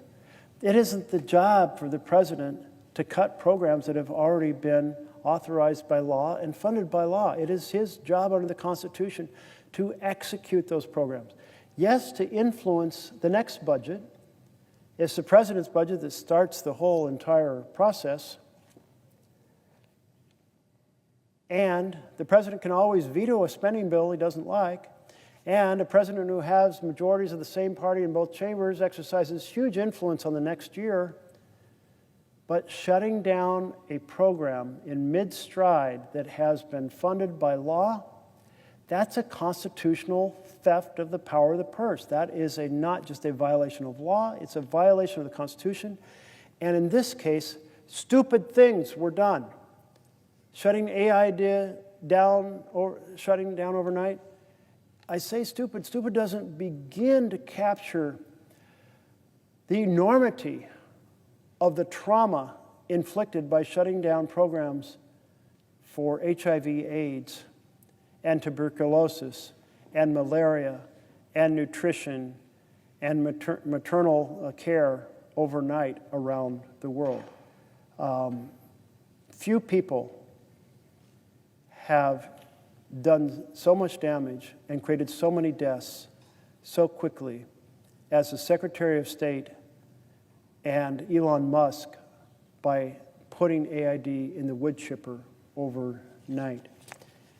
And every time now when there is a scam that someone falls prey to, well, might be a good chance that they can think Russell Vogt and Donald Trump because shut down the agency that tried to provide protection and returned so much money.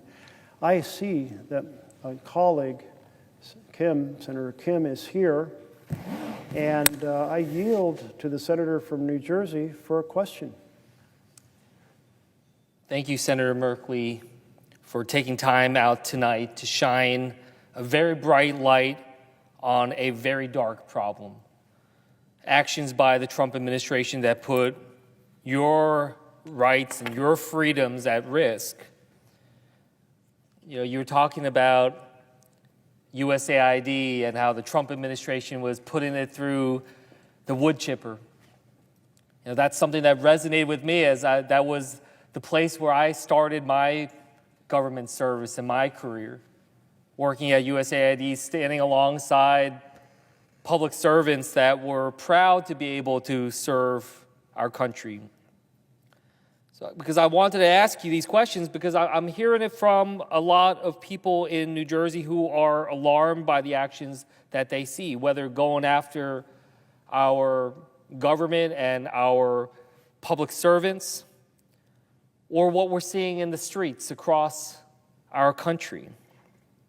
And I thought it might be good to talk through some of these questions to dig in deeper and give the people watching at home a sense of what we mean when we see and say that Donald Trump is a threat to our democracy. You know, let's start with a simple but important question of who is the enemy? Or more importantly, who does Donald Trump see as an enemy?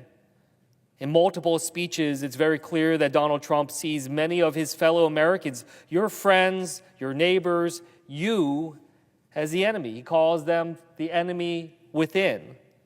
It's an absurd thing. It's an insane thing. It's something you might just write off as rhetoric, but it's not. Because you know it's not because of just something called NSP 7. NSP-M means National Security Presidential Memorandum, and this one is entitled, quote, Countering Domestic Terrorism and Organized Political Violence. In short, what this allows the president to do is basically declare that anyone or any group that opposes the president's agenda can be declared a domestic terrorist organization. It directs multiple government agencies from the Department of Justice to Treasury to Homeland Security to take broad, sweeping actions to disband and uproot basically any entity it decides they can label as opposing the president. Some of these entities are think tanks and advocacy groups. But that's just politics. That's civil discourse, and that's how it's supposed to communicate our differences. that these groups that are standing up, speaking out against the president's policies, that's what we in this country should be allowed to do in raising our free speech. So again, who are the enemies? To Donald Trump and this administration, they say it's you.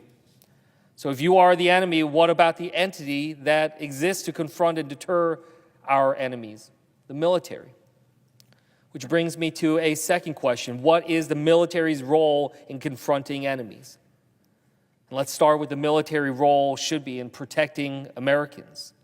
Now, I've had the opportunity to work alongside our military during my career in national security, whether that was out in Afghanistan or at the Pentagon or at the White House.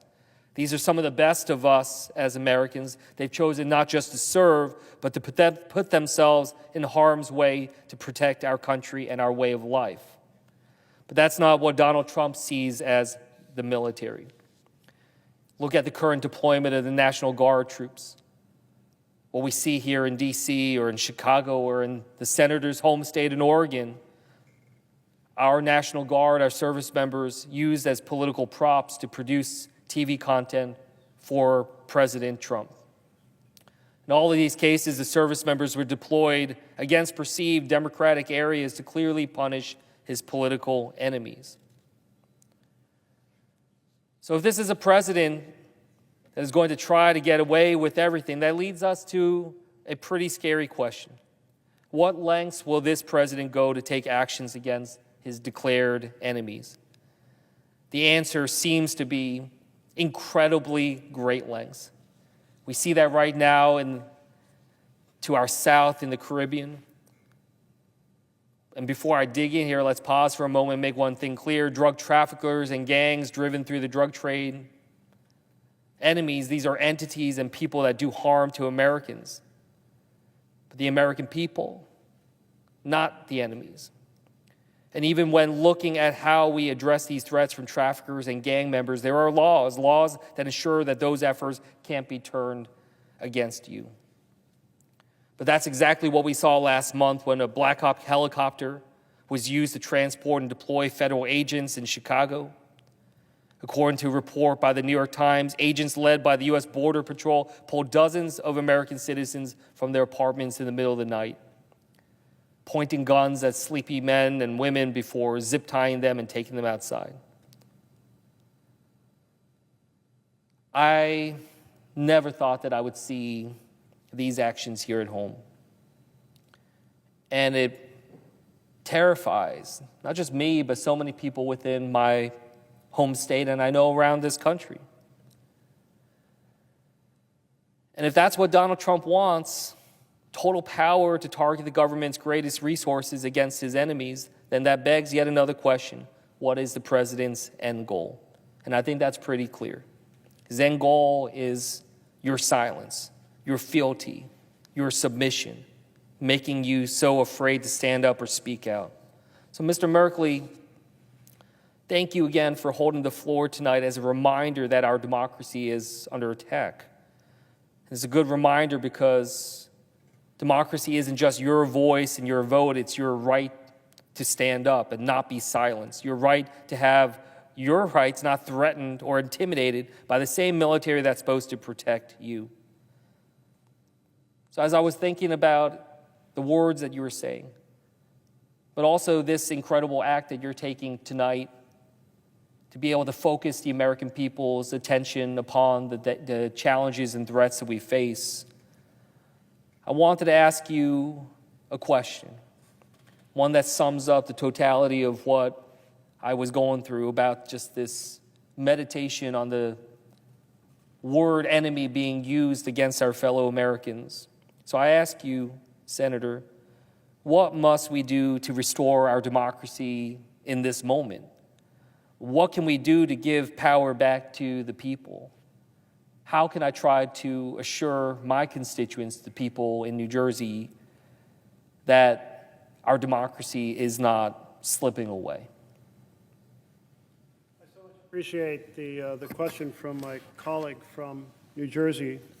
And thank you for coming down here at this late hour to share in this discussion, to help ring the alarm bells about the authoritarian takeover of our government.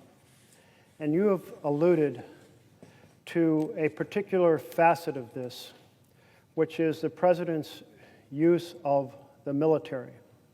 And I am very struck about how President Trump is striving to set up and open the gates that will allow the use of the military domestically in a way we never really anticipated. Certainly, I want to emphasize that our founders were terrified of having a standing military because they knew that authoritarian individuals would be tempted to use that against the people. And so they did not want to have a standing army. And it ended up that the threats were such, we ended up with standing military forces. But still, there was a lot of sense that this is dangerous ground. I'm going to ask my team to grab the quote for me that I had from one of our founders on this topic earlier. And then following Reconstruction, where troops had been used to restore civil rights in the southern states to ensure that people could be registered to vote, could vote, and the votes would be counted. That was essentially a precursor of laws that were designed to say the military should only be used domestically under very, very limited circumstances. And one of those circumstances in Title 10 is used if there is a rebellion or if there is an invasion. And, well, those terms had pretty clear meanings at the time they were written, pretty limited meanings. We can picture what an invasion or potential invasion looks like as a hostile armed force coming across our border from another nation. And we can picture what a rebellion looks like, generally considered to be a substantial, well-organized, well-armed operation designed to overthrow the government. It's a rebellion. You know, I think Hal Shay's rebellion may have met that in the early years of our republic, when you had angry farmers who their property was being foreclosed on because they couldn't pay their bills and there was economic crisis, and they were marching in front of the courthouse shutting it down and had intentions of gaining access to arms and an armory. Well, that they were trying to overthrow at least the local government. But here is a president at this very moment trying to take that framework and misapply it across America. And of course, this is near and dear to my heart right now as a senator from Oregon, because I've seen it firsthand. We have an ICE facility in the south waterfront of Portland. It's a rented building utilized by Immigrations and Customs Enforcement. And it is often used as a way station when people are arrested before they're sent to a prison up in Washington State. And at that point, they may have sometimes are supposed to have access to lawyers. But Trump decided that he would send agents to Portland and try to provoke a riot in order to say, look, now there's violence, and because of that violence, I can exercise more authoritarian power. Well, had there actually been a significant disturbance, you could still wrestle with whether that constituted a rebellion, because you have a lot of disturbances and protests against specific things that are not organized, sizable group, organized, weaponized, trying to overthrow the government.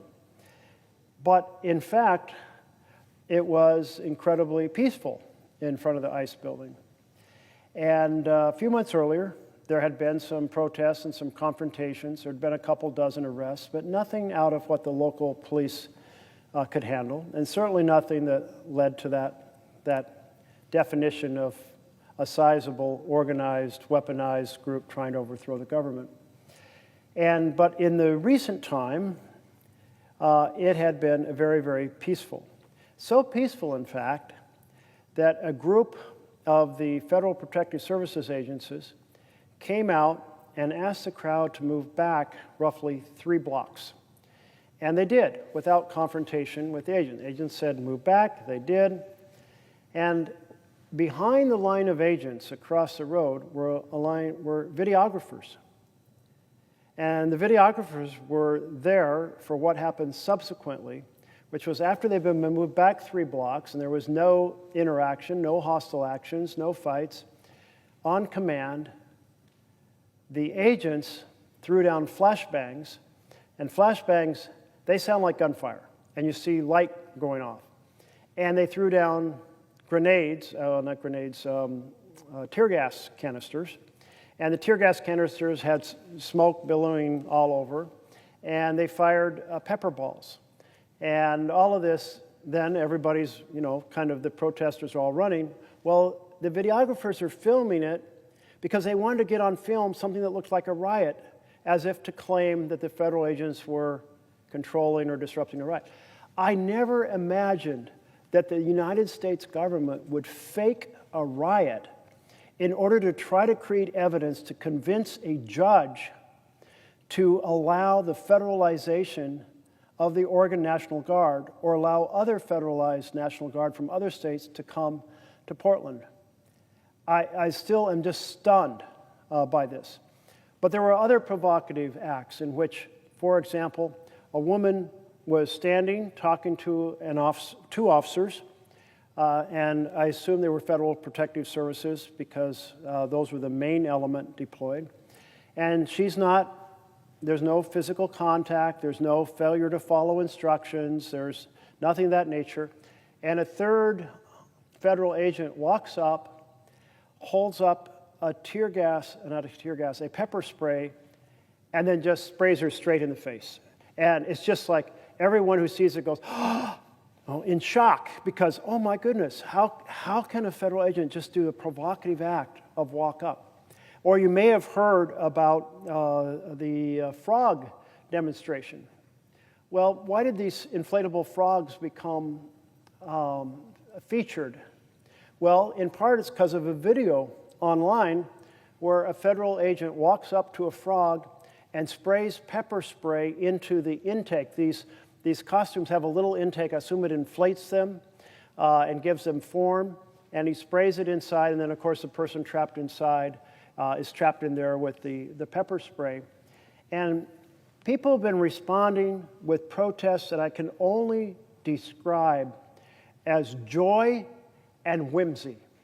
I mean, we're talking about a couple coming down, rolling down a red carpet and getting married in front of the ICE facility.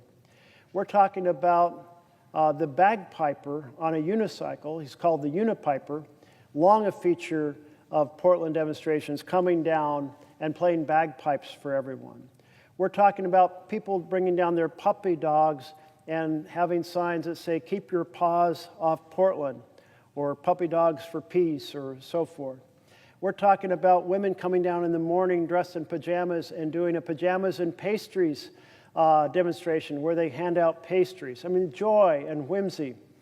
And here's Trump's agents confounded. So they occasionally attack the protesters to try to produce the riot, and the protesters have not been willing to engage in that because they understand what Trump is trying to do.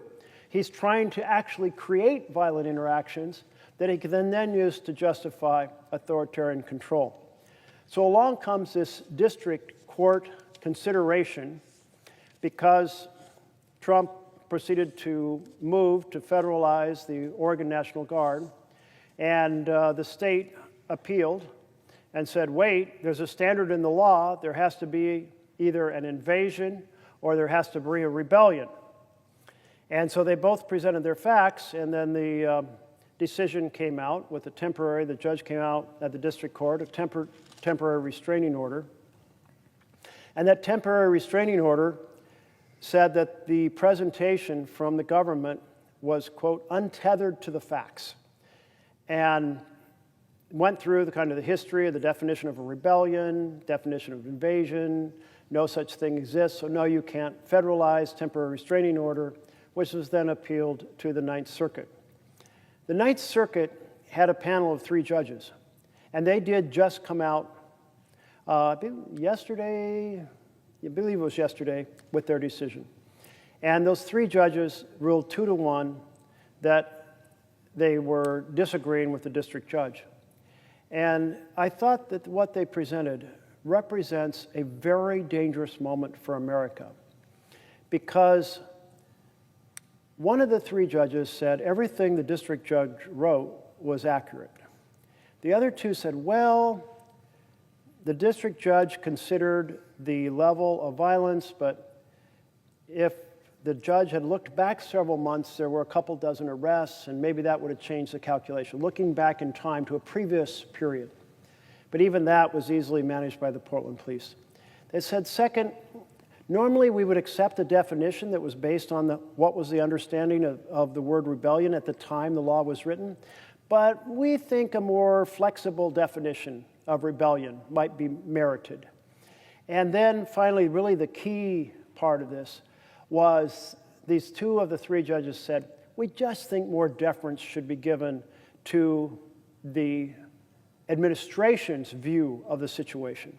In other words, if the administration says that there is a rebellion, that's all that's needed, because we should give high deference to the administration. Now, there is a related law called the Insurrection Act. It's not about federalizing National Guard. It is about being able to send in military troops, and based on a different set of issues, using troops to protect civil rights, for example.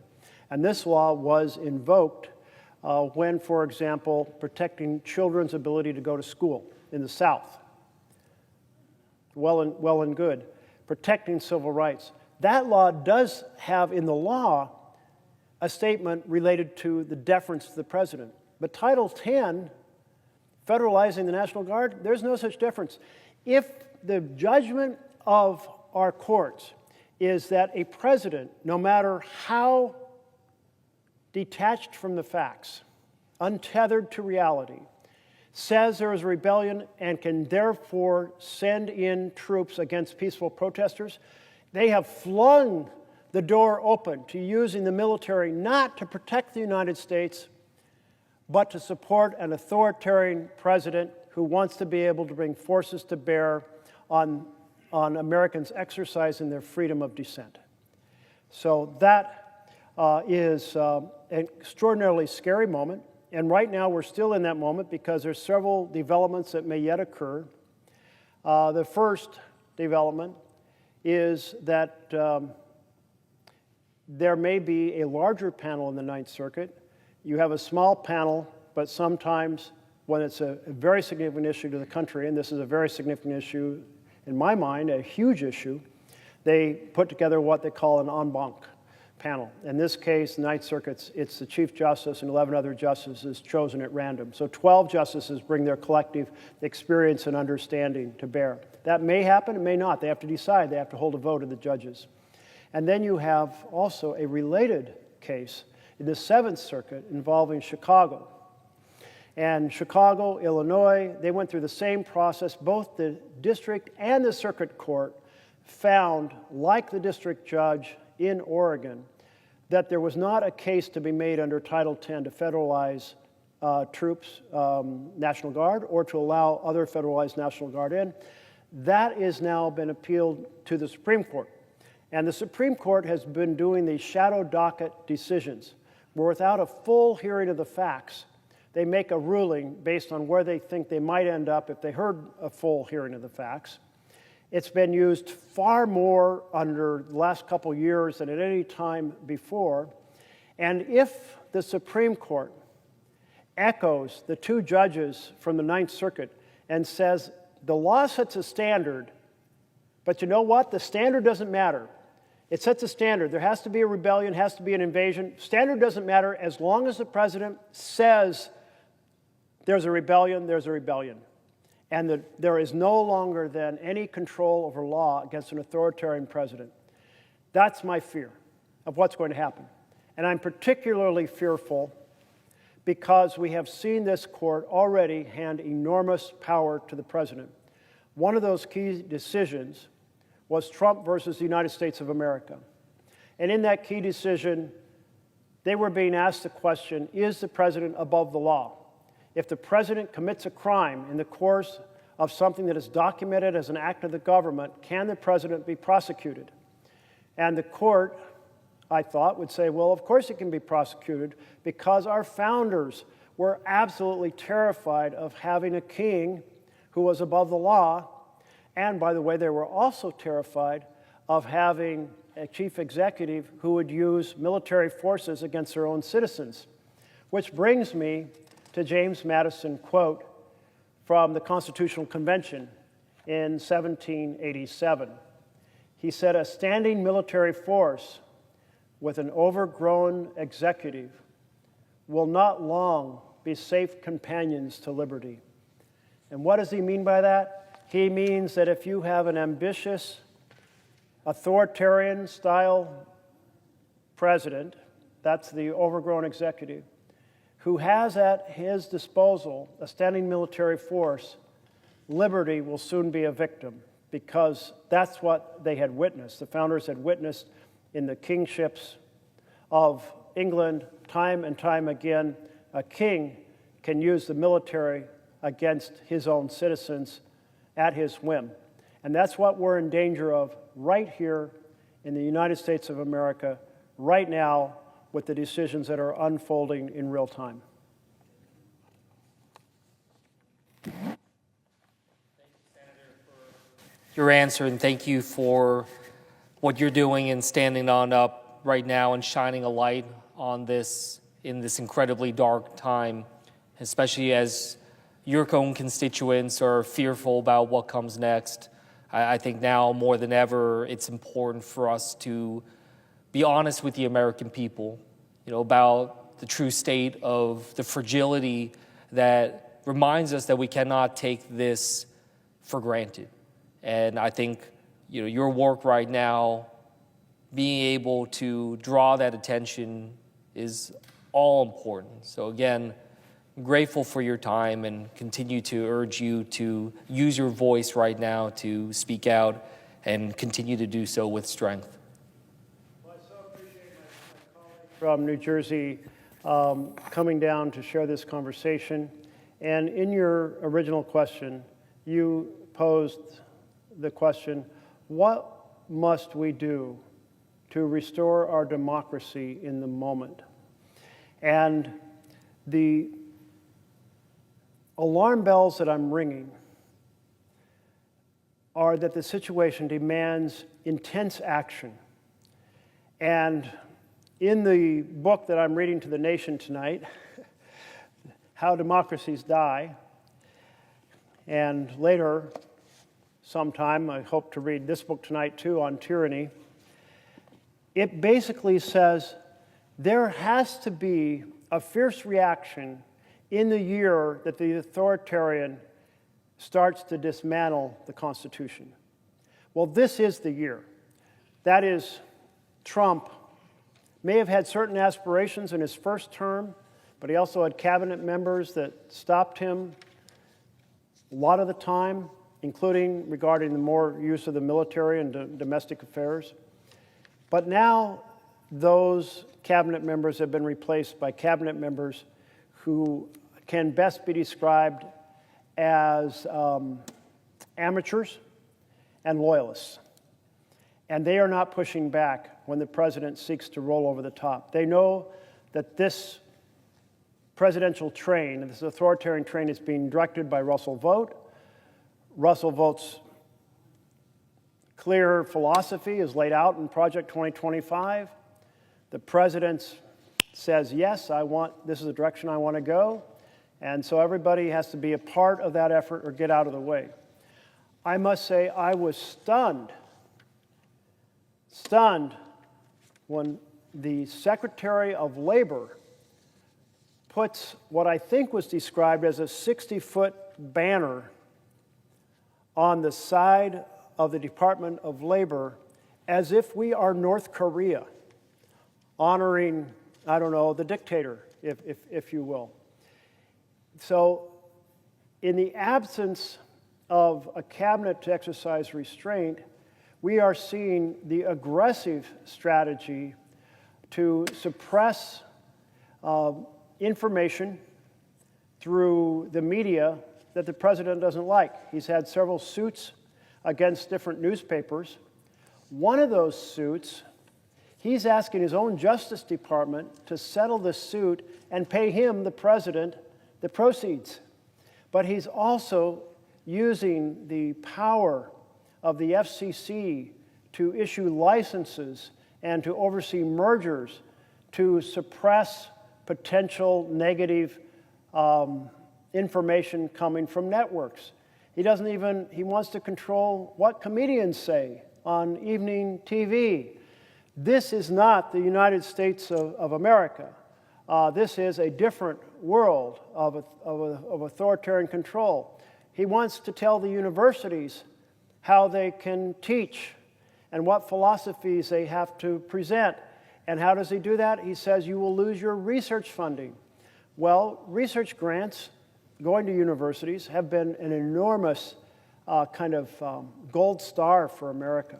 I mean, the ability of our research universities to discover new information, and certainly we see this in all tech fields, but also in medical fields, has been extraordinary. They are one of the really beautiful features of our country, what the research university, and to shut down millions and even billions of dollars of research money in order to try to compel universities to now teach what the government wants, that's not the United States of America. That is freedom being crushed right now in front of us, right this moment. And that is why it's important, as these students of How Democracies Die note, to have outrage this year.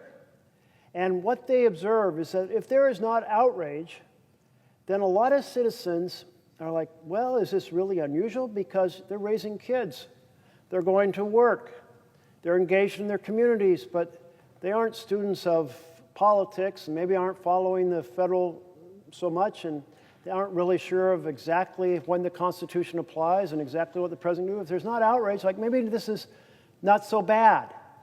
And so they make the point that that outrage does two things. One is it alerts the citizens. It rings the alarm bell that this is not ordinary or right, that this is a violation of law, that this is a violation of the Constitution, that we are losing things we have treasured since childhood, that we've heard about directly or indirectly regarding the rights and freedoms of us as Americans under our Constitution. And we've been proud of them because they have survived some very difficult moments in our country. They survived the Great Depression. They survived Watergate. They survived World War II and World War I. They survived and often thrived, these freedoms, and we pleased to live free or die, as the phrase went from our founders. And so that outrage we saw on Saturday when 7 million Americans took to the streets. And they took to the streets, well, where I was, it was a beautiful day. It was actually, the temperature hit nearly 70 degrees in eastern Oregon. They could have been fishing, they could have been in that last hunting trip of the year, that last hike, but they were out protesting because this was that important. I went to this town of Lapine, Oregon. It's a rural and voting-wise quite conservative. 200 people were out on the streets, and they were also engaged in that, if you will, joyful and whimsical protest. So that's the first. The second is, my colleague, the next election. The next election matters because an authoritarian president starts rigging the election process. And if you don't have a huge pushback to authoritarian rule in the next election, the elections become so rigged you get trapped in a strongman state, often maybe for decades. And so the next election will matter enormously. And already we see the president doing certain things, trying to do a national voter registration database to better manipulate the voter, who's registered to vote and who can vote, trying to do massive gerrymandering to change the balance of power in the House of Representatives, and attacking vote by mail because vote by mail can't be manipulated on election day like voting at the precincts. So those are the two things we can do. Outrage now, ring the alarm bells, and prepare for the next election, and send hopefully a bipartisan, hopefully Democrats and Republicans voting for folks who push back on this authoritarian takeover.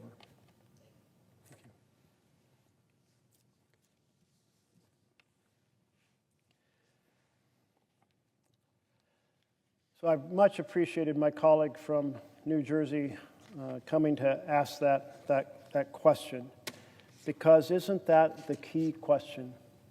What can we do to save our republic? And when people have been asking me this question in the town halls, my response has been, get off the couch. You can't save our republic with a pillow over your head, hoping something will be better when you get up, as tempting as it might be. The second is to fiercely hold your electeds accountable. Share your opinion in your phone calls. Share your opinion through your emails. Share your opinion at their town halls. Demonstrate outside their offices. I told folks, demonstrate outside my office. Remind me that I haven't done enough. Make me think about what else I can do to ring the alarm bells. And in fact, that question posed to me in town halls of Senator, or actually more a comment, Senator, you are doing a number of things we know, trying to inform people, to keep people who are unqualified from serving in the executive, to block and stop the big ugly betrayal of a bill that's savaging our health care. But you have to do more. You have to find more to do. You've got to realize that we're in the middle of our fundamental freedoms being attacked, and you've got to do more to raise your voice. And in a way, that's those feedback that I was given from my constituents in those town halls is part of the reason I am standing here tonight. And I do hope that constituents will continue the example set by those who came to my town hall and the example set by those 7 million who took to the streets on Saturday. The largest single-day protest in American history. You know, we celebrate some of the protests we know of the past. The Tea Party, a protest against unfair taxes by the British. We celebrate the ride through the night of warning Americans that the British were about to attack. And at midnight tonight, what's that, about 40 minutes tonight, I tend to read parts of Longfellow's poem about that. But we should also celebrate what people did this Saturday. The very title of the protest, No Kings, summarizes why people took to the streets of the United States. In some 2,700 different locations, people turning out to say, freedom matters in our nation. Our rights matter in this nation.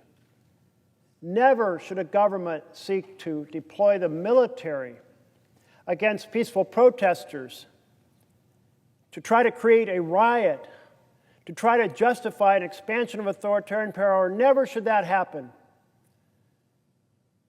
Never should our government try to dictate what is taught in our universities.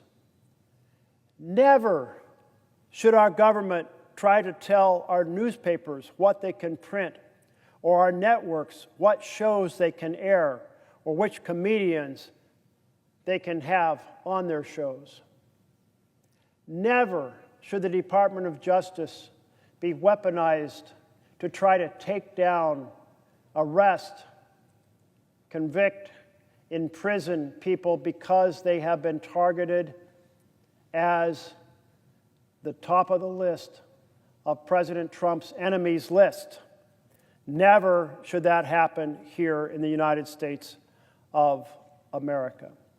That's what people came out to say on Saturday. And I was certainly very much struck by the creativity that went into a lot of the signs, but the thing that really moved me the most was a couple of veterans who said, "Senator, we fought for our country because we believe in our freedoms and we believe in our Constitution. And we're out here to say today we cannot allow any president to take away what our country was founded on and what we fought for." Amen to that. When my colleague from New Jersey came down to ask a question, I was in the middle of going through the assault that Russell Vought had developed to go after the Consumer Financial Protection Bureau and his general philosophy. And there was so much going on in that, but also the basic effort to impound funds for many programs. So it wasn't just USAID programs on nutrition and malaria and HIV and maternal care. It wasn't just that. And it wasn't just the Consumer Financial Protection Bureau. All kinds of things were being frozen.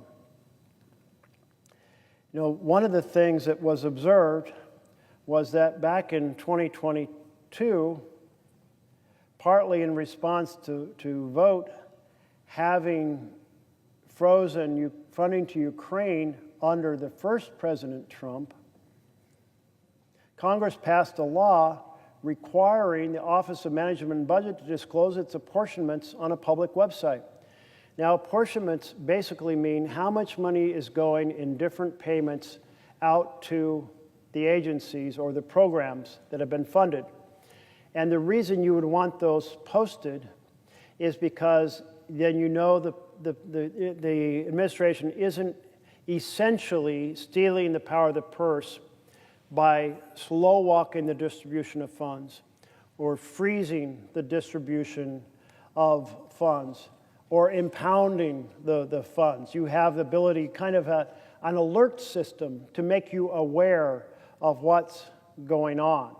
That was what that law was about. But this year, in March, 2 years into the presidency, that website that had that disclosure of apportionments went offline. So the very instrument that Congress created by law to prevent the slow walking, the freezing, the impoundment of funds was taken down. What they're doing, said Kogan, was they're hiding the ball. What they're doing is illegally hiding the ball. And of course, then it became a subject of another lawsuit. And one of the strategies of the Trump administration is we will break the law and then the courts may take a look at it because somebody will sue us, and then we'll make that proceeding go on as long as we possibly can. And then if we don't like the outcome, we'll appeal it. And then we'll keep appealing it and hopefully getting stays saying, hey, this is in the province of security. There should be great deference to the president. This is in the province of international affairs. There should be great deference to the president. Or you would do immediate harm by interrupting our program, so there should be great deference to the president. In other words, that we should have a strongman president rather than a democracy.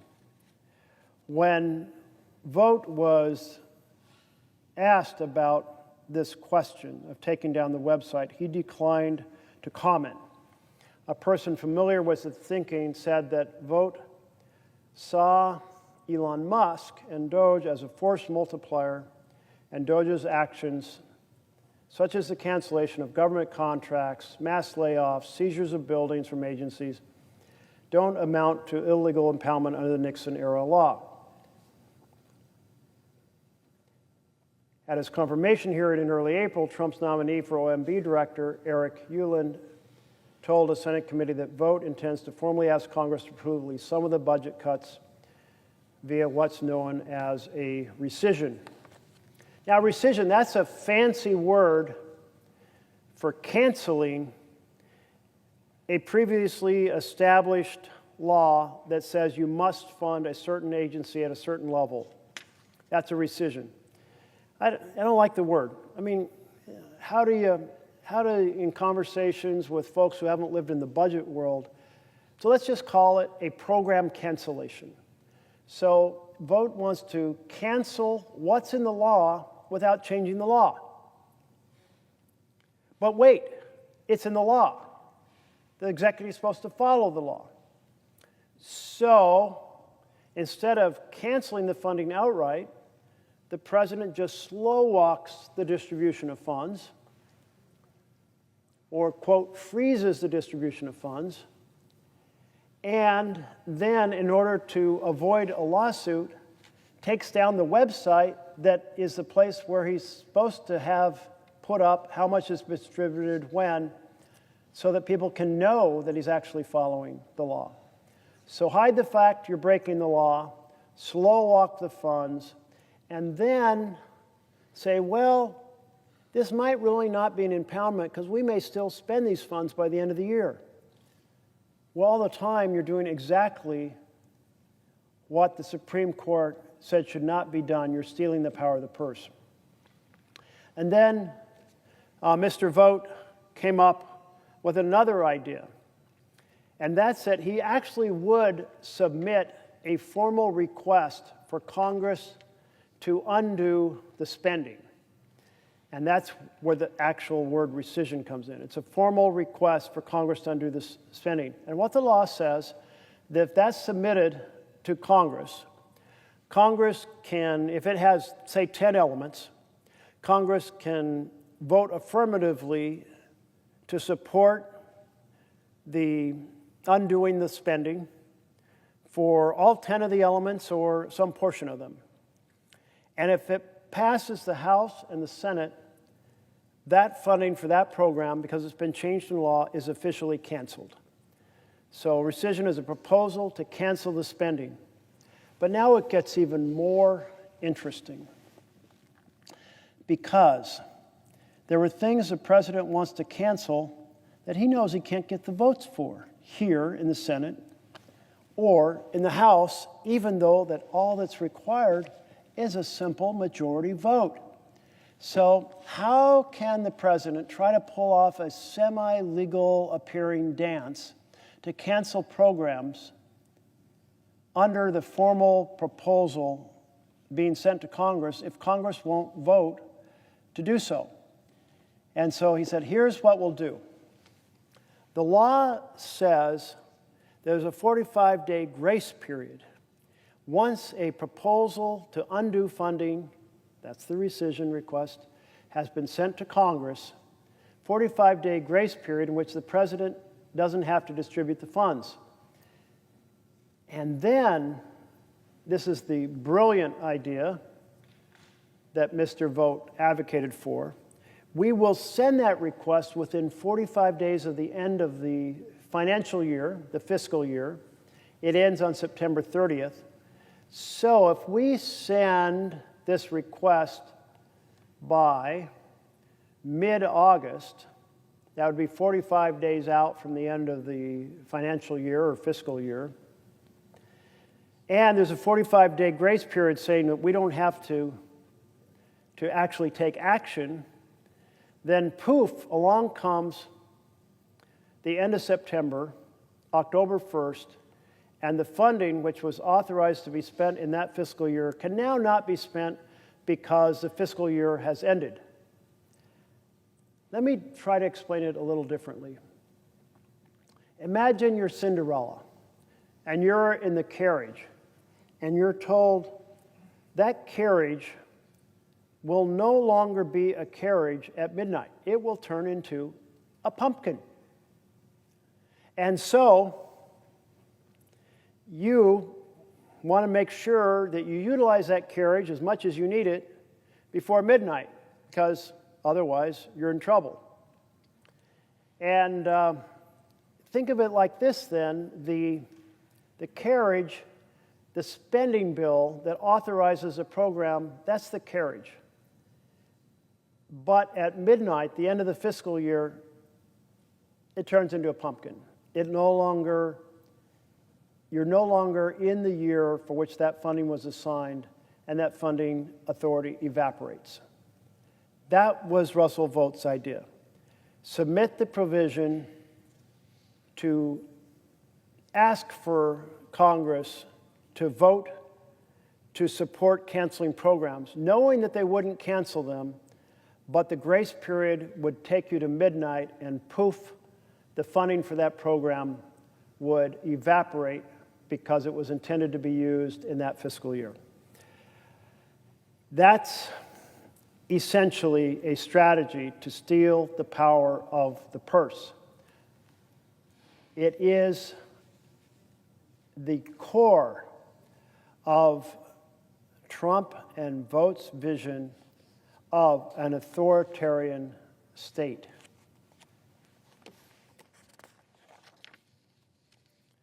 Trump and Vogt doubled down on illegal impoundments when they sent a massive rescissions package to Congress, and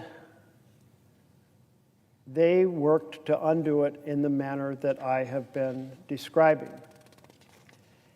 And there is another little twist to this story, which is here in the Senate, you need bipartisan support to pass the bill that funds diverse programs.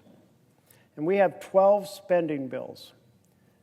In Senate lingo, they're called appropriation bills, because you take money from the Treasury to spend it. So you appropriate the money from the Treasury to spend it on a program. So 12 spending bills. Those bills, to close debate on those bills and therefore to pass them, you need 60 votes. That means it has to be bipartisan. That means that we have to pay attention to the needs of every corner of the country to get that bipartisan support. We can't just pass bills that work better in Democratic states than Republicans. We've got to help people in every corner of the country. That's a good thing. But if the president can then submit that rescission, that effort to turn the carriage into a pumpkin, to have the funding evaporate at the end of the fiscal year, and can do so without a vote, now you don't have the foundation for the two sides to work together. It would be like you and me working out a deal, and then, let's say, I don't know, I need to borrow a lawnmower and you need to borrow a bicycle, and so we exchange something to help out both of us. I return the lawnmower, and then you say, but I'm not returning the bicycle.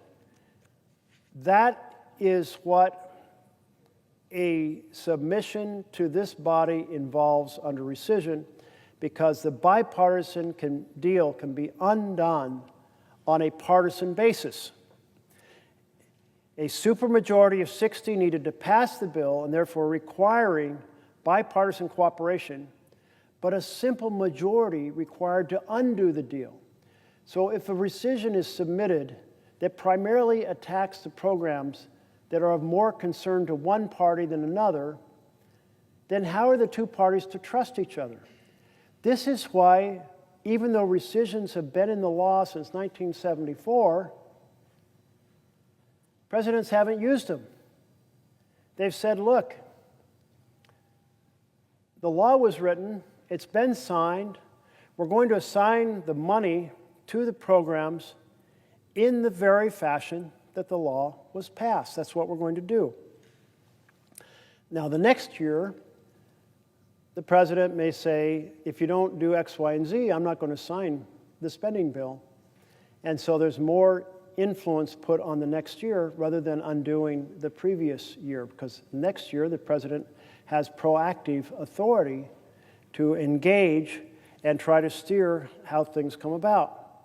So you have this power to undo, through a vote of Congress, a spending bill by a simple majority that presidents have not used.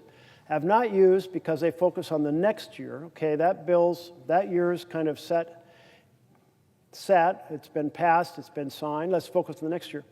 But this president said, I want to undo what's already signed into law. But if I can't get a majority vote in the House and Senate to undo it, I'll just do it in another fashion where the funds essentially are slow-walked until they expire. So that's what's going on with this. So now, here we are trying to pass new spending bills for fiscal year 2026, which started on October 1st. And Democrats said, okay, great.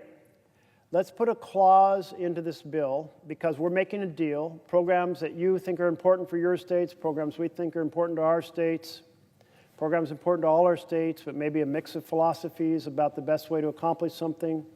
We work out this big compromise, but it's a deal, so you're not going to undo the deal, right?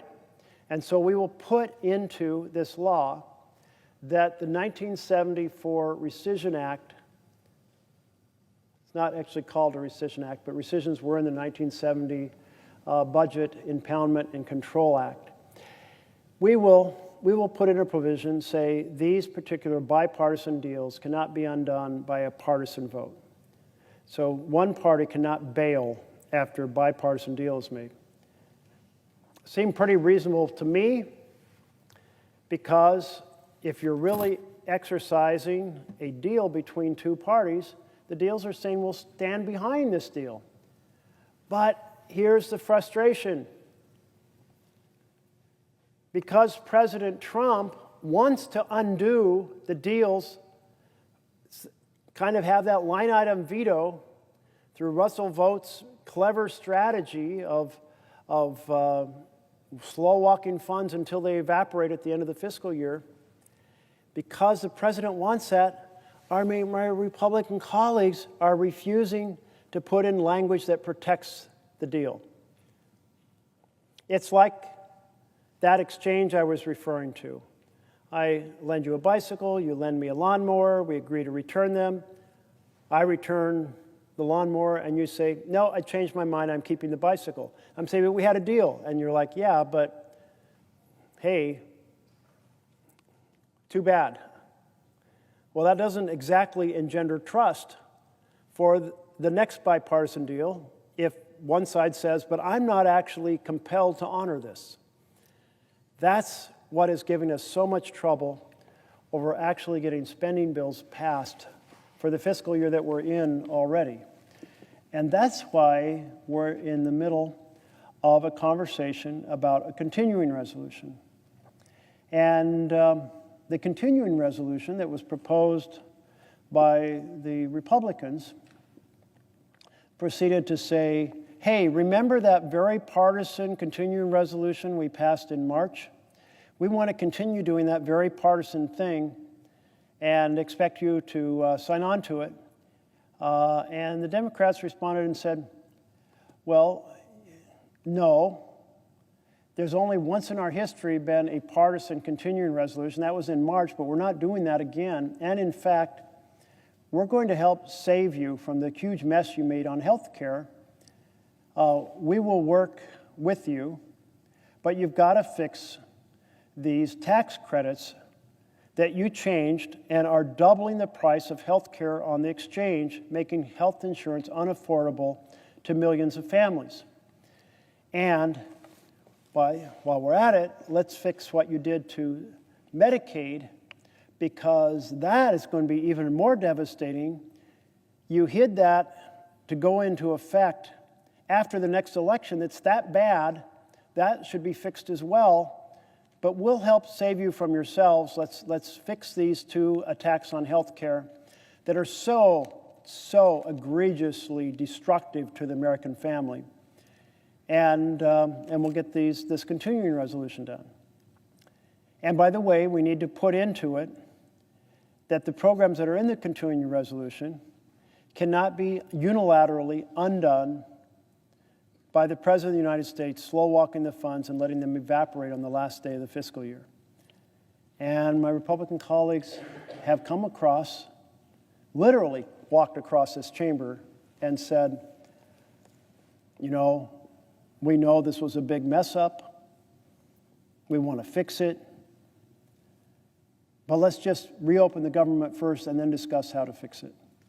Well, that's a trust level that's hard to have when when you could sit down at a table that day and figure out a solution. But no, just trust us. We'll reopen the government with our partisan continuing resolution, and then we'll discuss how to fix the health care mess we made. Charlie Brown would take that deal from Lucy time after time after time. But that's not a deal that serves the American people, because we know President Trump doesn't want to fix that health care mess, and therefore we need to fix it now. Right now. We should have fixed it. Well, here we are. I mean, the House of Representatives has been on vacation for a month. The head of the House of Representatives, called the Speaker, said there's nothing to discuss. 20 million people are getting letters in the mail saying the average cost of their health care is being doubled, and the Speaker of the House of Representatives is saying there's nothing to discuss, no concerns. The attack on health care and the big, ugly betrayal of a bill is going to put 15 million people out of insurance. Those folks are not going to be able to go to the doctor when they're sick because they can't afford it. And when they do go for an emergency because the disease has become so much worse, first, it might not be treatable. Second, treating an advanced disease can be much more expensive than treating an early stage disease.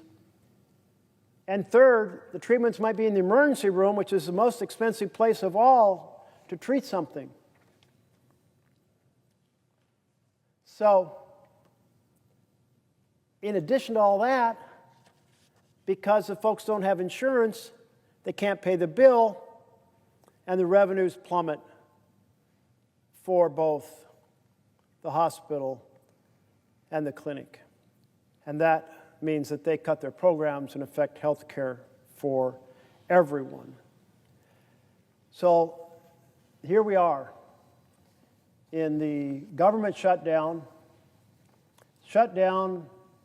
by my Republican colleagues voting against the Democratic bill that would fix those health care provisions, not because they don't want to fix it, because we've heard many of them say they do, certainly enough votes to pass it, but because the president says don't do it. That is not the vision of our Constitution, that this is a rubber stamp chamber for the President of the United States.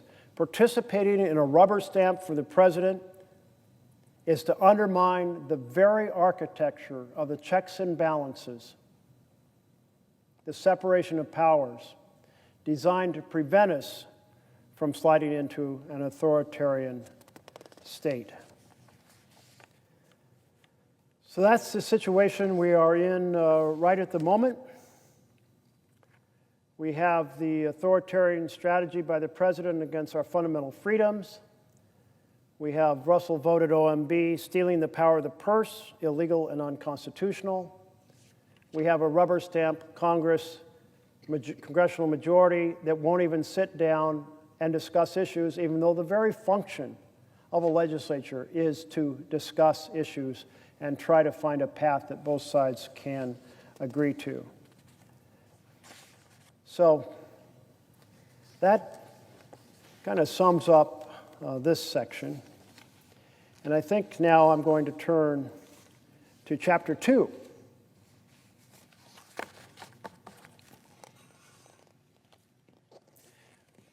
We can come back to these later. You can set them aside. So I'm proceeding to the second chapter of How Democracies Die.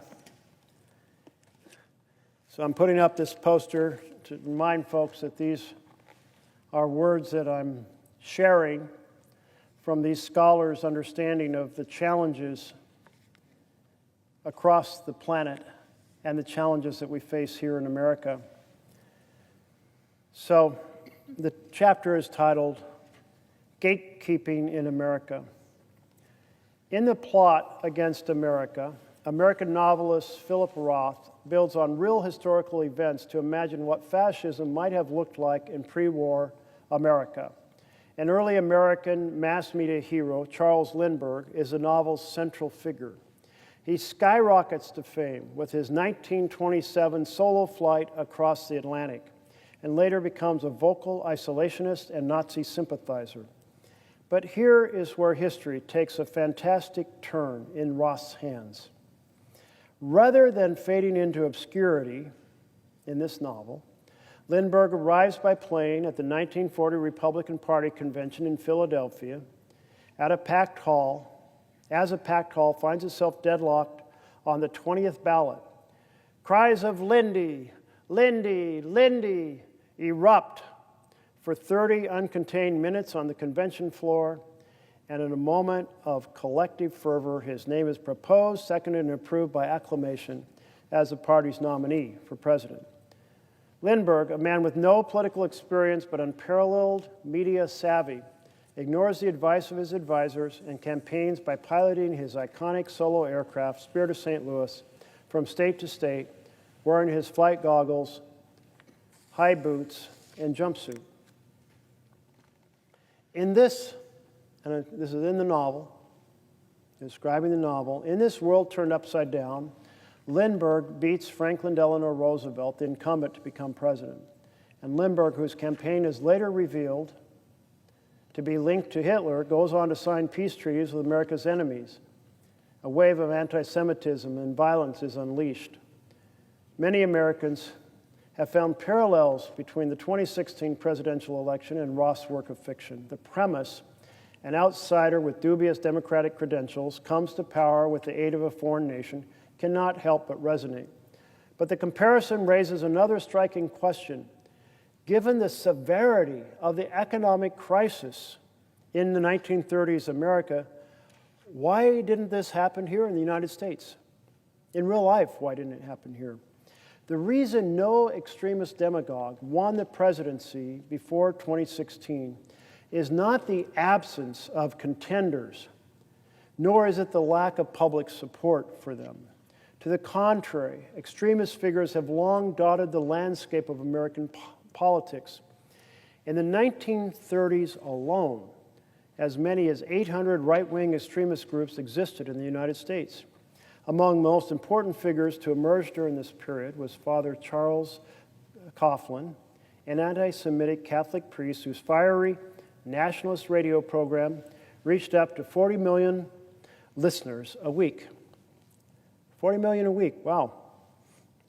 Father Coughlin was openly anti-democratic, calling for the abolition of political parties and questioning the values of elections. His newspaper, Social Justice, adopted pro-fascist positions in the 1930s, naming Mussolini its man of the week and defending the Nazi regime. Despite his extremism, Father Coughlin was immensely popular. Fortune magazine called him, quote, just about the biggest thing ever happened to radio. He delivered speeches to packed stadiums and auditoriums across the country as he traveled from city to city.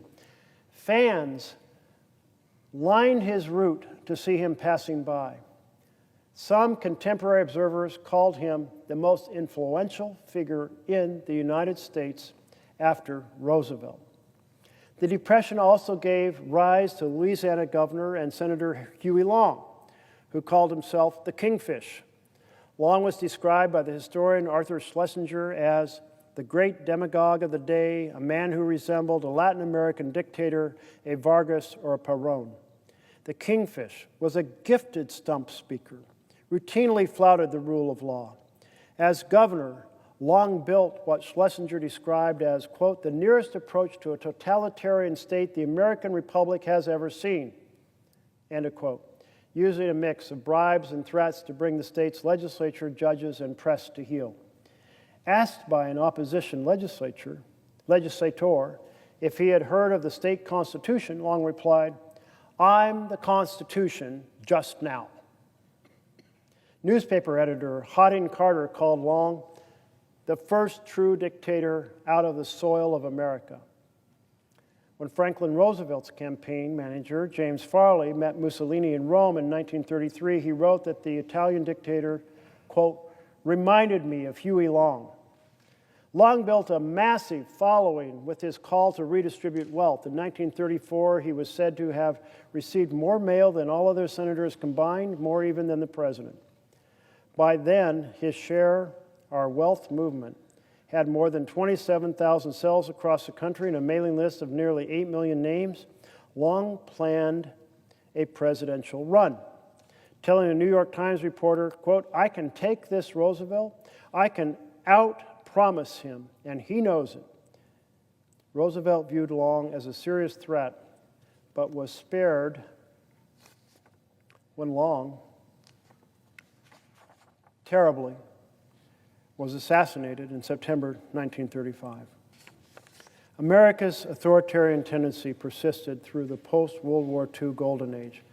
Joseph McCarthy, Senator Joseph McCarthy, who used the Cold War fear of communist subversion to promote blacklisting, censorship, book banning, enjoyed wide backing among the American public. At the height of McCarthy's political power, polls showed that nearly half of all Americans approved of him. Even after the Senate's 1954 censure of him, this body, right here, censured the man. He still enjoyed 40% support in Gallup polls. A decade later, Alabama Governor George Wallace's defiant segregationist stance vaulted him to national prominence, leading to surprisingly vigorous bids for the presidency in 1968 and 1972. Wallace engaged in what journalist Arthur Hadley called, quote, the old and honorable American tradition of hate the powerful. He was, Hadley wrote, a master at exploiting, quote, plain old American rage. Wallace often encouraged violence and displayed a casual disregard for constitutional norms, declaring, there is one thing more powerful than the Constitution. That's the will of the people. What is a Constitution anyway? They're the products of the people. The people are the first source of power, and the people can abolish a Constitution if they want to. Those are the words of Wallace. His message mixed racism with populist appeals to working class sense of victimhood and economic anger, helped him make inroads into the Democrats' traditional blue-collar base. Polls showed that roughly 40% of Americans approved of Wallace in his third-party run in 1968, and in 72 he shocked the establishment by emerging as a serious contender in the Democratic primaries. When Wallace's campaign was derailed by an assassination attempt in May 72, he was leading George McGovern by more than 1 million votes. In short, Americans have long had an authoritarian streak. It was not unusual for figures like Coughlin, Long, McCarthy, Wallace to gain the support of a sizable minority 30, or even 40% of the country. We often tell ourselves that America's national political culture in some way immunizes us from such appeals. But this requires reading history with rose-colored glasses. The real protection against would-be authoritarians has not been Americans' firm commitment to democracy, but rather the gatekeepers, our political parties.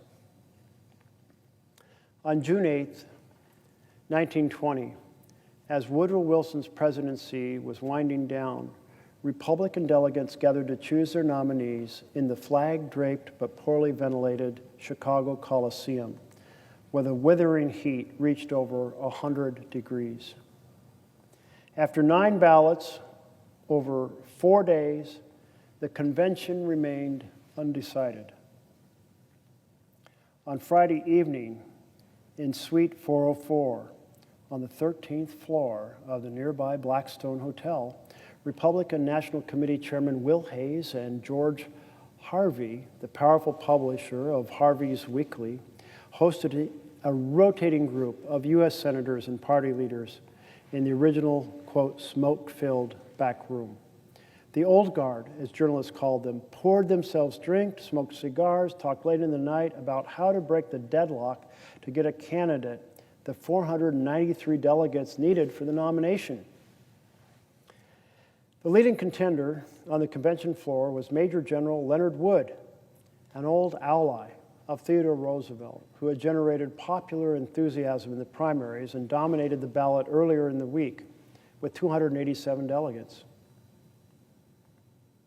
He was followed by Illinois Governor Frank Loudon, California Senator Hiram Johnson, and Ohio Senator Warren Harding.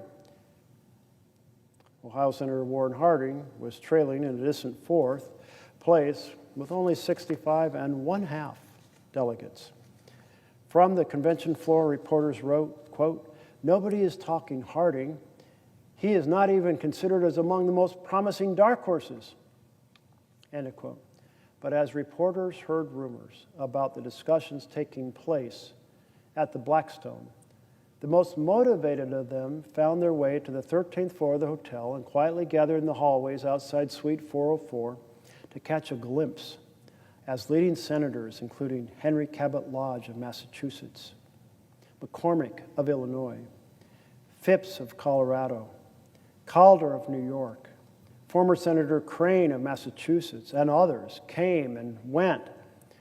Inside the suite, the upsides and downsides of each candidate were carefully reviewed and debated. Knox was too old. Lodge didn't like Coolidge. At one point in the morning, 7 members of the old guard remained in the room and took a standing vote.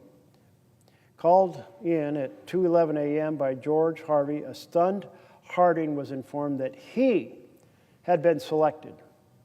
Word spread.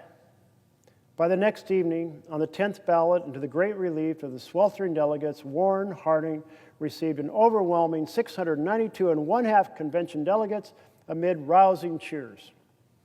Though he garnered just over 4% of the primary vote, he was now the Republican Party's 1920 presidential nominee. Nobody likes smoke-filled rooms today, and I'm continuing to read chapter 2, analyzing how gatekeeping has worked in America to prevent authoritarian takeovers. This is part of my effort to ring the alarm bells, to stand here, to share the insights of those who have studied how republics with strong constitution and strong values and a strong middle class have lost their separation of powers, their checks and balances, and become strongman states. That's why I'm reading chapter 2. It continues. Nobody likes smoke-filled rooms today, and for good reason. They were not very dramatic. They were not very democratic.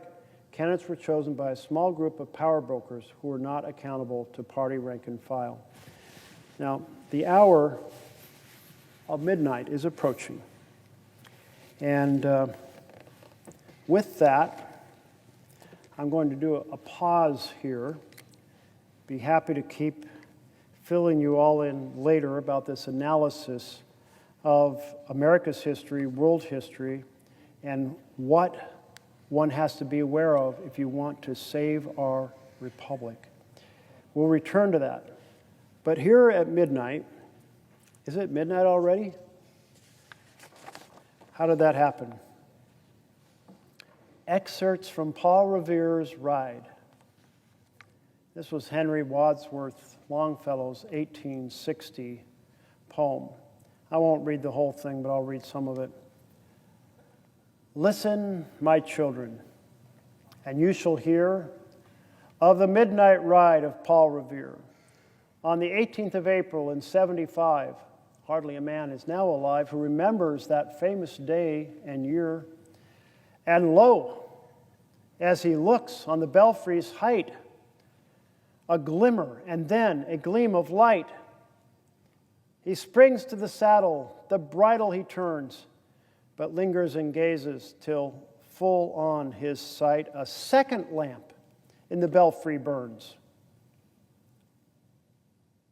One lamp the British are attacking by land. Two lamps the British are attacking by sea. A hurry of hoofs in a village street, a shape in the moonlight, a bulk in the dark, and beneath from the pebbles in passing a spark, struck out by a steed flying fearless and fleet. That was all. And yet, through the gloom and the light, the fate of the nation was writing that night. And the spark struck out by that steed in his flight kindled the land into flame with its heat. So through the night rode Paul Revere. And so through the night went his cry of alarm to every Middlesex village and farm, a cry of defiance and not of fear, a voice in the darkness, a knock at the door, and a word that shall echo forevermore. For, born on the night wind of the past, through all of our history to the last, in the hour of darkness and peril and need, the people will waken and listen to hear the hurrying hoofbeats of that steed and the midnight message of Paul Revere.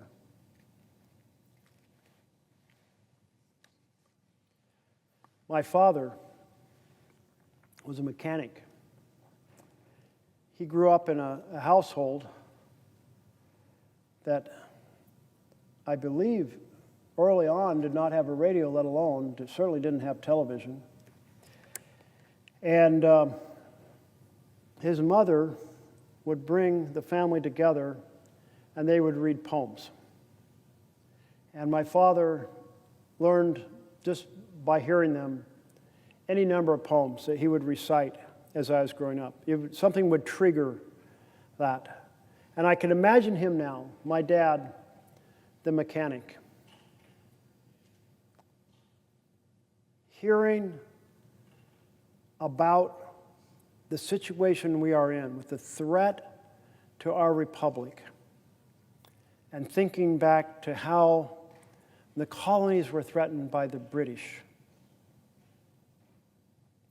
And when they were threatened, Paul Revere rode through the night to warn people. And that's what has to happen in a democracy. When there are authoritarian impulses that gain hold, when they start to strengthen, when the norms fall away,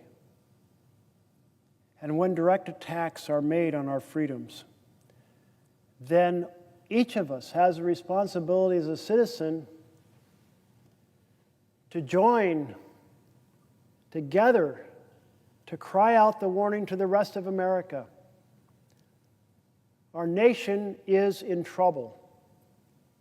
Our republic is facing a dire threat greater than any it has faced since the Civil War. The constitutional checks and balances are being destroyed in real time right now. And this should be of concern to all of us who value our freedom of speech, our freedom of assembly, the freedom of a press that can say whatever the hell it wants and nobody goes to prison and nobody gets sued, nobody gets arrested, nobody gets disappeared, because we have freedom to publish what you want. And we have the freedom to say what we want. I've done a fair amount of work here in the Senate on human rights. And I partnered in particular with our current Secretary of State in his former role as chair and vice chair of the Commission on China. And in that commission, we held hearing after hearing about China's assault on freedoms. And one of the things they did was to violate their agreement with Great Britain over Hong Kong and to crush the self-governments of Hong Kong and to crush freedom of expression and freedom of press and freedom of assembly in Hong Kong. And another thing that we spent a fair amount of time on was what China was doing to the Tibetan children, taking those children away from their parents at 4 and 5 years of age to try to destroy the culture continuation, to destroy the language, the dances, the art, the understandings that happen when you grow up with your own family and your own community. Take them away to boarding school. And we focused on the Uyghurs, a Muslim minority in China that has been effectively enslaved. And every possible technology is used to track every single Uyghur, everything they say, every movement they make. It's like a science fiction novel about a futuristic society that proceeds to track every person, every moment. So the slightest deviation of behavior, the slightest resistance is crushed immediately. That's what's been done to the Uyghurs. And we worked together on the Uyghur Forced Labor Prevention Act that said any products that are made by the Uyghurs, those products cannot be brought to the United States because they're being made with slave labor. And we created a safe harbor. And we said if a company can have an investigation and show that its particular products are not made through slave labor, then they can be admitted to the U.S. Well, to my knowledge, no company has effectively utilized that safe harbor because China won't let them run an investigation. First of all, it may well be that if their products are made in that territory where the Uyghurs lived, quite likely they are produced by slave labor. But let's say they weren't. They need to do an investigation. China won't let them do it. And I just recite this because this is bipartisan effort to promote and protect human rights around the world. And there's been bipartisan concern about other oppression around the world, where freedom of assembly and freedom of speech, freedom of the press are being attacked or diminished. But now it's happening here in the United States under the direction of this president.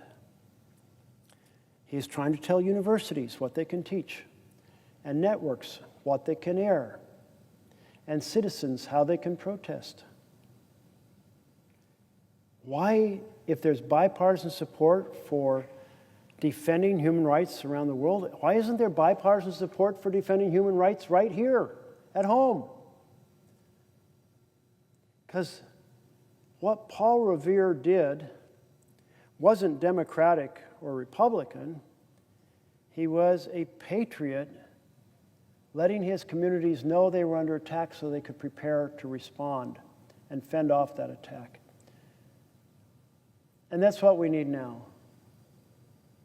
No matter what party people belong to, coming together to raise the alarm, to ring the alarm bells, to say, no matter what party or what loyalty may existed, when rights are attacked, we'll respond together to protect them. So that's why I wanted to read that at midnight. In another 50 minutes, it'll be midnight in some other part of the country, so maybe my colleague will remind me of what states that are at midnight an hour. Maybe we'll return there again. In this second chapter, the authors note, and I'm back to reading what they're saying, that nobody likes smoke-filled rooms. They are not very democratic. Candidates were chosen by a small group of power brokers who are not accountable to the party rank and file, much less to an average citizen. And smoke-filled rooms did not always produce good presidents. Harding's term, after all, was marked by scandal. But backroom candidate selection did have a virtue that is often forgotten today. It served as a gatekeeping function, keeping demonstrably unfit figures off the ballot and out of office. To be sure, the reason for this was not high-mindedness of party leaders. Rather, party bosses, as their opponents called them, were most interested in picking safe candidates who could win. It was, above all, their risk aversion that led them to avoid extremists. Gatekeeping institutions go back to the founding of the American Republic. The 1787 Constitution created the world's first presidential system. Presidentialism poses distinctive challenges for gatekeeping. In parliamentary democracies, the prime minister is a member of the parliament and is selected by the leading parties in parliament, which virtually ensures that he or she will be acceptable to the political insiders. The very process of government formation serves as a filter. Presidents, by contrast, are not sitting members of Congress, nor are they elected by Congress. At least in theory, they're elected by the people, and anyone can run for president, and if he or she earns enough support, can win.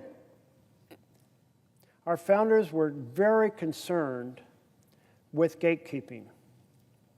And I appreciate that these scholars are helping us understand the different pathways that authoritarian power can creep into and destroy our democracy, and how concerned our founders were about that and how they tried to protect us from that happening.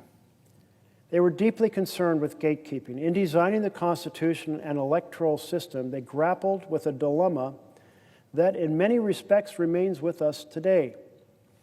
On the one hand, they sought not a monarch, but an elected president, one who conformed to their idea of a Republican popular government, small r Republican, reflecting the will of the people. On the other, the founders did not fully trust the people's ability to judge candidates' fitness for office.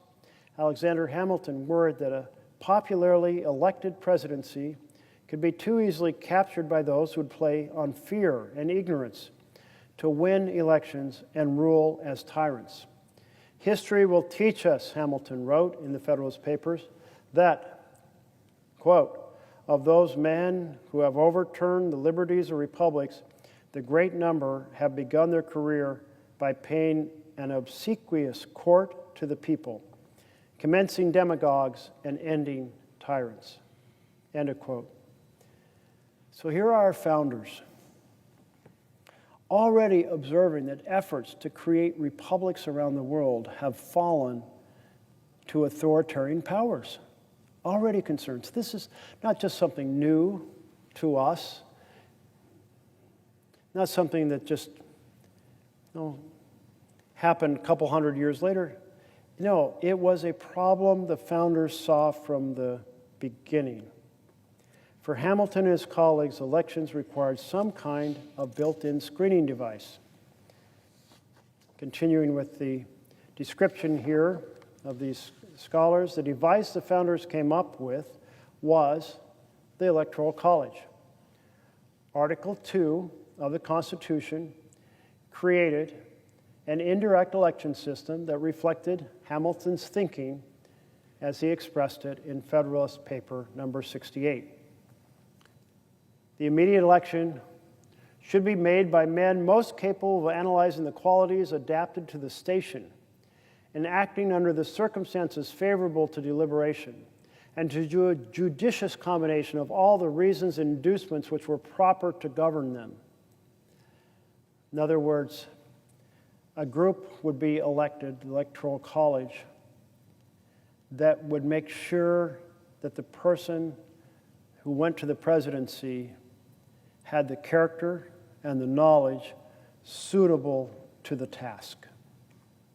Continuing with their paper or with their book, the Electoral College, made up of locally prominent men in each state, would thus be responsible for choosing the president.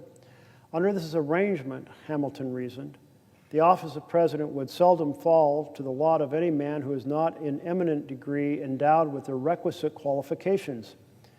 Men with, quote, talents for low intrigue and little arts of popularity would be filtered out. The Electoral College thus became our gatekeeper, our original gatekeeper. This system proved short-lived, however, due to two shortcomings in the founders' original design. The Constitution is silent on the question on how presidential candidates are to be selected. The Electoral College goes into effect or into operation after the people vote, playing no role in determining who seeks the presidency in the first place. Second, the Constitution never mentions political parties. Though Jefferson and Madison would go on to pioneer our two-party system, the founders did not seriously contemplate those parties' existence. The rise of parties in the early 1800s changed the way our electoral system worked. Instead of electing local notables as delegates to the Electoral College, as founders had envisioned, each state began to elect party loyalists. Electors became party agents, which meant the Electoral College surrendered its gatekeeping authority, and parties have retained it ever since. Parties then become the stewards of American democracy because the parties select our candidates. And my editorializing on this is that therefore it's the parties that have to serve this gatekeeping role. Just something for us to understand as we seek to restore, reclaim our republic from this authoritarian takeover. The parties, and now I'm continuing to read, the parties must strike a balance between two roles. A democratic role in which they choose candidates that represent the party's voters, and what political scientist James Caesar calls a filtration role in which they screen out those who pose a threat to democracy or are otherwise unfit to hold office. This chapter goes on to examine the history of gatekeeping in America. I encourage folks to feel free to read all of it, but I'm going to fast forward to the last couple pages that come into more contemporary time than the entire analysis over the course. And if I have time later tonight or this morning, I may come back to share some of that more detail. But here we are looking at the question of how in our system we make sure that the person who makes it to the Oval Office has the qualifications, the character necessary to carry that office in good fashion for the benefit of America. And what this chapter has been explaining is that the founders were very worried about this. They had seen efforts for Republican control fall victim to presidents who become kings, republics that become strongman states. And so they had this idea, well, if local communities elect kind of their leading citizens that they trust to have good judgment and good character, and those leading citizens go and gather in the Capitol and put their heads together, they will produce a vote for someone who has the qualifications and the character to fill the office. So the Electoral College would be the filter. But when it became that the candidates you vote for, when you vote for the Electoral College, are simply bound to the party, pledged to the party, that whole process of sending people to use their judgment is gone, because they are simply a vessel, predetermined vote, if you will, for the party's nominee. So that is the challenge that we have. Turning to Humphrey. Humphrey was hardly the first presidential candidate to win the nomination without competing in primaries. He would, however, be the last. The events that unfolded in Chicago, displayed on television screens across America, mortally wounded the party insider presidential selection system. Now, I want to just comment for a moment on Hubert Humphrey. Back in 1975, I'm in my second year of college, and someone mentions to me the idea of serving as an intern for a U.S. senator. And I thought, wow, that sounds like a really cool thing to do. And I asked my father, who did he really admire in the Senate? And he mentioned four people. One was Humphrey, another was Kennedy, another was Inouye, and the fourth was Church, Senator Church from Idaho. And so I sent off letters to all four of them. And had Humphrey responded and said, yes, you can be my intern, I might have some more personal stories to share about Humphrey. But he did not. He did not accept me as an intern, nor did any of the other three. And but they had an intern series here in the Senate where senators would go and speak during the summer, and interns would come and listen in. And I went to a crowded room to hear Hubert Humphrey. The Happy Warrior was his nickname. And I must say, I was impressed. I loved everything he had to say. So whenever Humphrey's involved, my ears kind of pick up a little bit. He did not become a president, but he certainly brought fierce love for our country and for making this country work better for working people, and that I appreciated. So back to the commentary that is here in the book, rather than my commentary. What happened in Chicago mortally wounded the party insider presidential selection system. Even before the convention began, the crushing blow of Robert Kennedy's assassination, the escalating conflict over Vietnam, the energy of the anti-war protester in Chicago's Grant Park sapped any remaining public faith in the old system. On August 28, the protesters turned to march on the convention.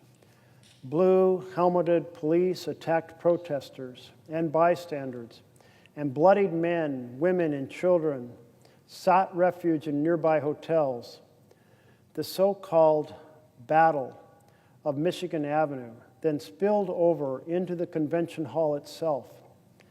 Senator Abraham Ribicoff of Connecticut, in his nomination speech for anti-war candidate George McGovern decried, quote, the Gestapo tactics, quote, of the Chicago police looking on live television directly at Mayor Daley. As confrontations exploded on the convention floor, uniformed police officers dragged several delegates from the auditorium, watching in shock. NBC anchor Chet Huntley observed, quote, this surely is the first time policemen have ever entered the floor of a convention. His co-anchor, David Brinkley Riley, added, in the United States. The Chicago calamity triggered far-reaching reform. Following Humphrey's defeat in the 1968 election, the Democratic Party created the McGovern-Fraser Commission and gave it the job of rethinking the nomination system. The Commission's final report, published in 1971, cited an old adage: the cure for the ills of democracy is more democracy. With the legitimacy of the party at stake, party leaders felt intense pressure to open up the presidential nomination process.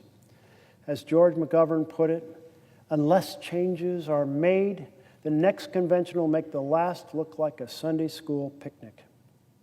If the people were not given a real say, the McGovern-Fraser report warned, they would turn to the anti-politics of the street. The McGovern-Fraser Commission issued a set of recommendations that the two parties adopted before the 1972 election. What emerged was a system of binding presidential primaries. Beginning in 1972, the vast majority of the delegates to both the Democratic and Republican convention would be elected in state-level primaries and caucuses. Delegates would be pre-selected by the candidates themselves to ensure their loyalty. This meant for the first time, people who chose the party's presidential candidate would be neither beholden to party leaders nor free to make backroom deals. Rather, they would faithfully reflect the will of their state's primary voters. There were differences between the parties, such as the Democrats' adoption of proportional rules in many states and mechanisms to enhance the representation of women, minorities.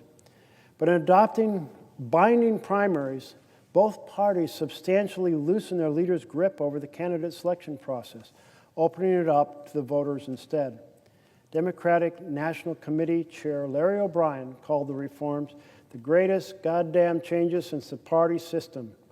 George McGovern, who unexpectedly won the '72 Democratic nomination, called the new primary system the most open political process in our national history. And McGovern was right.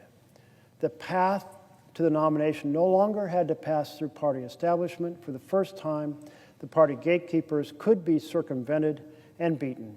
The Democrats, whose initial primaries were volatile and divisive, backtracked somewhat in the 1980s, stipulating that a share of the national delegates would be elected officials, governors, big city mayors, senators, congressional representatives appointed by state parties rather than elected in primaries. These superdelegates, representing between 15 and 20% of the national delegates, would serve as a counterbalance to primary voters and a mechanism for party leaders to fend off candidates they disapproved of. The Republicans, by contrast, were flying high under Ronald Reagan. Seeing no need for superdelegates, the GOP opted faithfully to maintain a more democratic nomination system. Some political scientists worried about the new system. Binding primaries were certainly more democratic, but might they be too democratic by placing presidential nominations in the hands of voters? Binding primaries weakened parties' gatekeeping function, potentially eliminating the peer review process and opening the door to outsiders.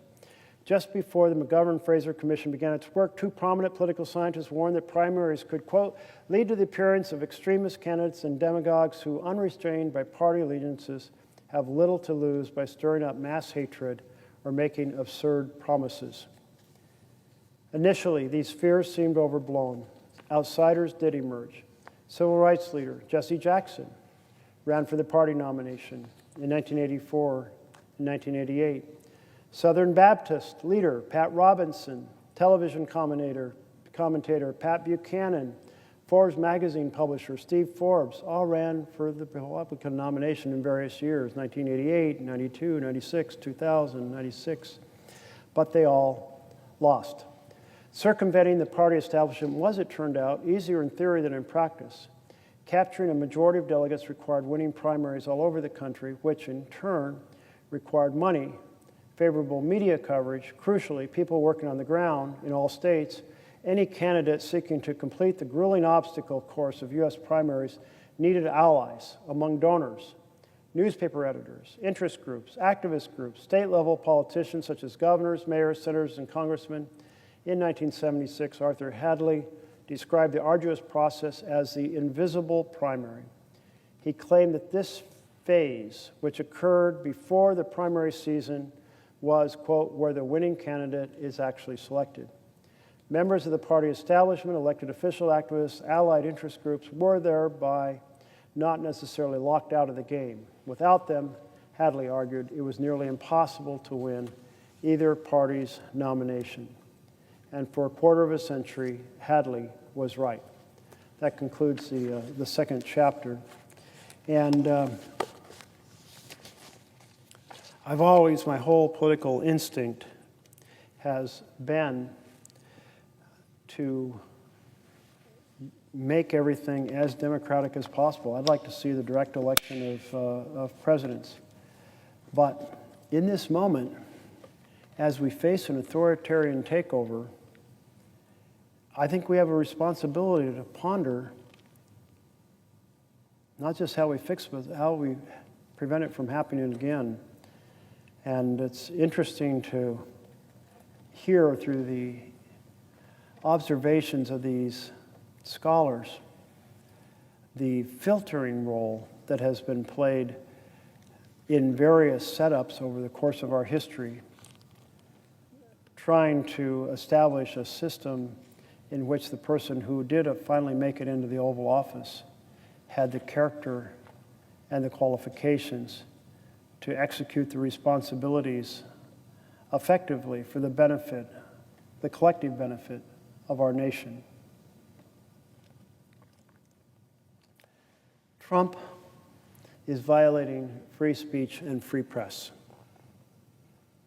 You know, between each chapter, I'm trying to address a different feature of Trump's assault on our democracy. So, in the previous section, we addressed continuous violation of laws that cover the presidency, including the inspector generals, and then so many other laws, including laws that control the distribution of funds. In this interlude, I'm speaking to his attack on free speech and free press. Benjamin Franklin wrote that whoever would overthrow the liberty of the nation must begin by subduing the freeness of speech. In other words, the path to authoritarian control begins by subduing free speech. Trump began his assault on free speech immediately after his election. He sued CBS News for $10 billion, yes, billion with a B, dollars, because he disliked its editing of an interview with then Vice President Kamala Harris on the program 60 Minutes.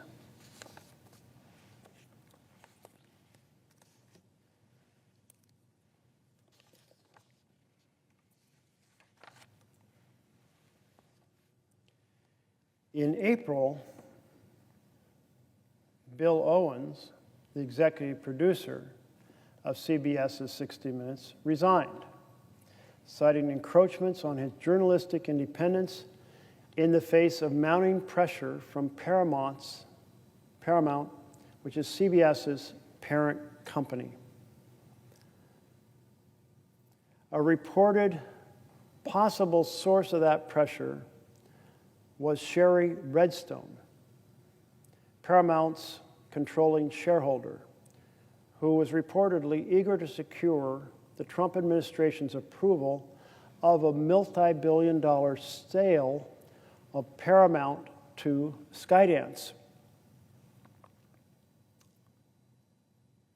On July 2nd, Paramount, the owner of CBS, settled Trump's lawsuit for $16 million, agreeing to pay $15 million to a future Trump presidential library and $1 million for his legal fees. So the president sues CBS because of the way they edited an interview. And CBS settled the case, even though the case had, according to the legal scholars, essentially no merit. Wow. Talk about trying to influence what is done. And there was further fallout regarding 60 Minutes and the journalistic freedom that they had felt and always had to do their segments every Sunday night. They felt now they couldn't be free to do those segments because the government was looking over their shoulder. The President of the United States was suing for $10 billion. And so CBS proceeded to settle the case and give Trump $16 million. On July 17th, CBS announced it was canceling The Late Show with Stephen Colbert. Colbert's show is the top-rated late-night show. Colbert is a frequent critic of Trump. Not surprisingly, only 3 weeks after CBS canceled Colbert, on August 7th, the government, run by Trump, gave the green light, and Skydance and Paramount completed their merger.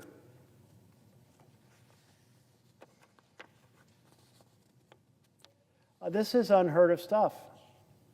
A president using the power of the government and personal lawsuits to try to change what the press can do in broadcasts. That is freedom of the press under attack.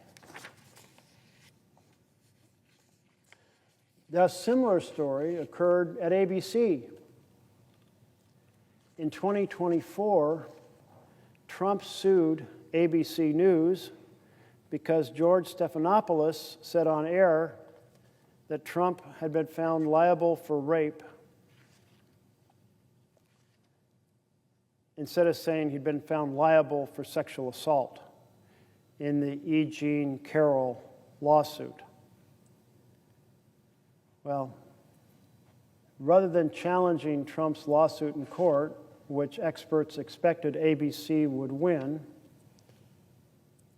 a misstatement of sexual assault or rape, very close cousins to each other, on a broadcast, not a foundation for any normal lawsuit, for winning any normal lawsuit.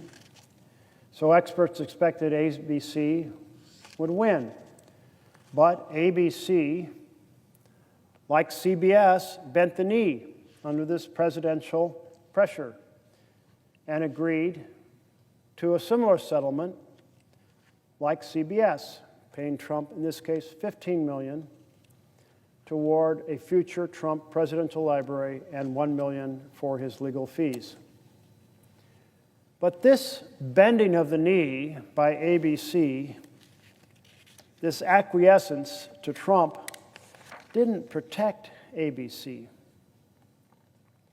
On September 17th, Brendan Carr, head of the FCC, Federal Communications Commission, went on to a conservative podcast and said that ABC should remove late-night host Jimmy Kimmel from his show. Nexstar and Sinclair Broadcast Group, which own dozens of local ABC affiliates, and Disney, which owns ABC, all have major deals pending that require FCC approval.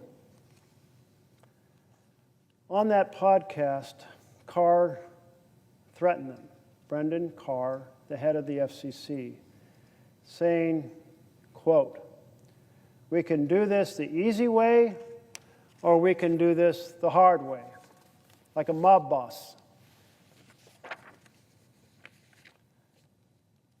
Let's be clear. This is the power of the state being used to silence free speech it dislikes. Brendan Carr himself wrote on Twitter in 2023, quote, "Free speech is the counterweight. It is the check on government control. That is why censorship is the authoritarian's dream."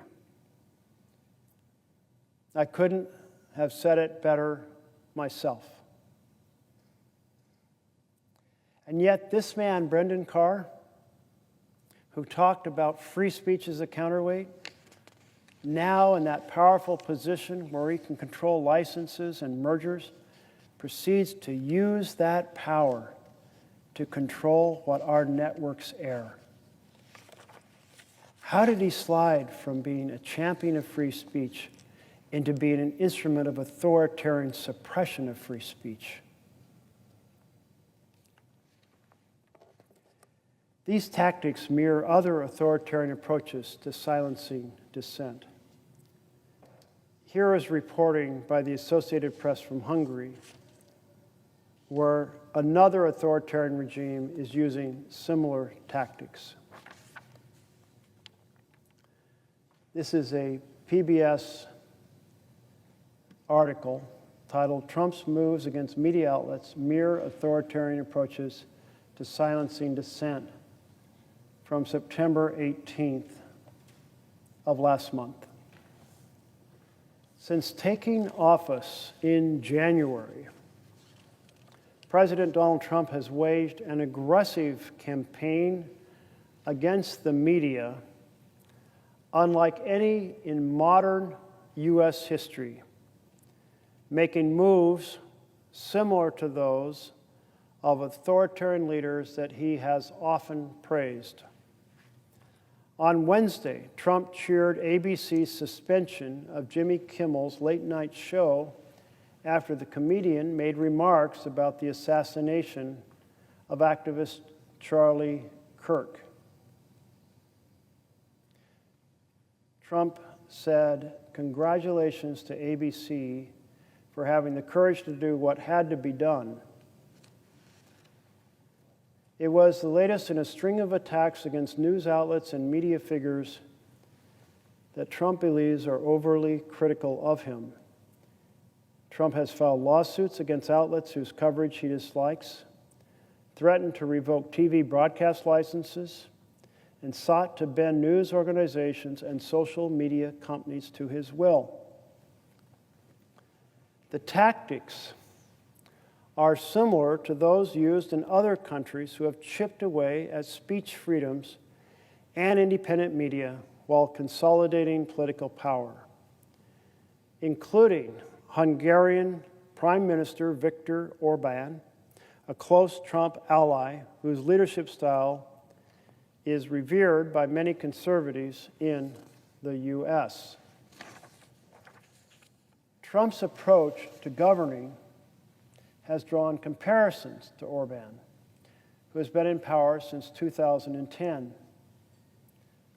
The Hungarian leader has made hostility toward the press central to his political brand, borrowing Trump's phrase, fake news, to describe critical outlets. He has not given an interview to an independent journalist in years. Media watchdog Reporters Without Borders say Orban has built, quote, a true media empire subject to his party's orders, unquote, through allies' acquisitions of newspapers and broadcasters. The group says the strategy has given Orban's Fidesz party control of about 80% of Hungary's media market.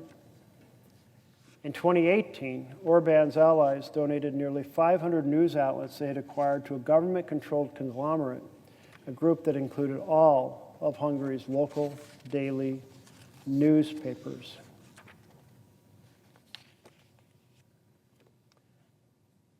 Continuing on another part of this article about Kimmel. Kimmel became the second late-night comic with a history of pillorying Trump to lose their show this year. CBS canceled Stephen Colbert's show just days after he criticized the network's settlement of a lawsuit filed by Trump over its editing of 60 Minutes. CBS said the July move was made for financial reasons, but Trump celebrated it nevertheless while appearing to foreshadow this week's developments. Quote, I absolutely love that Colbert got fired. His talent was even less than his ratings, he wrote on his social media platform at the time. I hear Jimmy Kimmel is next. And the president was right. ABC's suspension of Kimmel on Wednesday came after the Federal Communications Commission Chairman Brendan Carr made a pointed warning about the comedian on a conservative podcast earlier in the day.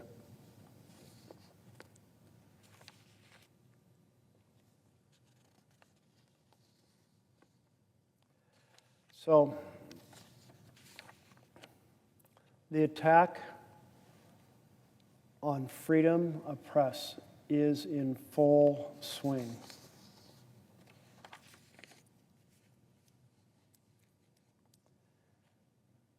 And there's more. On July 18th, Trump sued Robert Murdoch and the Wall Street Journal for $10 billion after the newspaper published a story reporting on Trump's ties to convicted sex offender Jeffrey Epstein. That story included the sexually suggestive letter that Trump wrote Epstein, or reportedly wrote to Epstein, with a drawing of a woman's body for Epstein's 50th birthday book. Here's what Wall Street Journal wrote. It was Jeffrey Epstein's 50th birthday, and Ghislaine Maxwell was preparing a special gift to mark the occasion. She turned to Epstein's family and friends. One of them was Donald Trump. Maxwell collected letters from Trump and dozens of Epstein's other associates for a 2003 birthday album, according to documents reviewed by the Wall Street Journal. Pages from the leather-bound album, assembled before Epstein was first arrested in 2006, among the documents examined by Justice Department officials who investigated Epstein and Maxwell years ago, according to people who have reviewed the pages. It's unclear if any of the pages are part of the Trump administration's recent review. The president's past relationship with Epstein is at a sensitive moment. The Justice Department documents, the so-called Epstein files, and who or what is in them are at the center of a storm consuming the Trump administration. On Wednesday, after angry comments about how the files are a hoax created by Democrats, President Trump lashed out at his own supporters for refusing to let the matter go.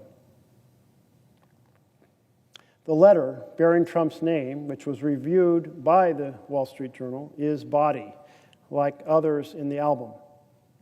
It contains several lines of typewritten text framed by the outline of a naked woman, which appears to be hand-drawn with a heavy marker.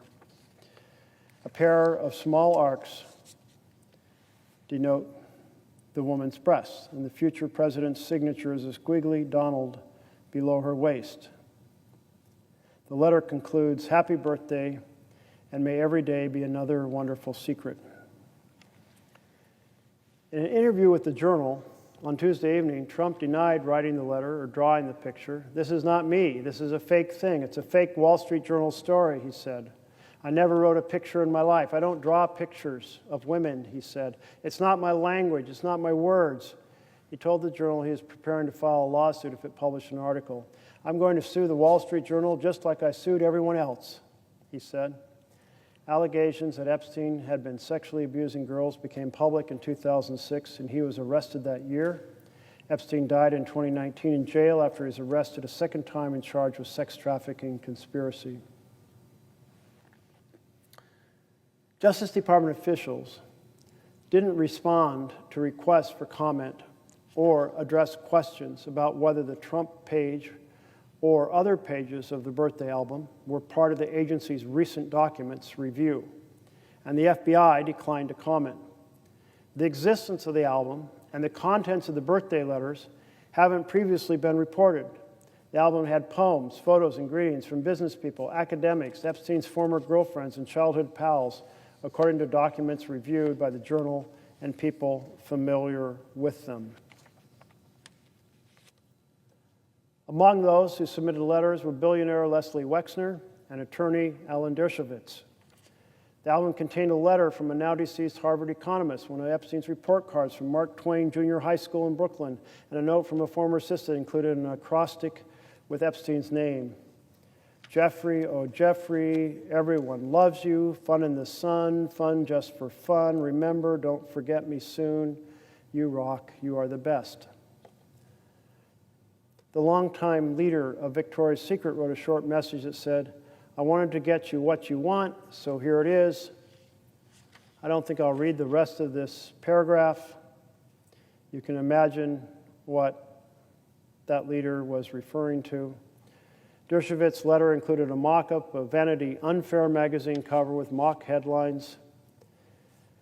The list goes on. Now, the point of this is that by the President of the United States suing the Wall Street Journal, of all publications, the Wall Street Journal, not exactly a liberal bastion, the Wall Street Journal, the business newspaper of America, conservative in everything it does, it certainly is considered, from my point of view, to be a venue where the very powerful talk about the affairs affecting the very powerful. It's hardly concerned with the basics of families like healthcare and housing and education, hardly concerned with human rights in the world. It's a business newspaper about the powerful people and companies.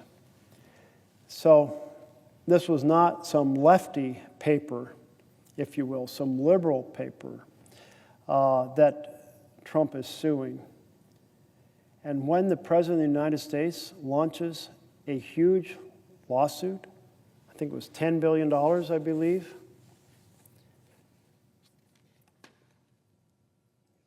checking the number, make sure I had that right, $10 billion.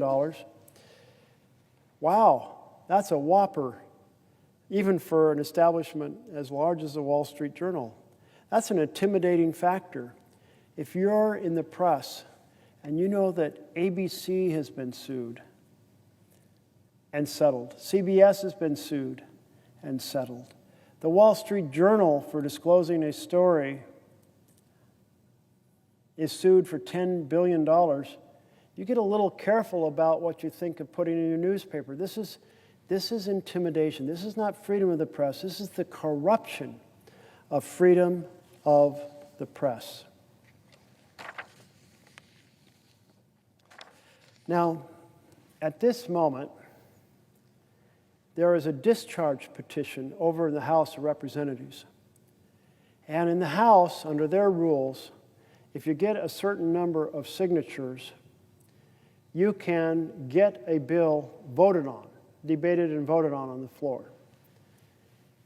There is no such thing here in the Senate, though maybe we would be beneficiary should there be such a rule. But we don't have that. The House does.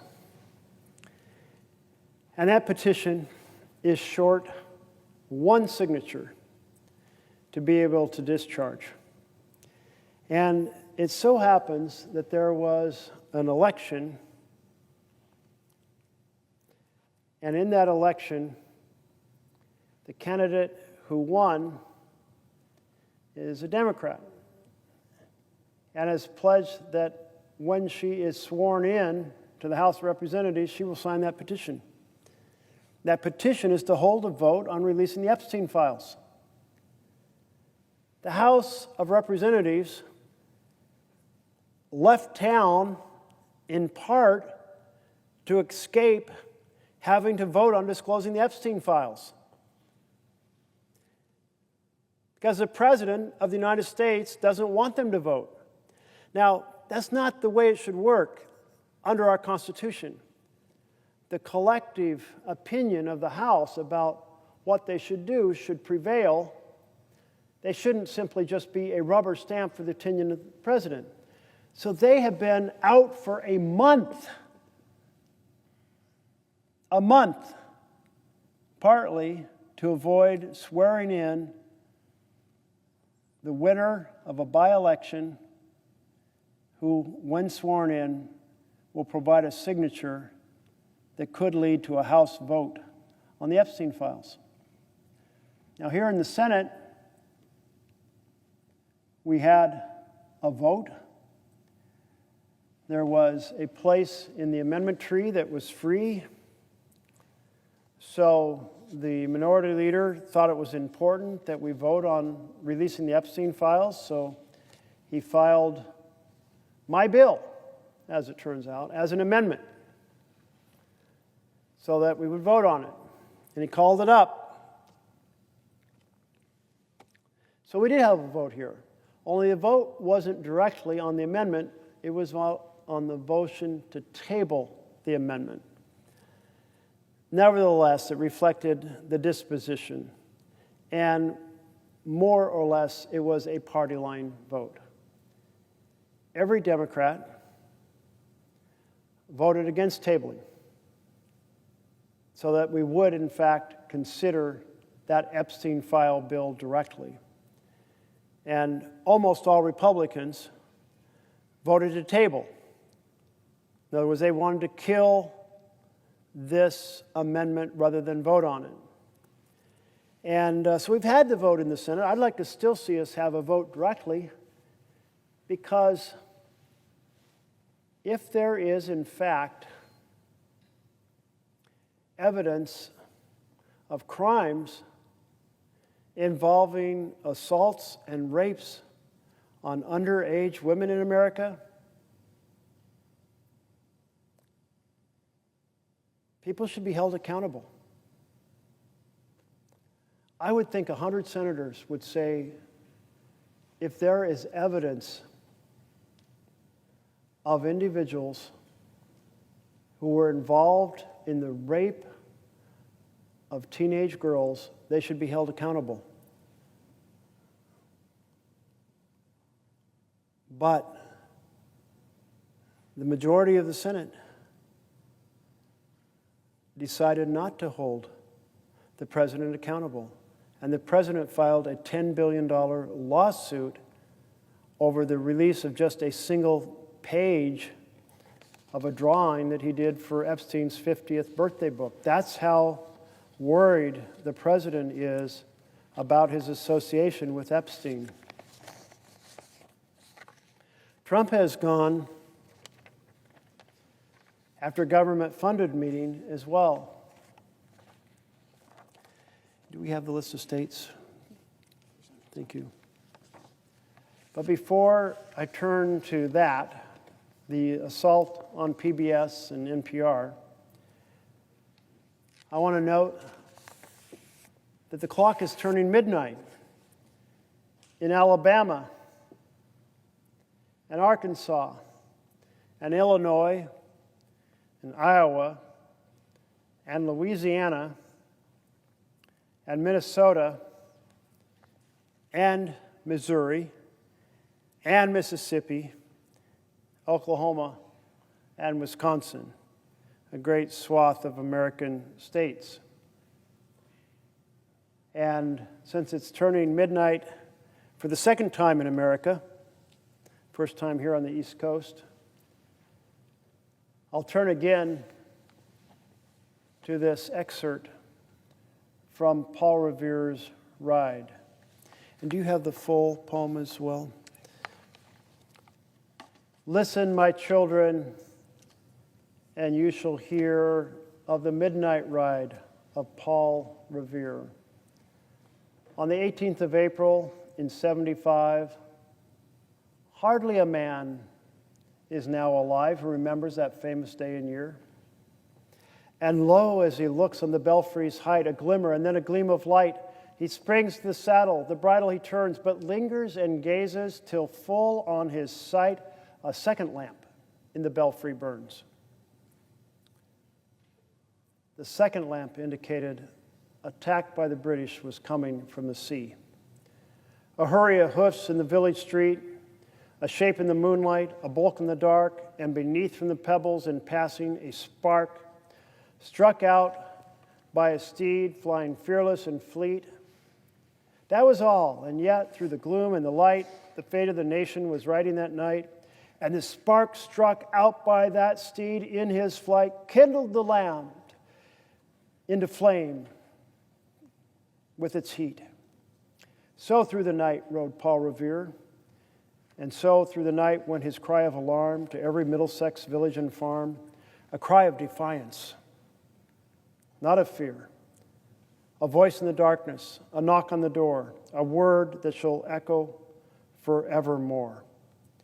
For born on the night wind of the past through all of our history to the last, in the hour of darkness and peril and need, the people will waken and listen to hear the hurrying hoofbeats of that steed and the midnight message of Paul Revere. The midnight message that the colonies were in trouble. They were under attack by the British. And now it is our United States Constitution and our freedoms that are under attack by the President of the United States. I was asking for the full poem from my team member, Mike, because I love the first part of this poem, which describes how a person put the lamps in the belfry, and then he climbed the tower of the Old North Church by the wooden stairs with stealthy tread to the belfry chamber overhead and startled the pigeons from their perch on the somber rafters that round him made masses and moving shapes of shade. By the trembling ladder, steep and tall, to the highest window in the wall, where he paused to listen and look down a moment on the roofs of the town and the moonlight flowing over all. Beneath, in the churchyard, lay the dead in their night encampment on the hill, wrapped in silence so deep and still that he could hear like a sentinel's tread the watchful night wind as it went, creeping along from tent to tent and seeming to whisper, all is well. A moment only he feels the spell of the place and the hour and the secret dread of the lonely belfry and the dead, for suddenly all his thoughts are bent on a shadowy something far away, where the river widens to meet the bay, a line of black that bends and floats in the rising tide like a bridge of boats. Meanwhile, impatient to mount and ride, booted and spurred with a heavy stride on the opposite shore, walked Paul Revere. Now he patted his horse's side, now gazed at the landscape far and near, then impetuous stamped the earth and turned and tightened his saddle girth. But mostly he watched with eager search the belfry tower of the Old North Church as it rose above the graves on the hill, lonely and spectral and somber and still, and lo as he looks on the belfry's height. And that's when he saw the glimmer of light, and then not one but two lanterns the signal that a ship was the source of the attack. The attack was coming from the sea. And off he went to make the warnings to folks. There are times in our history when it is important to ring the alarm bells. And I am standing before you here at 1:05 Eastern Time, uncomfortable after standing this many hours. My back is not a happy camper. I messed it up jogging some weeks ago.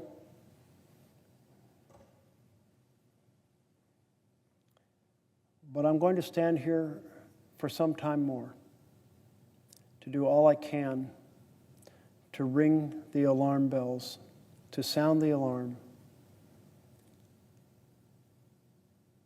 that an authoritarian has taken control of our government and is brutally assaulting due process and freedom of speech and freedom of press, freedom of assembly, weaponizing the judiciary to go after the folks he considers to be his political enemies. That's what dictators do in far-flung countries. They lock up their opponents. You know, I was down in Nicaragua, my daughter, a few years ago.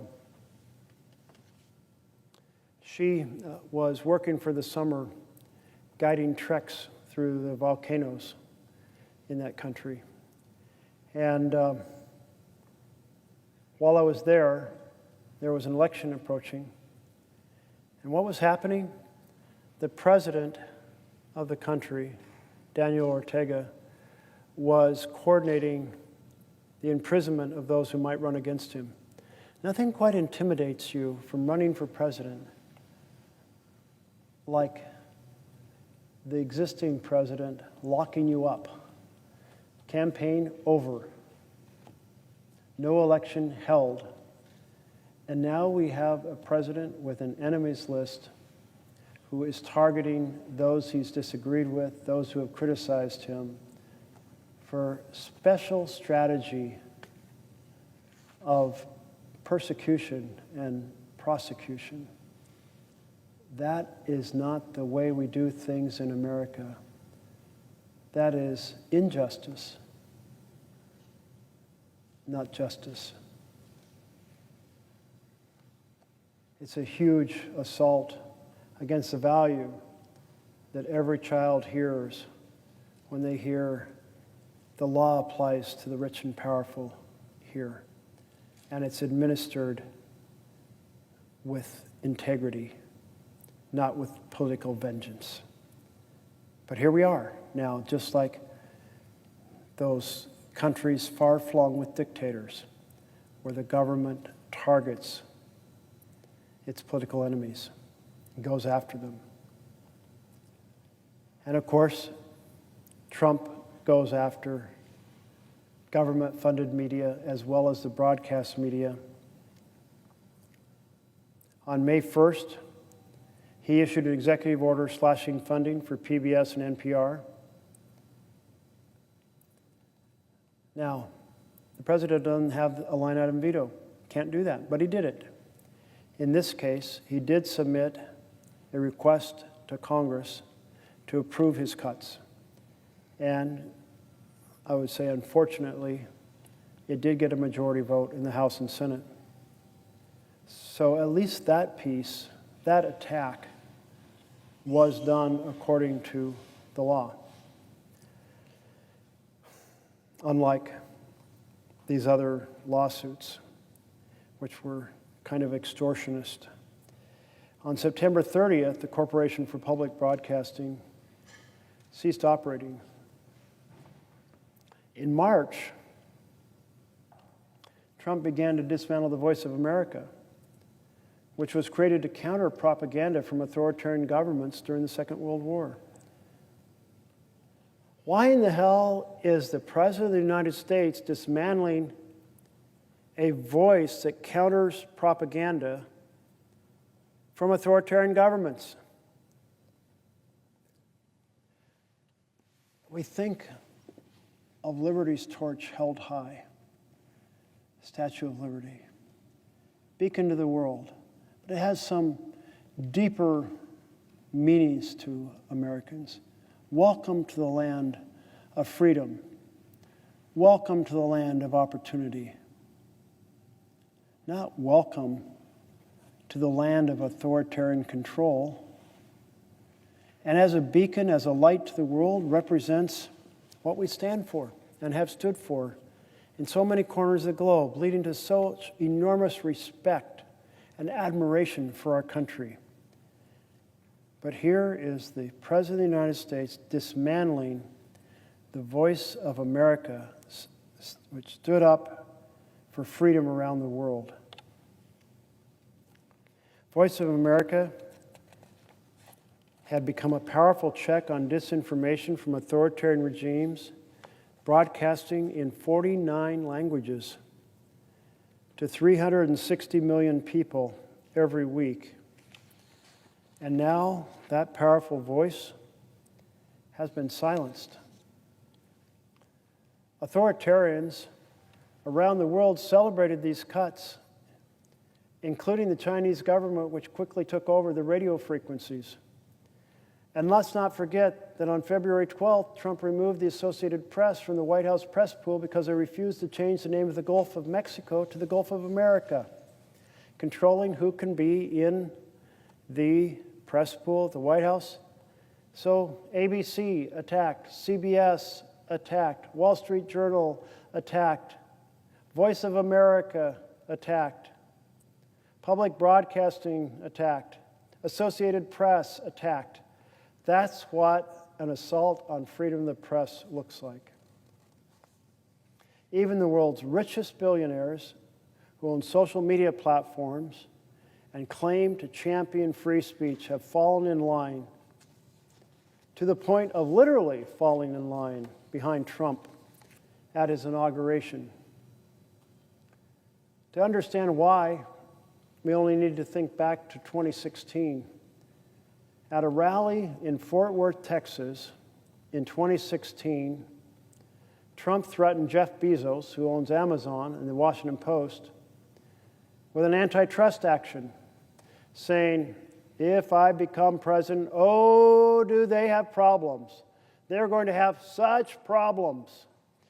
Little surprise then that the Washington Post editorial board did not endorse a presidential candidate in 2024 for the first time in 36 years after being threatened by Donald Trump. His threats have an impact because he's president of the United States. Nor did the Los Angeles Times endorse. And Trump has gone further, suppressing freedom of speech, taking control of the Kennedy Center and the Smithsonian museums, canceling programs, reviewing exhibits, firing employees, scrubbing federal websites of words he opposes, censorship, alive and well.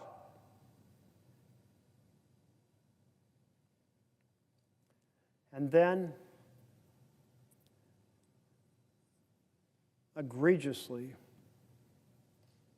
we have the utilization of a 1952 Red Scare law.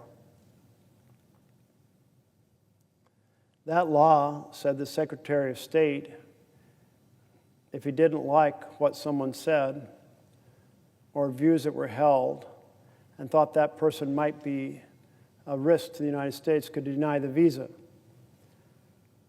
But even during McCarthyism at its height, this law was never used to expel people from the United States of America for expressing an opinion. But this year, our Secretary of State bragged about throwing hundreds of students out of our country because they expressed an opinion on the Middle East that our Secretary of State did not like. Talk about censorship and an assault on freedom of speech. I was always struck by the power of the phrase, "I disagree with what you say, but I will defend to the death your right to say it." That's the spirit that has imbued, invigorated our democracy and our freedom for 250 years. But now, because a student criticizes the Netanyahu government for their bombing campaign in Gaza and their deprivation campaign in Gaza and their destruction campaign in Gaza, they're thrown out of the country. I thought universities were places where we encourage students to examine each other's views, to debate the issues right and wrong. Certainly, a university is a place where robust debate and differences of opinions should be aired. That's part of the learning process. People grow up when they're in a university and hear things that conflict with their established viewpoint they had with their family. You know, I grew up in a blue-collar community. I didn't know people who had gone to college. Nobody in my family had gone to college. I go off to my first year of college, and I'm in classes about European history and American history, about international affairs, and I'm going, really? Things I'm hearing, the things I'm reading, they don't match the impressions I had growing up. A lot of those impressions came from Reader's Digest. And Reader's Digest had a certain light on the world, a certain angle on the world, and now in the university I was exposed to many other opinions. Throwing people out of our country because they express an opinion the Secretary of State doesn't like, that is massively egregious assault on freedom of speech and an intimidation. Students like Mahmoud Khalil at Columbia University or Rumeysa Ozturk at Tufts, neither accused of a crime, both simply exercised the freedom of speech we all assumed they had. But they exercised it to protest Netanyahu's war in Gaza. And that was unacceptable to our Secretary of State, and he revoked their visas and the visas of hundreds of other students, saying, we do it every day, every time I find one of these lunatics.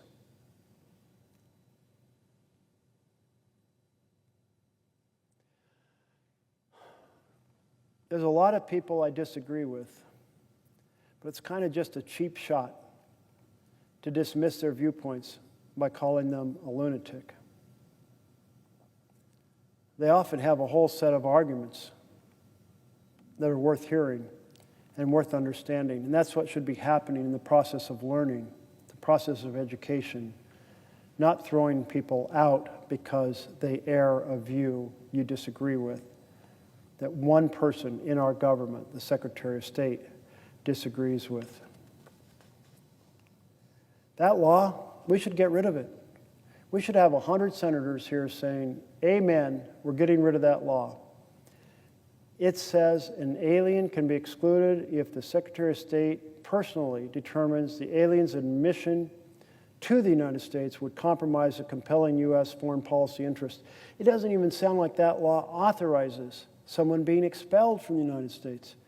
The alien's admission sounds like the alien's entry into the United States would compromise a compelling U.S. foreign policy interest. Well, extraordinarily vague standard for sure, extraordinary power to be invested in one person, to be chief censor of the United States of America, a chilling attempt to silence free speech. that presents viewpoints out of favor with the administration. And now, the Trump administration is seeking complete control of press reporting at the Pentagon. Thankfully, all media outlets, or virtually all, I should say, have refused to submit to this new policy. I'll read and share a report from the Washington Post and a second from an NPR journalist. The first story: media, including Fox News, overwhelmingly reject Pentagon press policy. October 15th. So, hot off the press almost.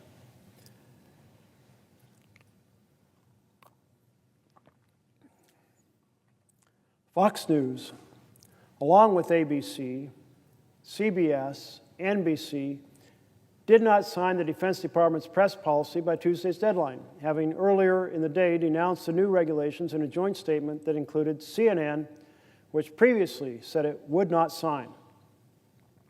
Quote, "Today, we join virtually every other news organization in declining to agree to the Pentagon's new requirements, which would restrict journalists' ability to keep the nation and the world informed of important national security issues," the news networks wrote.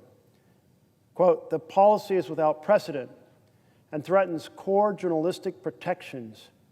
We will continue to cover the U.S. military as each of our organizations has done for many decades, upholding the principles of a free and independent press." Fox's dissent is notable,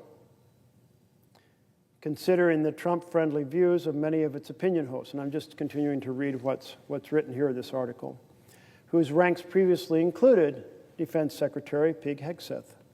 The policy prohibits journalists from accessing or soliciting information the Defense Department doesn't make available for them and revokes Pentagon press credentials for those who will not sign up.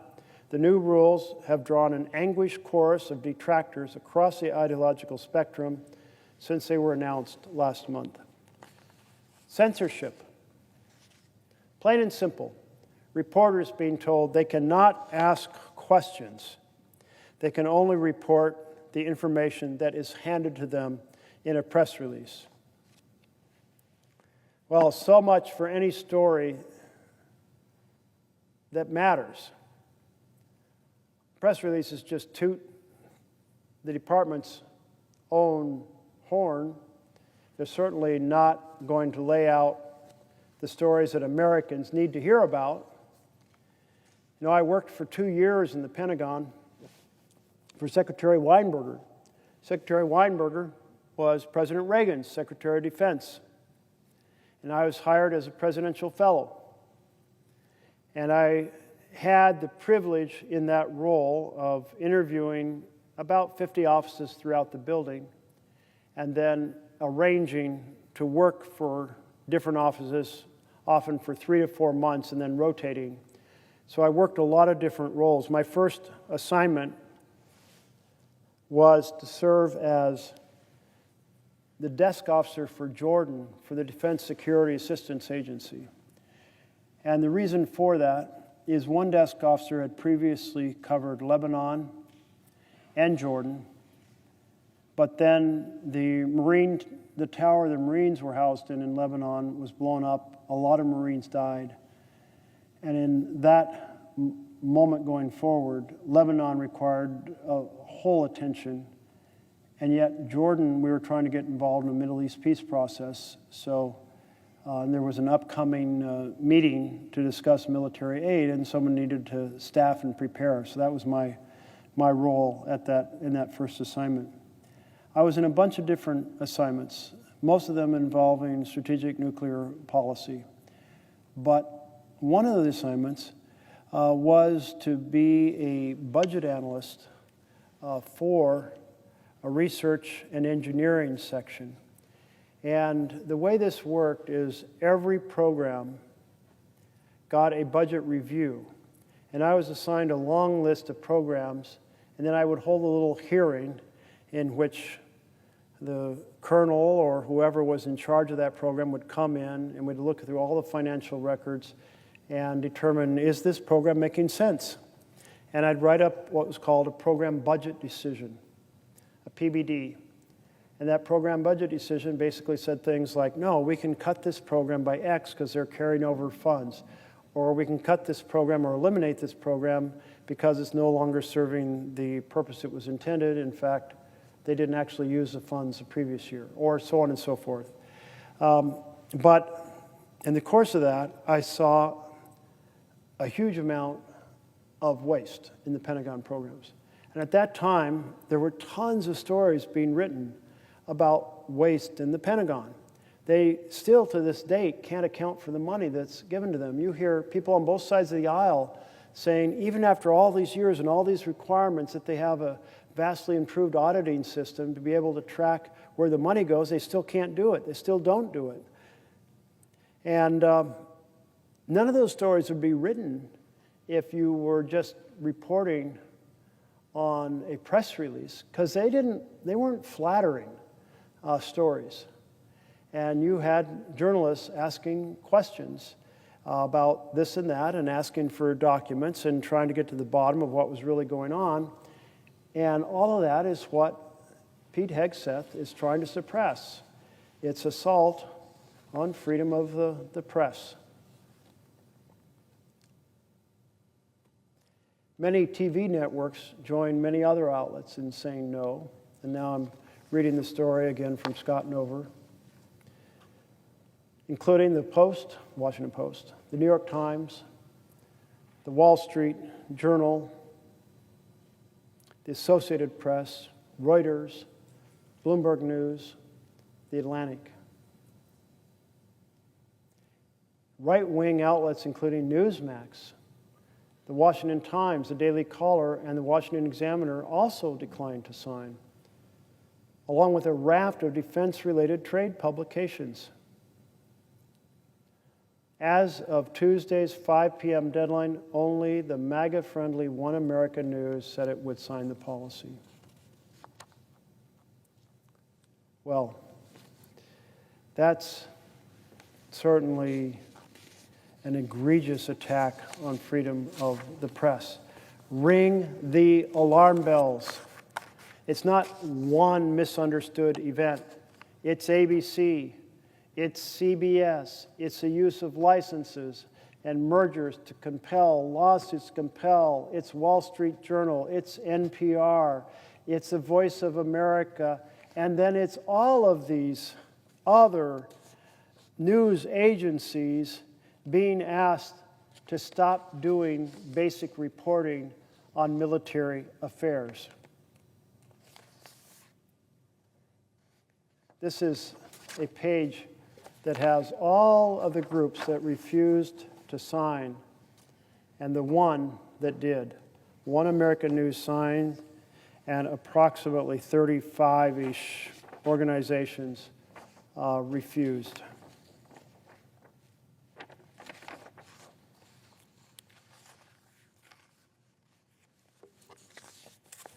Okay, and now Tom Bowman wrote an article titled, "Why I'm Handing in My Pentagon Press Pass." Today, NPR will lose access to the Pentagon because we will not sign an unprecedented Defense Department document which warns that journalists may lose their press credentials for soliciting even unclassified information from federal employees that has not been officially approved for release. That policy prevents us from doing our job. Signing that document would make us stenographers parroting press releases, not watchdogs holding government officials accountable. No reputable news organization signed the new rule, not mainstream outlets like NPR, the Washington Post, CNN, the New York Times, nor the conservative Washington Times or the right-wing Newsmax, run by a noted ally of President Trump. Some 100 resident Pentagon press will be barred from the building if they don't sign by the end of the business day Tuesday. I have held, this is Tom Bowman speaking, I've held my Pentagon press pass for 28 years. For most of that time, when I wasn't overseas in combat zones embedded with troops, I walked the halls, talking to and getting to know officers from all over the globe, times visiting them in their offices. Did I, as a writer, solicit information? Of course, that's called journalism. Finding out what's really going on behind the scenes and not accepting wholesale what any government or administration says.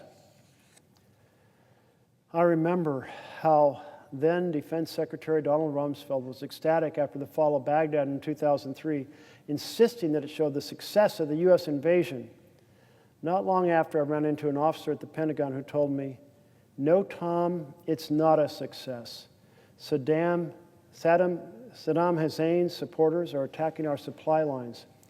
Now we have to send more troops back to guard them." That was the quote. That was because the United States, at Rumsfeld's insistence, never sent an adequate number of forces to Iraq to begin with, a fact another Army general warned me about unsolicited, and I reported on before the war even began. Instead of towing the official line, their reporting helped people understand what U.S. troops were really facing. Far from being a success, the fall of Baghdad marked the beginning of an insurgency that stretched on for years. And then the article goes on to convey. You know, when I was first elected and came here to the Senate, we were still in the Afghanistan war, which I had quite fiercely opposed. I didn't think that the strategy of trying to occupy Afghanistan, a country of vastly different population from the United States, economy that was often based on very rural, agricultural, village-based practices, that often had regional militias controlled by a strongman, a place where the language, obviously, the dominant language differed from the U.S., the dominant religion differed, the world experiences differed. I remember there was a poem by Rudyard Kipling about the British experience in Afghanistan. And the end of the poem always stuck in my head, although I may not have the lines exactly right, but it went something like this. If you are injured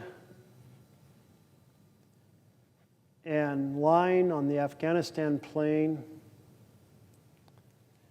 roll over on your rifle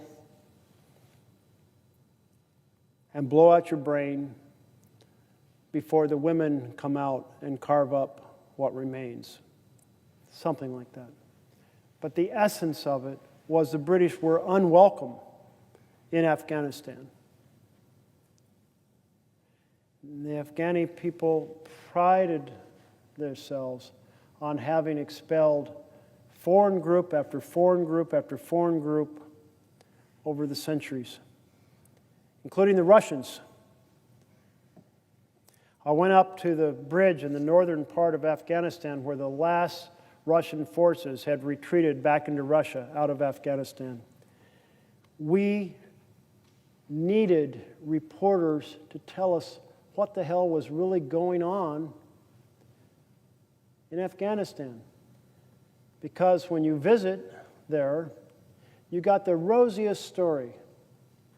Oh, we have this great program in which people are signing up to be part of the Army, and it's ending corruption in the society, and they are really taking to that training, and they're going to be able to defend themselves, and we won't be needed, and we have this new strategy of take and hold, because our old strategy of take and then leave didn't work, and so on and so forth.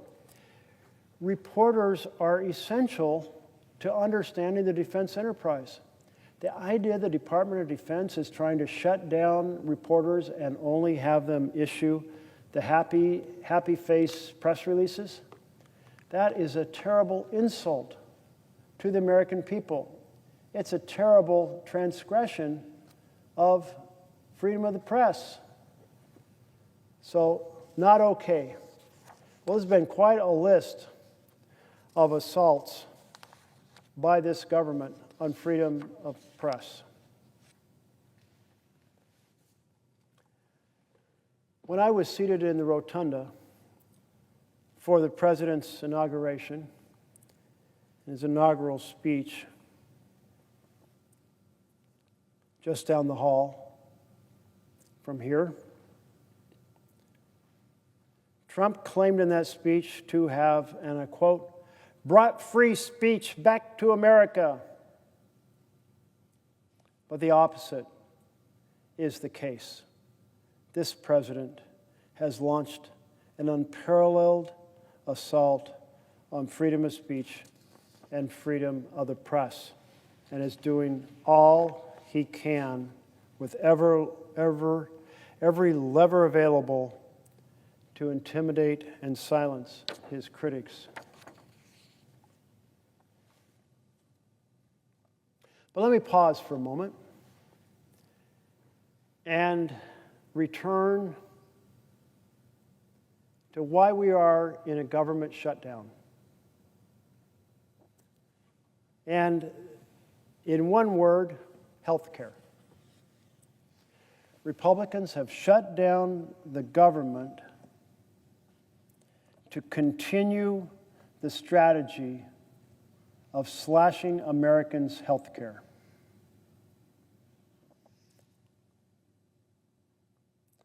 Why did they pass this, what they called the big beautiful bill, that was actually a big ugly assault on Americans' health care?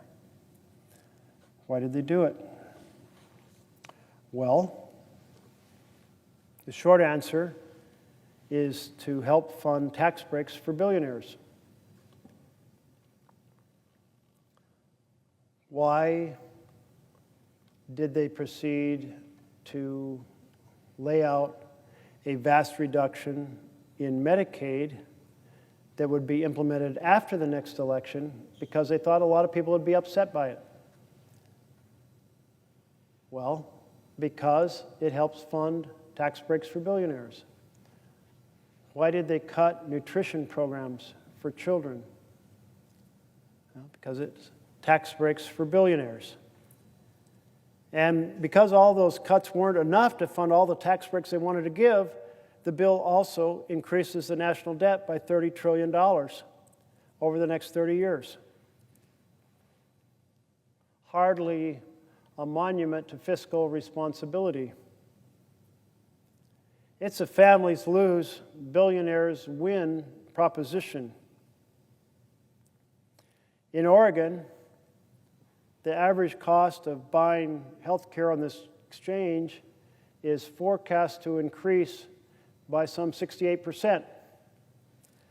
Now, we'll probably have some updates to that number because the new cost of the premiums and the new lower tax credits have been posted, and people are starting to get letters telling them what their policy will be. But estimated to be about $1,300 a person. Nationally, expected to skyrocket 114% on average, more than double. More than double. Not inflation of 3% or 4% or 5%. People might grumble about 3, 4, 5%, be pretty upset by 10%.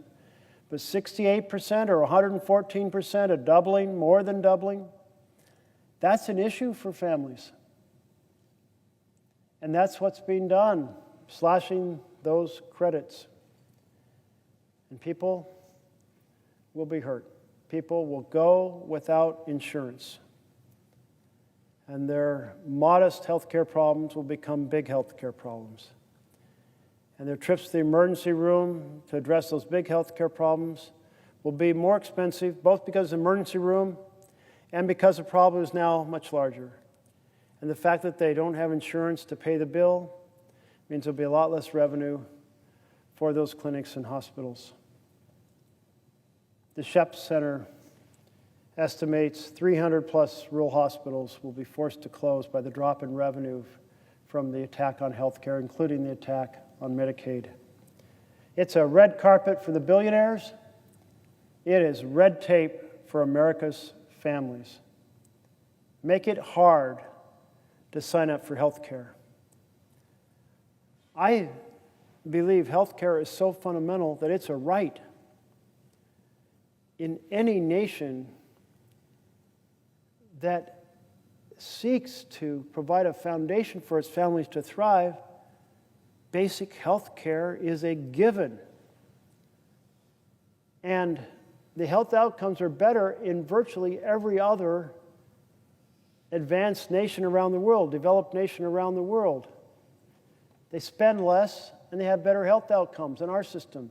So our system is not perfect, but it was vastly improved under President Obama.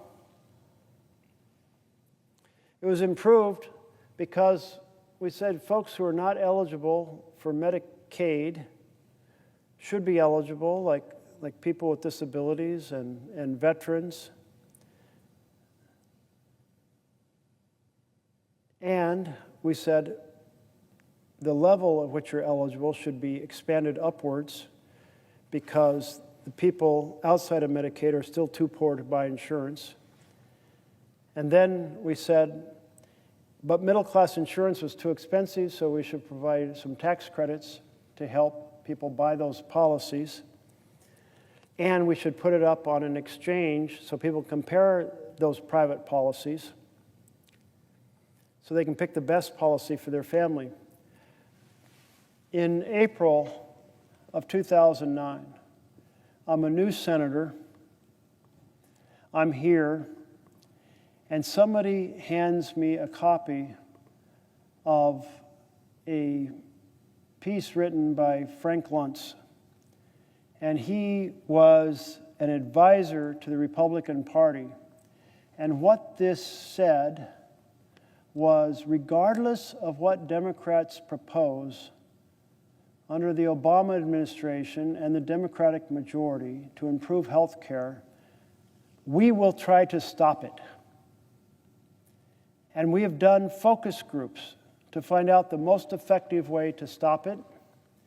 And the most effective way is to call it a government takeover. And I was just stunned, just absolutely stunned by this presentation. Here's someone saying, if the other party has some good ideas to improve health care, we're going to oppose it regardless. And no matter what it is, we'll call it a government takeover because that phrase makes people angry. Well, it was such a big lie. The proposal that came forward was modeled on a Republican governor who was later a senator here, Mitt Romney. When he was a governor for a Democratic state, he proposed giving tax credits to help people buy insurance policies from private companies. No government takeover at all. But here was this press release saying, here's our strategy. It wasn't even a press release. It was an internal document advising Republicans and Republican leadership on the best way to defeat a health care proposal, regardless of what the proposal was. And I just thought, aren't we all here working together to improve health care? Boy, did I feel naive. And what I found was something I had heard about but didn't really believe till I came here, which is we'd become trapped in entrenched warfare in which the minority party, instead of seeking to actually produce good policies, is mainly aiming at frustrating the majority party. And this was kind of the revelation in strategy, or the revolution in strategy that Gingrich pursued. He said, we here in the House have been striving every cycle to get our ideas into the majority's bills, and we get quite a few of them in, and we like that, but it doesn't present a case for us being in the majority. So let's shift gears, quit working with the Democrats, and say and frustrate them as much as we can, and when they fail, we'll say, look, dump them, elect us. They didn't get the job done. Over here in the Senate, Mitch McConnell said, hey, obstruction, Gingrich gives obstruction a good name. And then this cycle of obstruction began here in the Senate. Only in the Senate, there's more tools for the minority to obstruct the majority of either party. Republicans obstructing a majority Democrats, or Democrats obstructing a Republican majority. That's not the way to make this world work better, this country to work better. So here we are with this purely partisan, big ugly betrayal of a bill that slashes health care. And Democrats reached out and said, look, let's fix this. This is going to be bad politics for you all Republicans.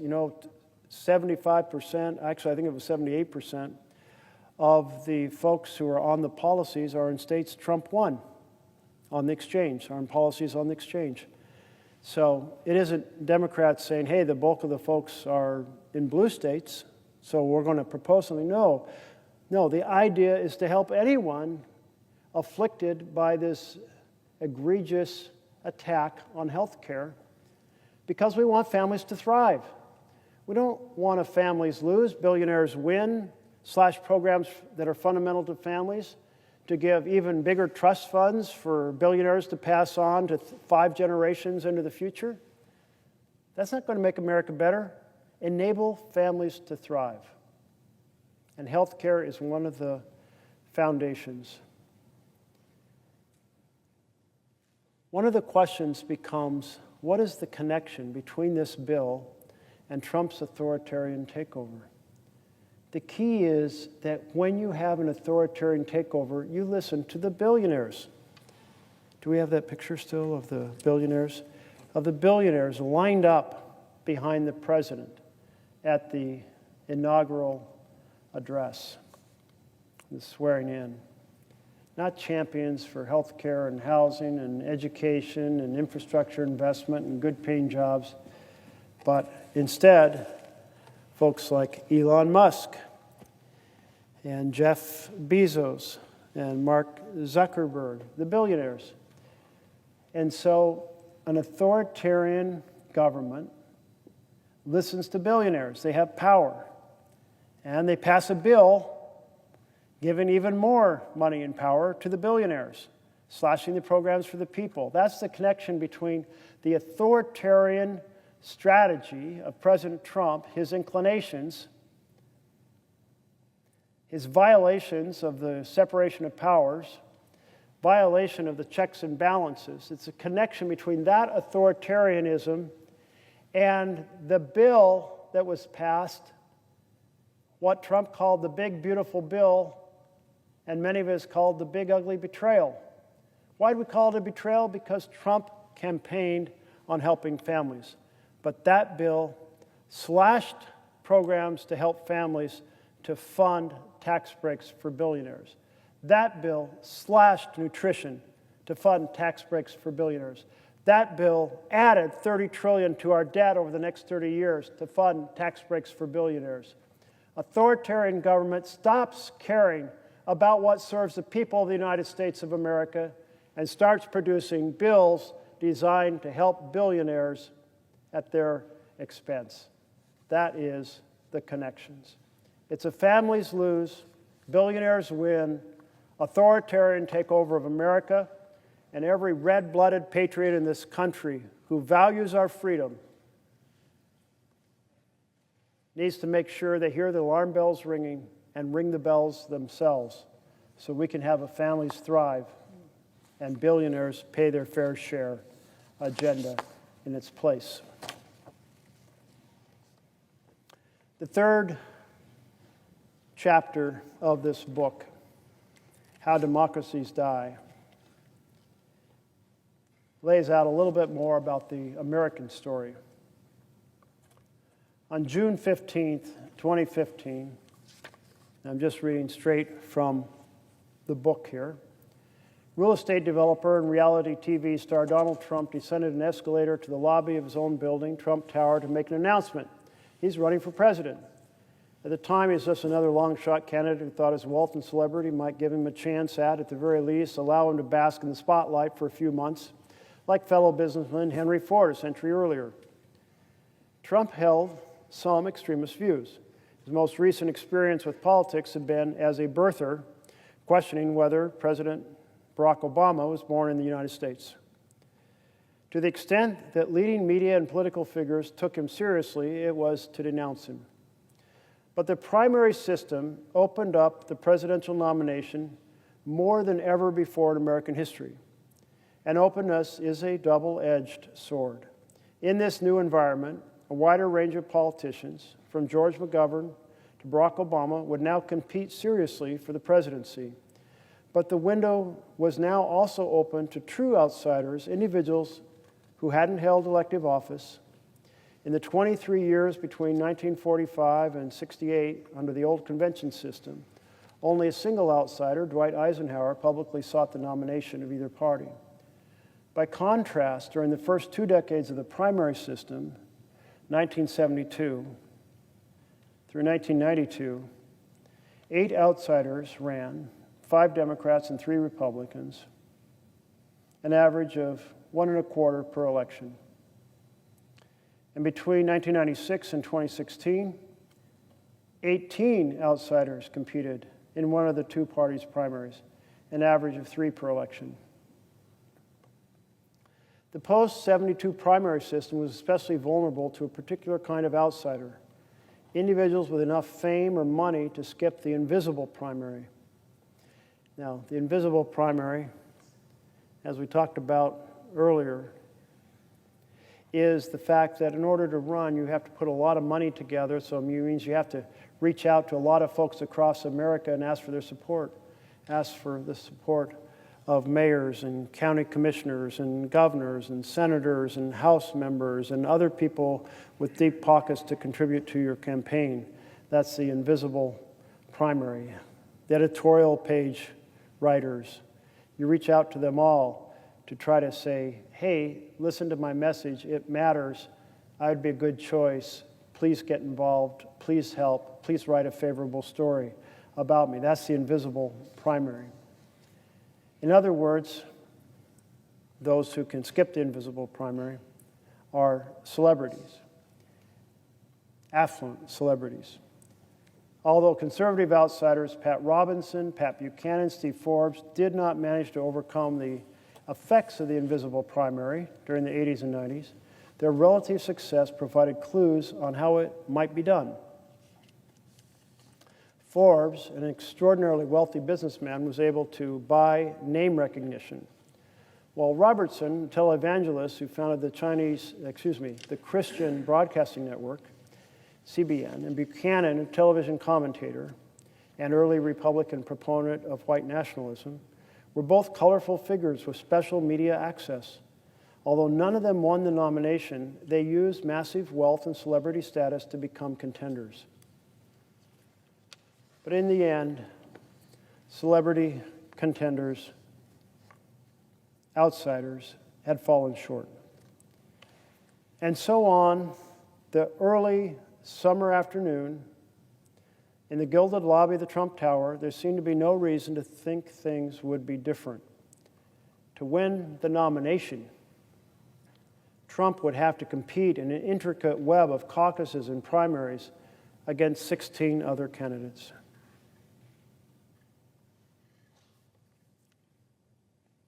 Many of his rivals boasted the kind of resume that had been the hallmark of successful candidates in the past. At the head of the pack was Florida Governor Jeb Bush, brother of the former president. There were other governors as well, including Wisconsin's Scott Walker, Louisiana's Bobby Jindal, New Jersey's Chris Christie, Ohio's John Kasich, and several other rising Republican stars, younger, media-savvy politicians, Senators Marco Rubio and Rand Paul, who hope to replicate Barack Obama's fast track to the presidency. Texas, home to 3 of the last 8 elected presidents, offered 2 more candidates, Senator Ted Cruz and former Governor Rick Perry. Besides Trump, 2 other outsiders threw their hats in the ring, businesswoman Carly Fiorina and neurosurgeon Ben Carson. Trump could not hope to win the support of the establishment. Not only did he lack political experience, but he wasn't even a lifelong Republican. Where Bush, Rubio, Cruz, Christie, Walker, and Kasich all had deep Republican roots, Trump had switched his party registration several times and even contributed to Hillary Clinton's campaign for the Senate. Even after Trump began to surge in the polls, few people took his candidacy seriously. In August 2015, 2 months after Trump declared his candidacy, Las Vegas bookmakers gave him a 100-to-1 odds of winning the White House. In November 2015, as Trump sat high atop the Republican polls, Nate Silver, founder of 538 blog, whose uncannily accurate predictions in 2008 and 12 elections had earned him fame and prestige, wrote an article titled, "Dear Media, Stop Freaking Out About Donald Trump's Poll Numbers." The article predicted Trump's weakness among party insiders would spell his demise. Despite Trump's seemingly large lead, Silver assured us his chances of winning the nomination were considerably less than 20%. But the world had changed. Party gatekeepers were shells of what they once were, for 2 main reasons. One was a dramatic increase in the availability of outside money. That outside money accelerated, but hardly caused, by the Supreme Court's 2010 Citizens United decision. Now even marginal presidential candidates, Michelle Bachmann, Herman Cain, Howard Dean, Bernie Sanders, could raise large sums of money, either by funding their own billionaire financier or by finding their own billionaire financier or through small donations via the internet. The proliferation of well-funded primary candidates indicated a more open and fluid political environment. The other major factor diminishing the power of traditional gatekeepers was the explosion of alternative media, particularly cable news and social media.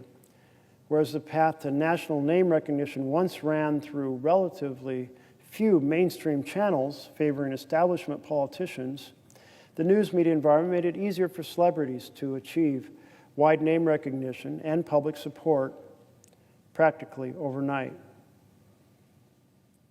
This was particularly true on the Republican side, where the emergence of Fox News and influential radio talk show personalities, what political commentator David Frum calls the conservative entertainment complex, radicalized conservative voters to the benefit of ideological extreme candidates.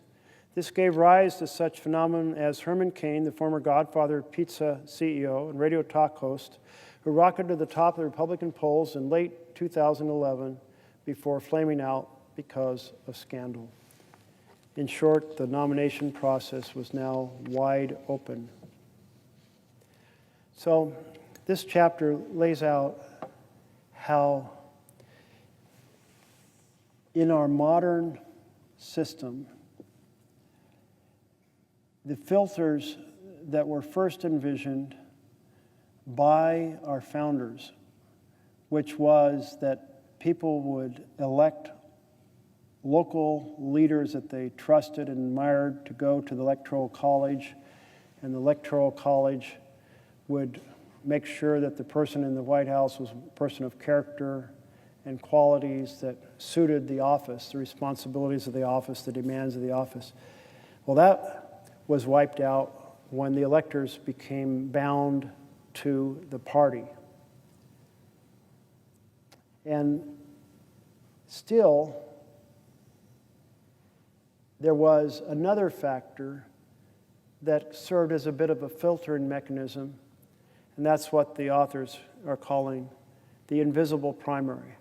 The fact that in order to run across a land as large as the United States, you have to find a lot of support. And you have to find a lot of support through an incredible number of meetings, phone calls, persuasion of mayors and state leaders and congressional members and news media commentators and so forth. And that invisible primary, you have to raise a lot of money as well. And that served as sort of a vetting mechanism that gave kind of folks who had been in the business of policy and politics some considerable influence.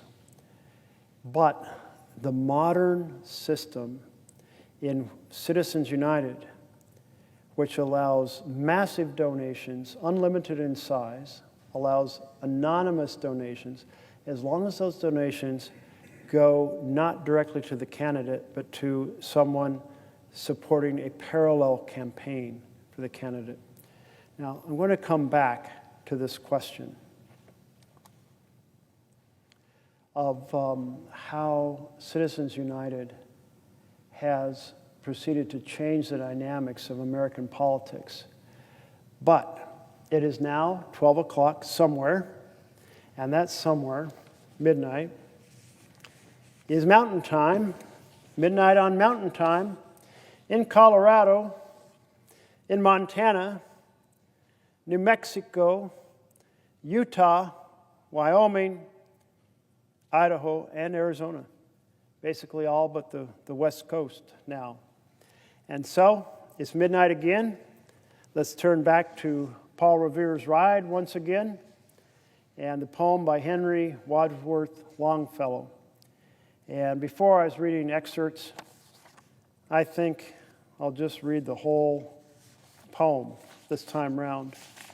Kind of an American classic, but it has to do with the importance of ringing the alarm bells when there's a threat to the colonies in that case, a threat to the United States now from authoritarian control from the president.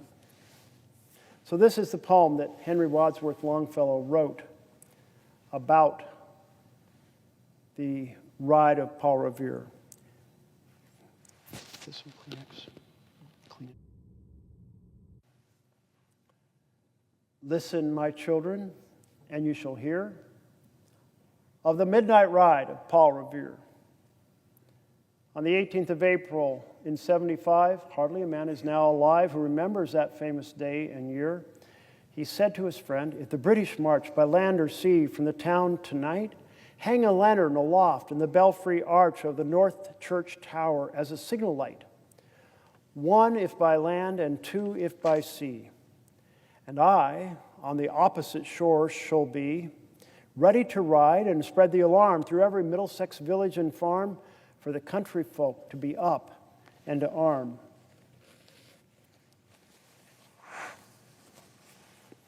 Then, good night, and with muffled oar, silently rowed to the Charleston shore, just as the moon rose over the bay, where swinging wide at her moorings lay the Somerset, the British man of war, a phantom ship with each mast and spar across the moon, like a prison bar, and a huge black hulk that was magnified by its own reflection in the tide. Meanwhile, his friend, through alley and street, wanders and watches with eager ears, till in the silence around him he hears a muster of men at the barrack door, the sound of arms and the tramp of feet, and the measured tread of the grenadiers marching down to their boats on the shore. Then he climbed the tower, the old North Church, by the wooden stairs with stealthy tread, to the belfry chamber overhead, and startled pigeons from their perch on the somber rafters that round him made masses and moving shapes of shade by the trembling ladder steep and tall to the highest window in the wall, where he paused to listen and look down a moment on the roofs of the town and the moonlight flowing over all. Beneath in the churchyard lay the dead, in their night encampment on the hill, wrapped in silence so deep and still that he could hear, like a sentinel's tread, the watchful night wind as it went creeping along from tent to tent and seeming to whisper, "All is well." A moment only, he feels the spell of the place and the hour and the secret dread of the lonely belfry and the dead, for suddenly all his thoughts are bent on a shadowy something far away, where the river widens to meet the bay, a line of black that bends and floats on the rising tide, like a bridge of boats. Meanwhile, impatient to mount and ride, booted and spurred, with a heavy stride on the opposite shore walked Paul Revere.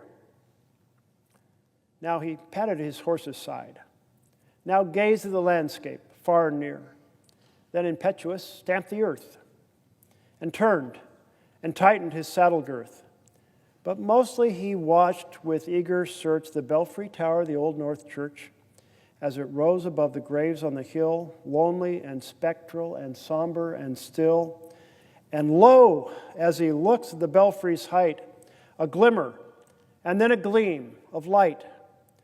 He springs to the saddle, the bridle he turns, but lingers and gazes till full on his sight a second lamp in the belfry burns. A hurry of hoofs in the village street, a shape in the moonlight, a bulk in the dark, and beneath from the pebbles and passing a spark, struck out by a steed flying fearless and fleet. That was all. And yet, through the gloom and the light, the fate of a nation was riding that night. And the sparks struck out by that steed in his flight kindled the land into flame with its heat. He has left the village and mounted the steep, and beneath him, tranquil, broad, and deep, is the mystic meeting the ocean tides, and under the alders, the skirt, its edge, now soft on the sand, now loud on the ledge, is heard the tramp of his steed as he rides. It was 12 by the village clock when he crossed the bridge into Medford town. He heard the crowing of the cock and the barking of the farmer's dog, and he felt the damp of the river fog that rises after the sun goes down. It was 1 by the village clock when he galloped into Lexington. He saw the gilded weathercock swim in the moonlight as he passed, and the meeting house windows, blank and bare, gaze at him with a spectral glare, as if they already stood aghast at the bloody work they would look upon. It was 2 by the village clock when he came to the bridge in Concord town. He heard the bleating of the flock and the twitter of the birds among the trees, and felt the breath of the morning breeze blowing over the meadows brown. And one was safe and asleep in his bed who was at the bridge would be first to fall, who that day would be lying dead, pierced by a British musket ball. You know the rest in the books you have read, how the British regulars fired and fled, how the farmers gave them ball for ball from behind each fence and farmyard wall, chasing the redcoats down the lane, then crossing the fields to emerge again under the trees at the turn of the road, only pausing to fire and load. So through the night rode Paul Revere, and so through the night went his cry of alarm to every Middlesex village and farm, a cry of defiance, not of fear. A voice in the darkness, a knock at the door, a word that shall echo evermore. For born on the night wind of the past, through all our history to the last, in the hour of darkness and peril and dread and need, the people will awaken and listen to hear the hurrying hoofbeats of that steed and the midnight message of Paul Revere. And the people will awaken and listen to hear the midnight message of Paul Revere. I'm here tonight to ring the alarm bells that the attack on due process, on freedom of speech, freedom of the press, the weaponization of the Department of Justice against political enemies,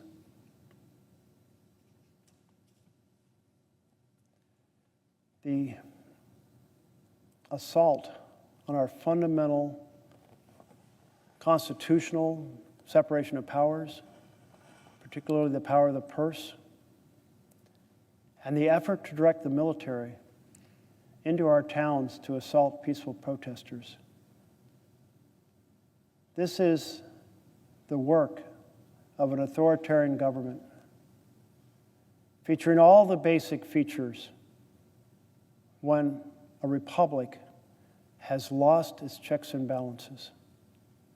It has instead a rubber stamp for a legislature, a Supreme Court that delivers court decision after court decision, transmitting powers to the executive that don't exist in our Constitution, and an aggressive authoritarian personality at the helm.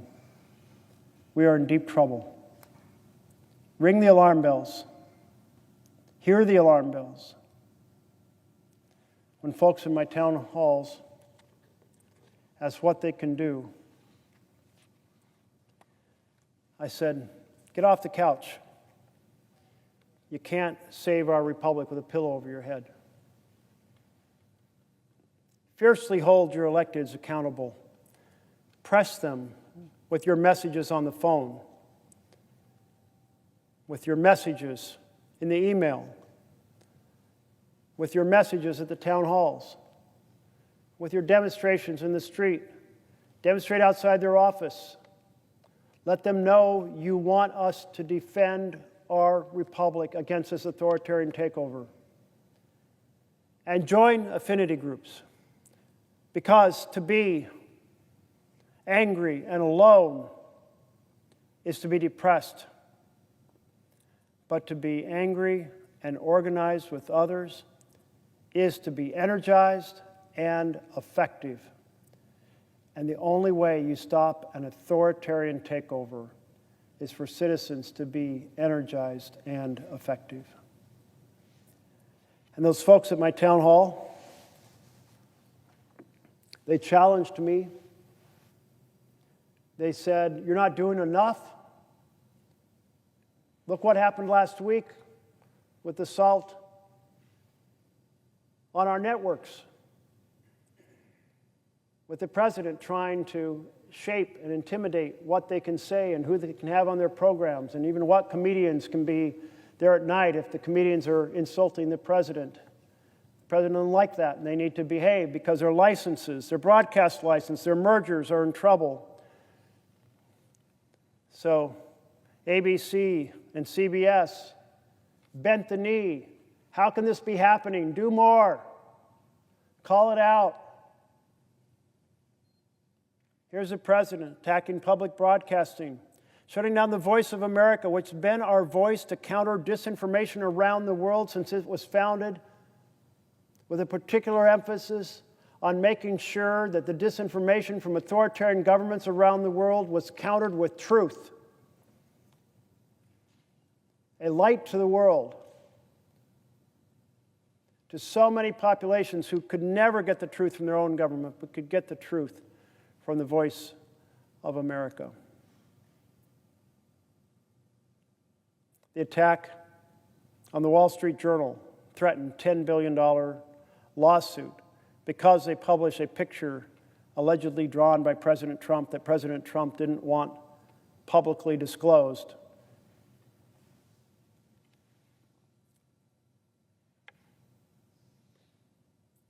Collectively, we are in deep trouble.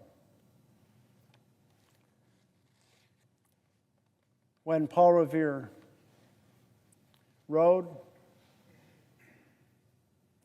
the underlying sense was people heard him, and they responded, and they repulsed the British attack.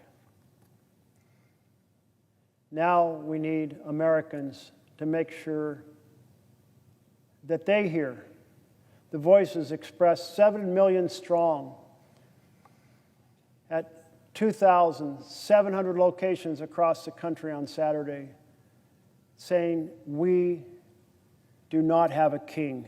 A president is not a king, and a law is not a suggestion. and the Constitution is not optional. 7 million people taking the streets to hold us accountable, to hold the president accountable. Are we listening? Are we responding to the threat?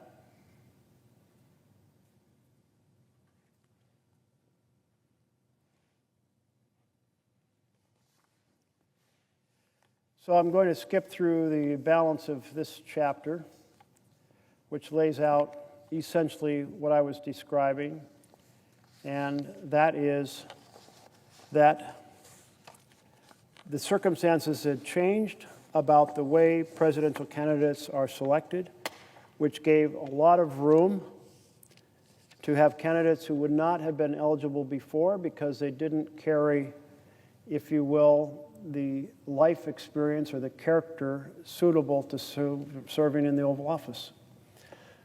But Citizens United changed a lot of that. Citizens United said, hey, if you're an ordinary citizen and you make a donation, it has to be disclosed if it's over $200, and you're limited as to how much you can give. I think the levels are quite high, actually. There's very few people who can afford to give that amount, but it's $7,000 now at this moment. $3,500 in the primary and $3,500 in the general. Limit of $7,000.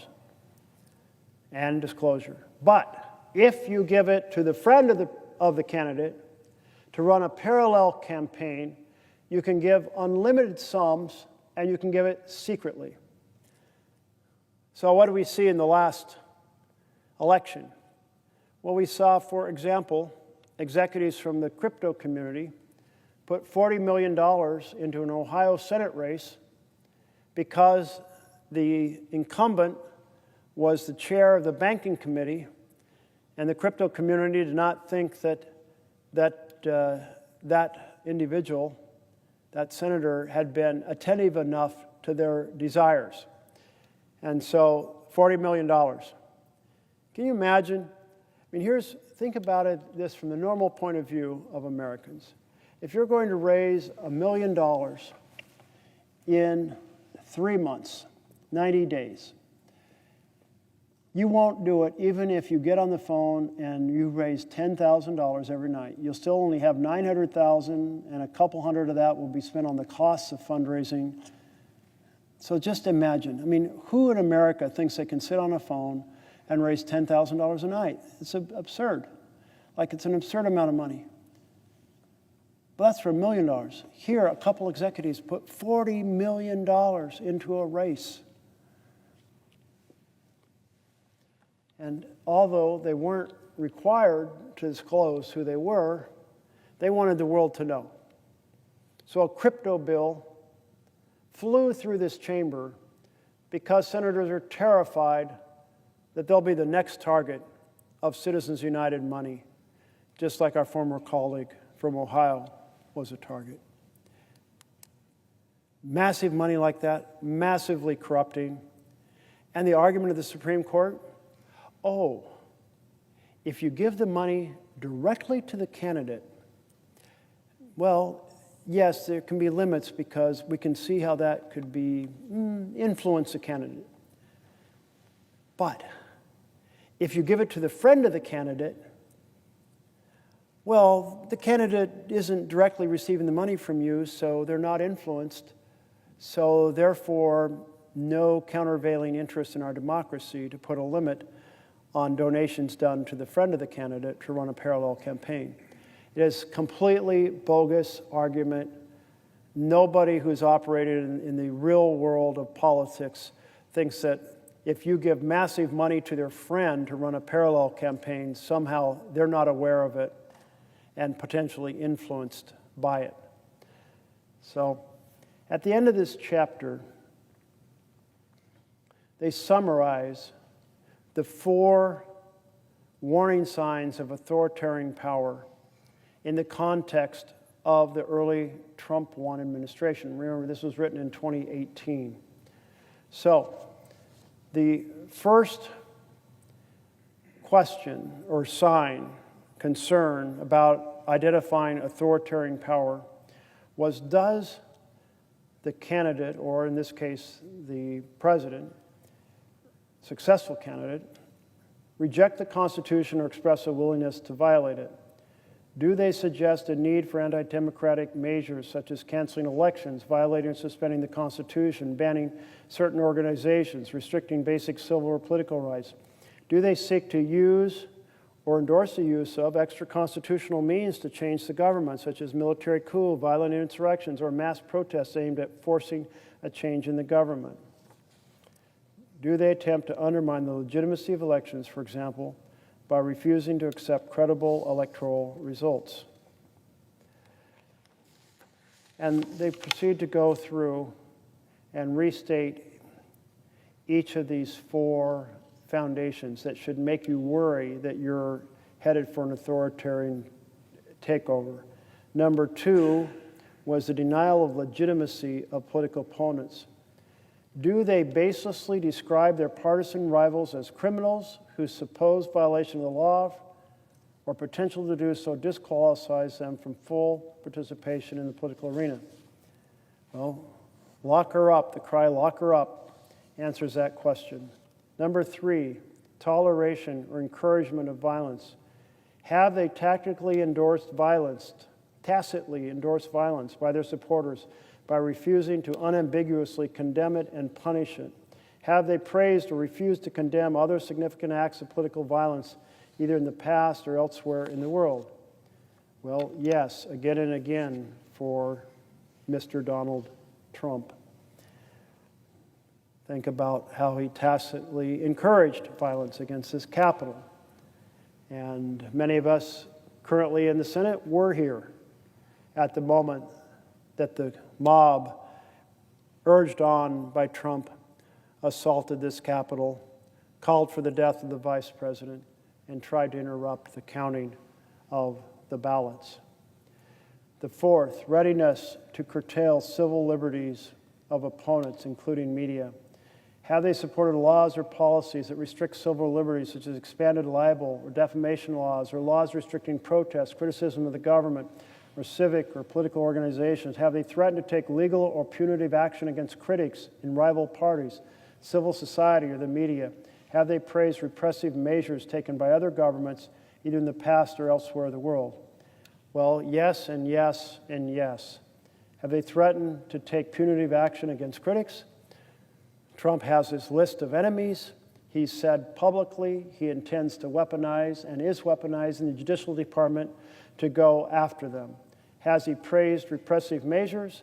Well, yes, time and time again, praising dictators around the world. Not democracies, but dictators. So it's 4 for 4 in terms of the warning signs that exist for our democracy. And that was before the straight-out actions that we're witnessing today.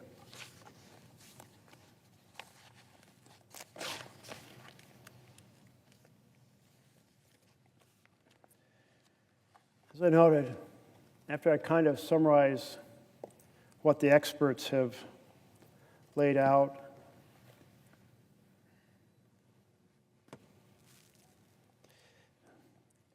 in this book, How Democracies Die, the key point being that we may think democracies die through military coups, through men with guns.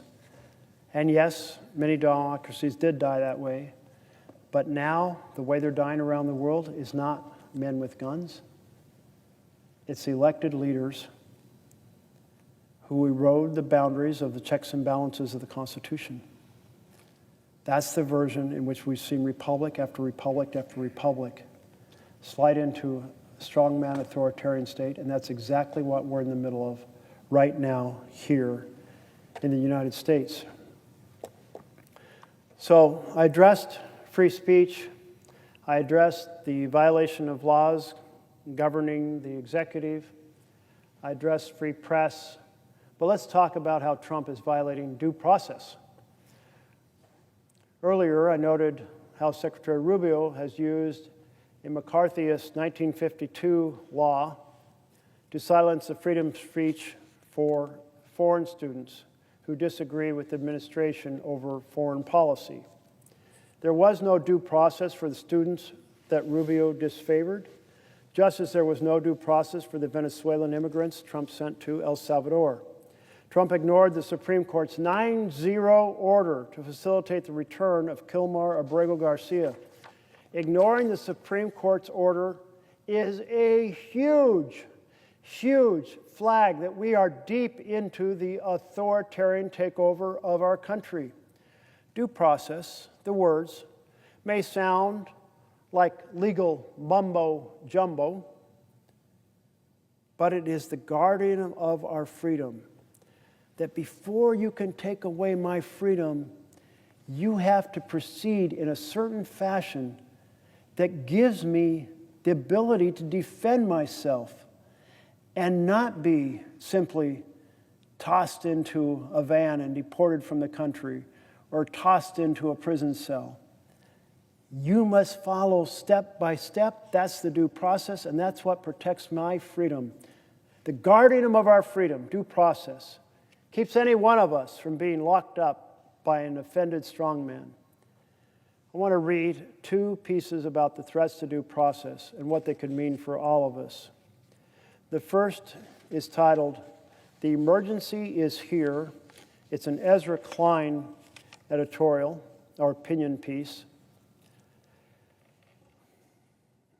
op-ed. The emergency is here. The crisis is now. It is not 6 months away. It is not another Supreme Court ruling away from what's happening. It's happening now. Perhaps not to you, not yet, but to others, real people. We know their names. We know their stories. The President of the United States is disappearing people to a Salvadoran prison for terrorists, a prison known by its initials, CECOT. A prison built for disappearance. A prison where there is no education or remediation or recreation, because it's a prison that does not intend to release its inhabitants back out into the world. It's a prison where the only way out, in the words of El Salvador's so-called justice minister, is a coffin. On Monday, President Trump said in the Oval Office, in front of the cameras, sitting next to President Nayib Bukele of El Salvador, that he would like to do this to U.S. citizens as well. Donald Trump, word for word. If it's a homegrown criminal, I have no problem. Now we're studying the laws right now. Pam is studying. If we can do that, that's good. And I'm talking about violent people. I'm talking about really bad people, every bit as bad as the ones coming in. He told Bukele that he'd need to build 5 more of these prisons because America has so many people Trump wants to send. Trump said, "Why? Do you think there's a special category person? They're as bad as anybody that comes in. We have bad ones too, and I'm all for it because we can do things with the president for less money and have great security. And we have a huge prison population. We have a huge number of prisons, and then we have the private prisons, and some are operated well, I guess, and some aren't."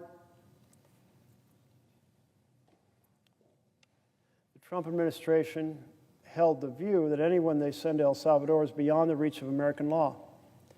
They have been disappeared from our country. They have been disappeared from our system and from any protection or process that system affords. Again, this is Ezra Klein's article.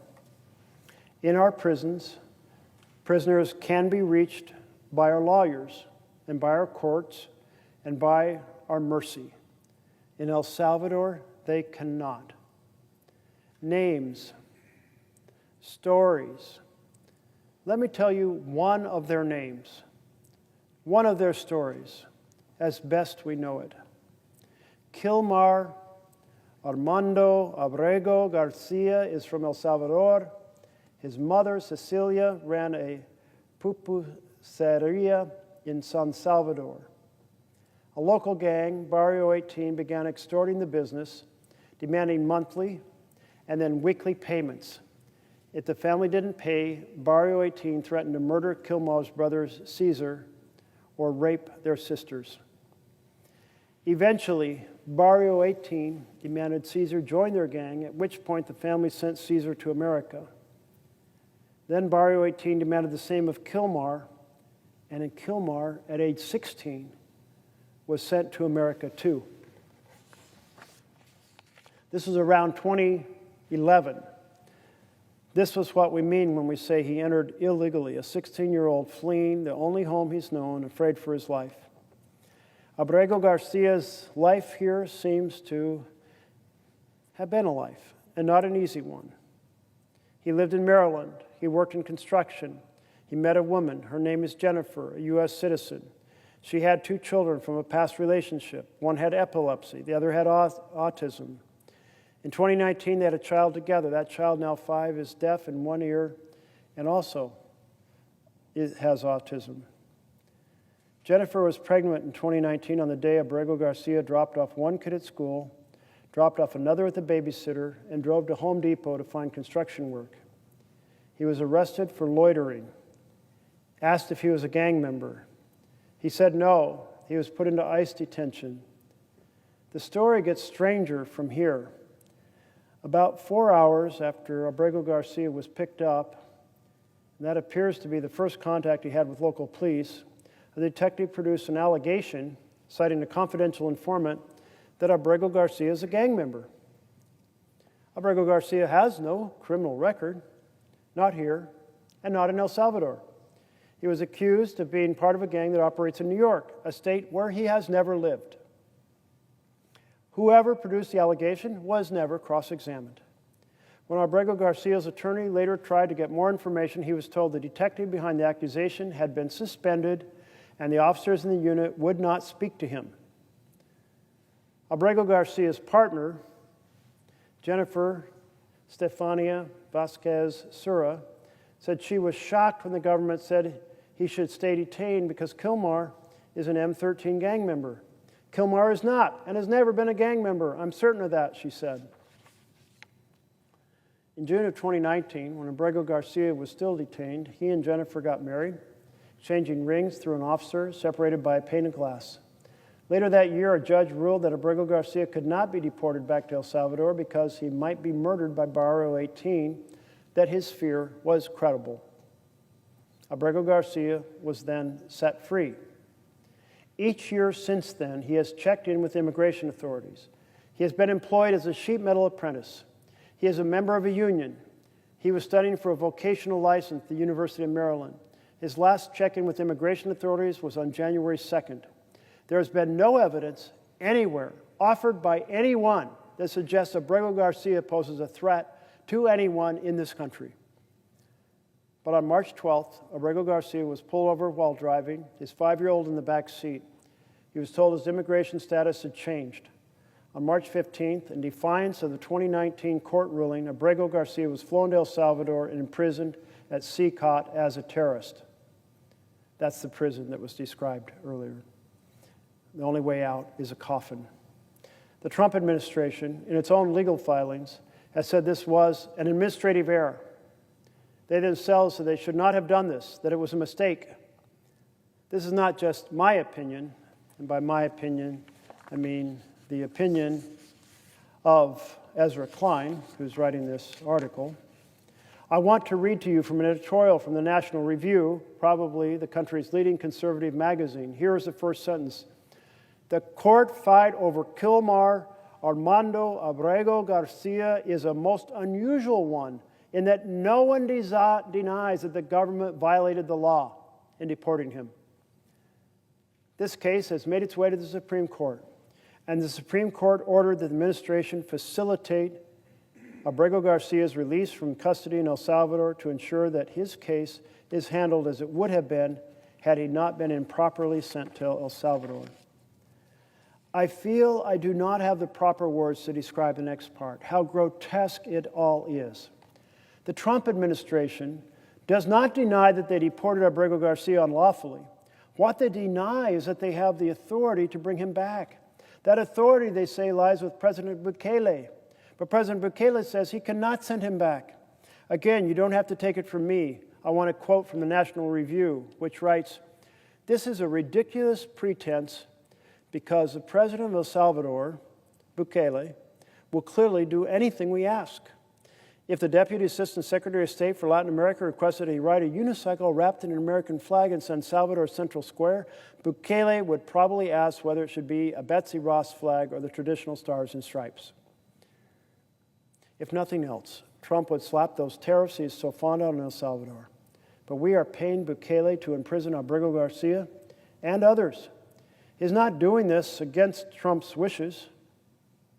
He is Trump's subcontractor. That Oval Office meeting between Trump and Bukele was a moment when the mask fully slipped off.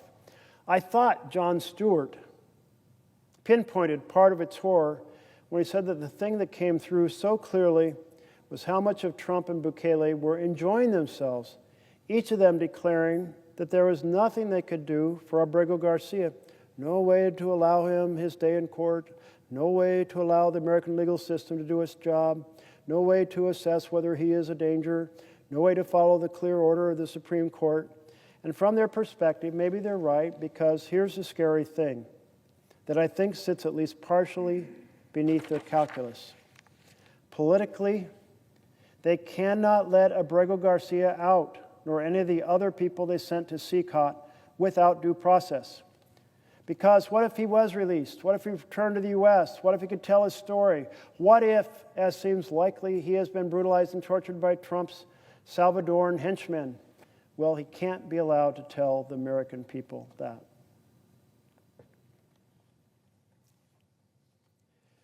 The article went on to say, we're only 100 days, we're not even 100 days in this administration, and we are already faced with this horror. And I can feel the desire to look away from it, even within myself. What all of this demands is too inconvenient, too disruptive. But Trump has said it all plainly and publicly.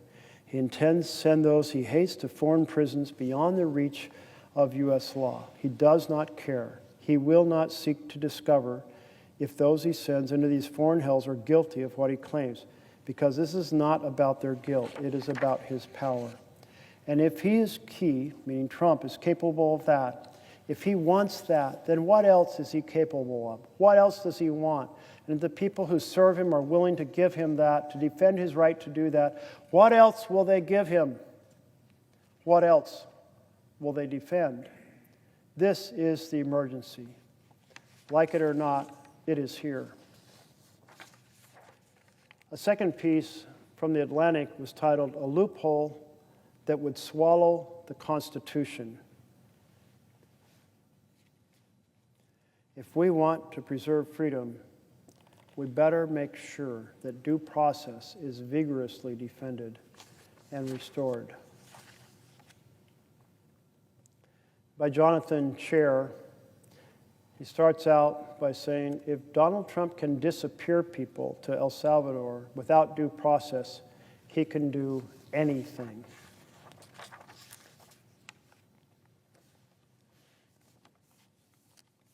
Donald Trump's most frightening power grab was undertaken with an undertone of sinister jocularity. There was no column of tanks in the streets, no burning of the legislature. The president and his partner in despotism